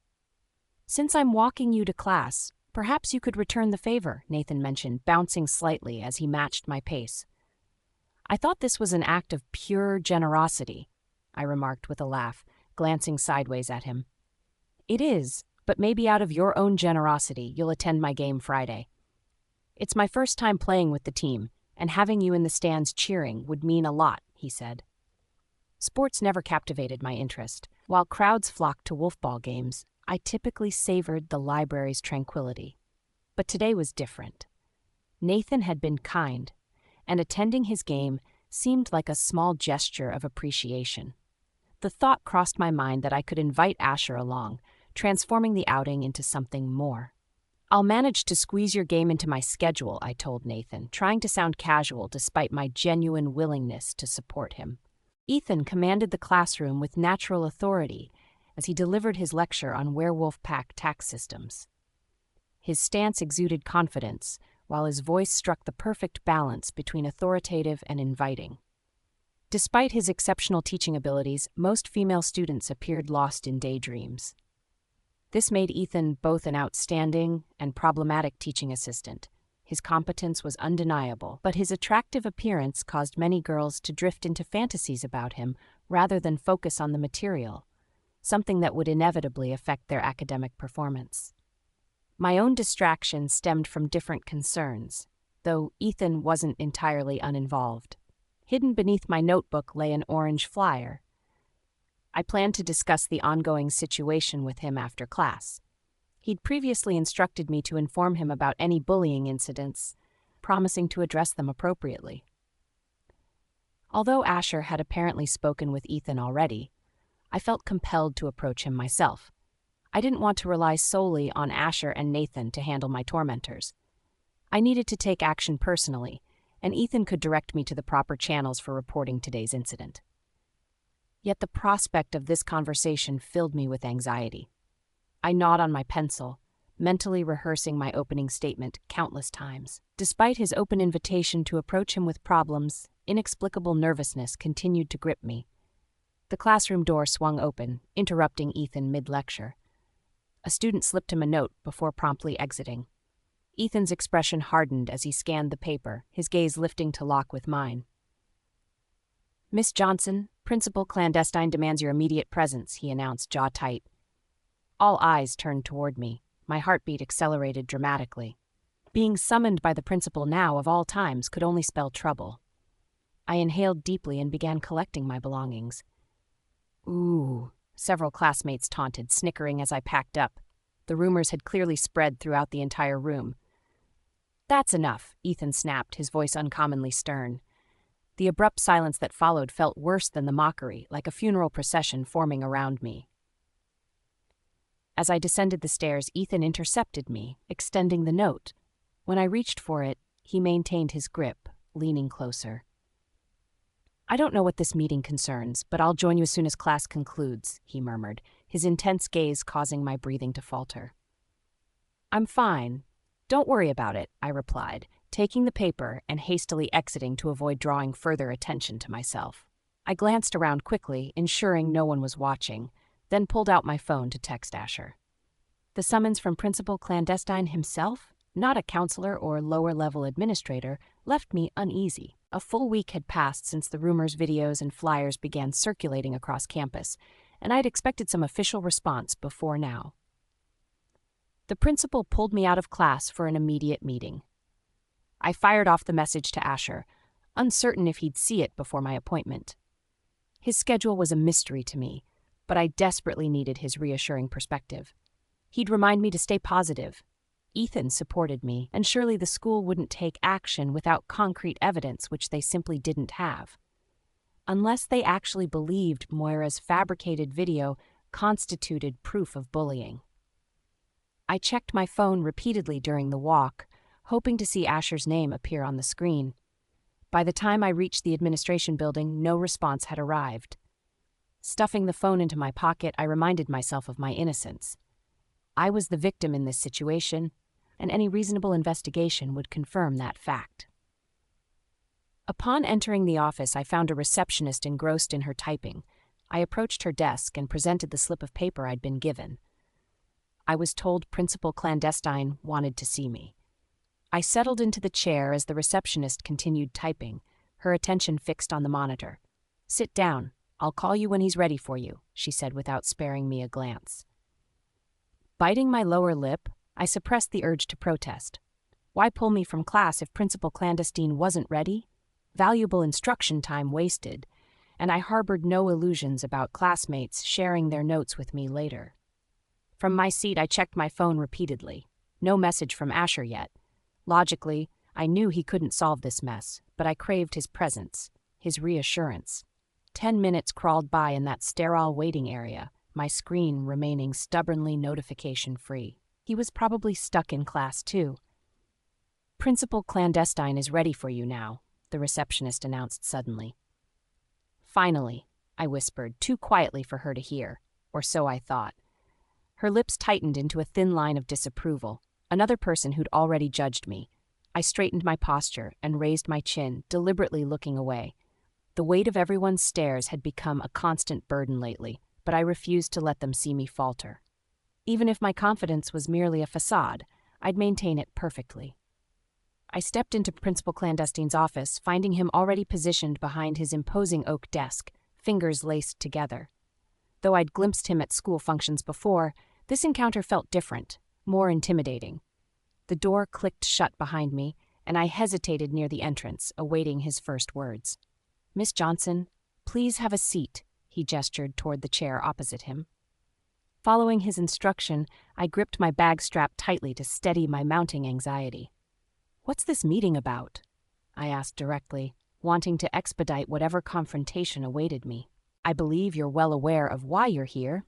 Principal Clandestine leaned forward with a stern expression. "Serious allegations have surfaced concerning you, and as principal, I must address such matters with utmost gravity.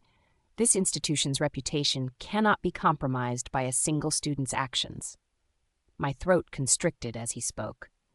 "I've done nothing wrong. Every grade I've received was earned honestly." Ethan confirmed this. He verified my work and cleared my name. He knows. I'm not convinced Mr. Burrell's assessment alone is sufficient in this case, he cut me off abruptly. I notice you refer to Mr. Burrell by his first name. His voice carried an accusatory edge that made me stiffen in response. What exactly are you suggesting? I challenged, though the implication was painfully obvious. Principal Clandestine leaned forward, his gaze cold and calculated. When a student faces accusations of trading sexual favors for grades, then suddenly becomes close with a new TA who rushes to defend her, it raises red flags. My position demands I verify that you haven't manipulated Ethan Burrell. Being Beta Burrell's son doesn't make him immune to influence, especially at his age. The fear I'd been suppressing crystallized into something tangible. Students gossiping about me and Ethan was one thing. I'd prepared for that.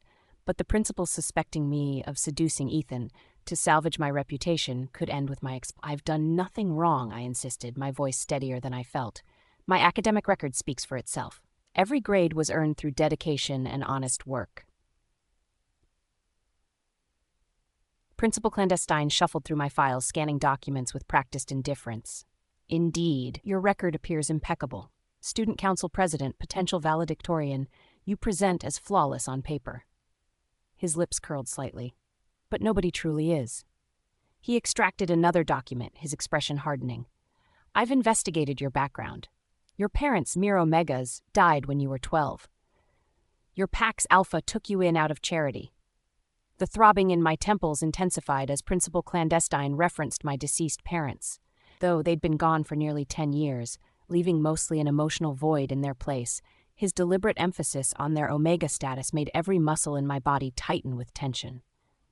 Why is that relevant? I kept my voice controlled, despite my rising anger. This institution has never had an Omega valedictorian, he stated, casually flipping through documents. It would create quite a problematic impression if an orphaned wolf from Omega lineage suddenly became our top academic performer amid these concerning rumors. I find myself questioning how someone with your background managed admission to this academy at all. Perhaps these allegations hold some truth. His tone suggested my entire existence was suspicious. I rose from my chair, fury coursing through my veins. My achievements come from relentless hard work. My Omega heritage is irrelevant. If anything, my mother understood that Omegas must work twice as hard for half the recognition. As an Omega myself, I've likely demonstrated more dedication and perseverance than you've needed in your entire privileged life. My hands trembled with righteous indignation as I stared down the man before me. That the school principal would invoke an outdated hierarchical system to diminish my worth infuriated me even more than Moira's malicious rumors. "Sit down immediately, Miss Johnson," Principal Clandestine growled, his authority hanging heavy in the air. My muscles tightened as his alpha presence squeezed through my veins. I resisted collapsing into the chair. "I'm innocent. This treatment is unwarranted. My academic record speaks for itself." My voice broke, desperation creeping in.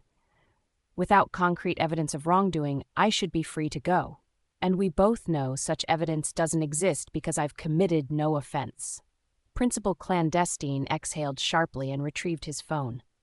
"What about this footage showing you harassing our lead cheerleader? Her alpha father contacted me demanding protection for his daughter. Bullying an alpha's child crosses a line. 1 week's suspension to start and will determine further consequences after." "Suspension?" I echoed in disbelief. This nightmare was unfolding despite my innocence, threatening the spotless record I'd built. "That recording is obviously doctored. That voice isn't mine. Are you truly so blind that you can't recognize a setup? I'm the victim of harassment here, yet instead of defending me, you're just pandering to influential families eyeing this institution." Principal Clandestine leapt up, palms crashing onto his desk. "Sit down immediately. I won't tolerate such insolence from a student who—" "Enough, Charles," came a deep, threatening growl from the doorway behind me. "Ethan." The moment Juniper's name appeared on that document, I immediately sensed Principal Clandestine's ulterior motives. I had explicitly stated I would address any issues concerning Juniper, yet he deliberately disregarded my position. He was undermining my authority, a situation I needed to rectify immediately. If Beta Burrell couldn't trust me to manage simple collegiate gossip, How could I possibly convince him I was ready to shoulder the family's legacy? More importantly, I had given Juniper my word, a promise to shield her from institutional politics. Now I felt that commitment slipping through my fingers. I contemplated ending my lecture prematurely to rush to Charles's office. The thought of Juniper facing him alone made my skin crawl, especially after our last confrontation. But I recognized abandoning my professional responsibilities would only validate his manipulation. Charles had deliberately scheduled this meeting during my teaching hours, a calculated move in his petty chess game. I watched each minute tick by painfully until the session concluded. The lecture wasn't my finest, though half the class was too distracted by my appearance to absorb the material anyway. Expect a quiz next session.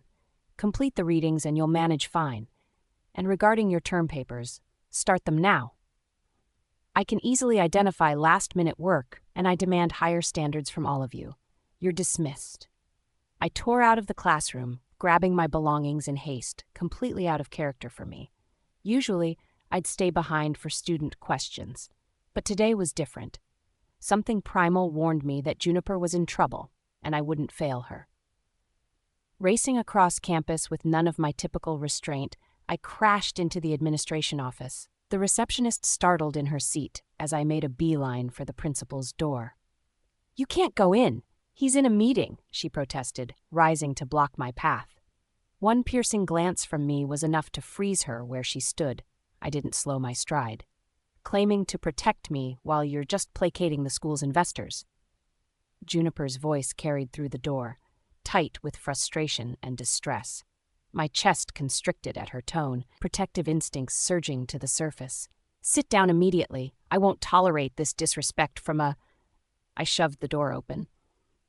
"That's enough, Charles." The sight of the short, pompous alpha berating Juniper sent a crimson haze across my vision. Deep within me, my wolf stirred dangerously, thirsting to tear the principal apart.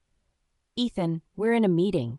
Charles attempted to maintain his authoritative facade, but his body betrayed him with tremors as he met my gaze. He might possess alpha energy, but the mega-beta power flowing through my lineage made him quake.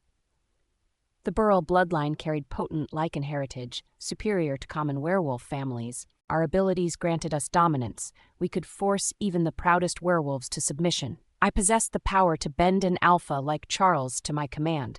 I rarely exercised such control. My reputation and well-chosen words typically sufficed to ensure compliance. The principal had crossed a line.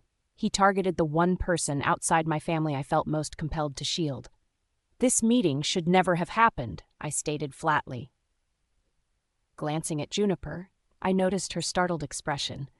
"Wait outside. I'll speak with you after I finish with him," I directed. She visibly recoiled before quickly exiting the room without protest. My focus returned fully to Charles. "Now listen here," he stammered, rising from his chair in an attempt to appear more imposing. Despite his efforts, he remained insignificant before me. "This is my school. I won't allow some arrogant beta's son to dictate terms." I assessed the man standing opposite me with a calculated tilt of my head. He portrayed authority, but merely occupied a position of power. He lacked the essential qualities of leadership, the willingness to battle for his people or sacrifice for their protection. Though alpha blood ran through his veins, this man embodied nothing of what a true pack leader should represent. "You do understand I could ruin your career?" My voice dropped to a menacing whisper. "Not immediately, but eventually I'll inherit my father's empire. He dispatched me here because he values my judgment. You've made it obvious you don't share that view. Consider the implications. Your father may command all werewolves, but this remains my institution. By disregarding my authority, you challenge Beta Burrell's position directly." Charles moistened his lips and wiped his perspiring forehead with his pocket handkerchief. "That girl is the campus scandal. Her case demands vigilant supervision, and you appeared negligent. I needed to verify she wasn't seducing you for advantage." I crashed my fists onto his desk, my claws involuntarily extending and piercing the polished wood. Leaning forward until my eyes were level with the principal's, I growled, "Are you suggesting I would allow myself to be manipulated for sexual favors?" His gaze faltered as his Adam's apple bobbed nervously. "I merely needed certainty. You're still inexperienced." Look me in the eyes while you disrespect me, I demanded through clenched teeth. He met my stare but struggled to breathe as I held him in my dominant gaze. The room filled with my commanding presence, while fury heated my blood to boiling. Juniper is blameless. I've personally reviewed her files and cleared her name. Target her again, and I'll ensure your position here becomes vacant. Insult me again, and your losses will extend beyond your family's heritage. Is that clear? He trembled visibly, his body communicating what words couldn't. His primal instinct urged retreat to the farthest corner, but I maintained my dominance, refusing to let him escape my scrutiny. I need verbal confirmation. Do you understand me? I demanded, voice low and unwavering. Yes, he managed, the word breaking through his fear. My claws retracted into my flesh as I straightened my posture. Good. Without lingering, I exited the room, dismissing him from my thoughts. Every second counted now. Finding Juniper and ensuring her safety became my sole priority. Juniper. The thundering pulse in my ears matched my hurried steps as I fled Principal Clandestine's office. His words had cut deep, diminishing me. Classmate gossip was bearable, but an authority figure voicing those same accusations felt devastatingly different. And then Ethan's sudden appearance. His intervention left me conflicted. The raw fury emanating from him manifested as beta energy unlike anything I'd experienced before, simultaneously oppressive and overwhelming, yet strangely thrilling.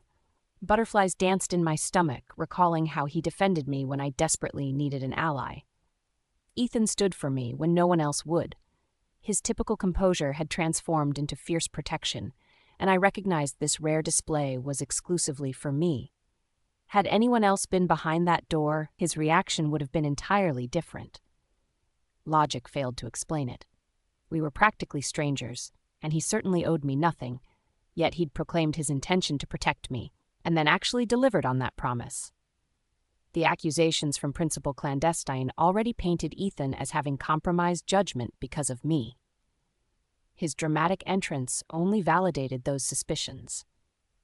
Though I felt a surge of gratitude when he burst in, I knew it would only complicate matters for both of us. Juniper, Ethan's voice echoed behind me. His call nearly froze me in place, but I forced my legs to keep moving. Confusion swirled inside me. Did I want to scream at him or collapse into his arms? Better to avoid that decision entirely. Slow down, he commanded, closing the distance between us.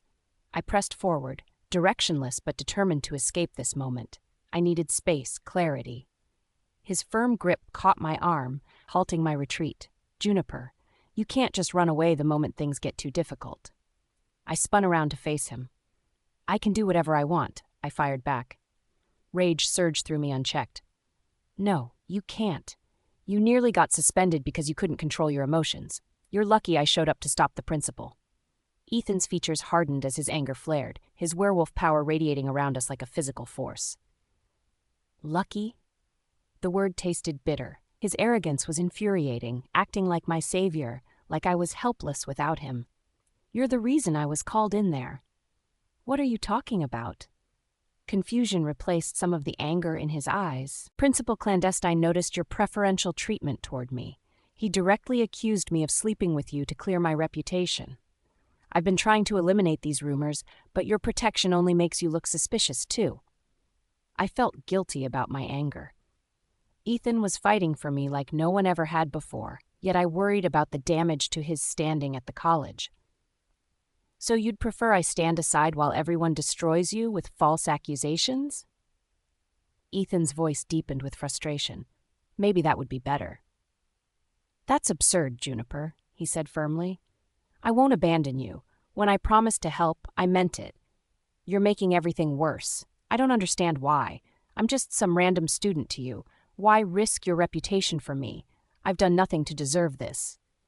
I attempted to pull away from his grip, but his hand remained firmly around my arm. Ethan drew me closer, gently pushing my hair from my face. Why are you so terrified of accepting protection?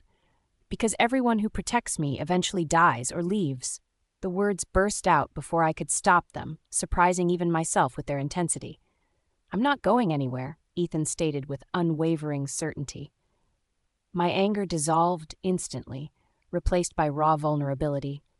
The things they'll say about you because of me, it's not worth the cost. Ethan wrapped his arms around me, drawing me close to his muscular chest. The familiar earthy musk that was uniquely his enveloped my senses, melting away the tension in my shoulders. His voice carried a gentle firmness as he spoke near my ear. I'm capable of determining my own boundaries, Juniper. Let me choose which battles are worth fighting.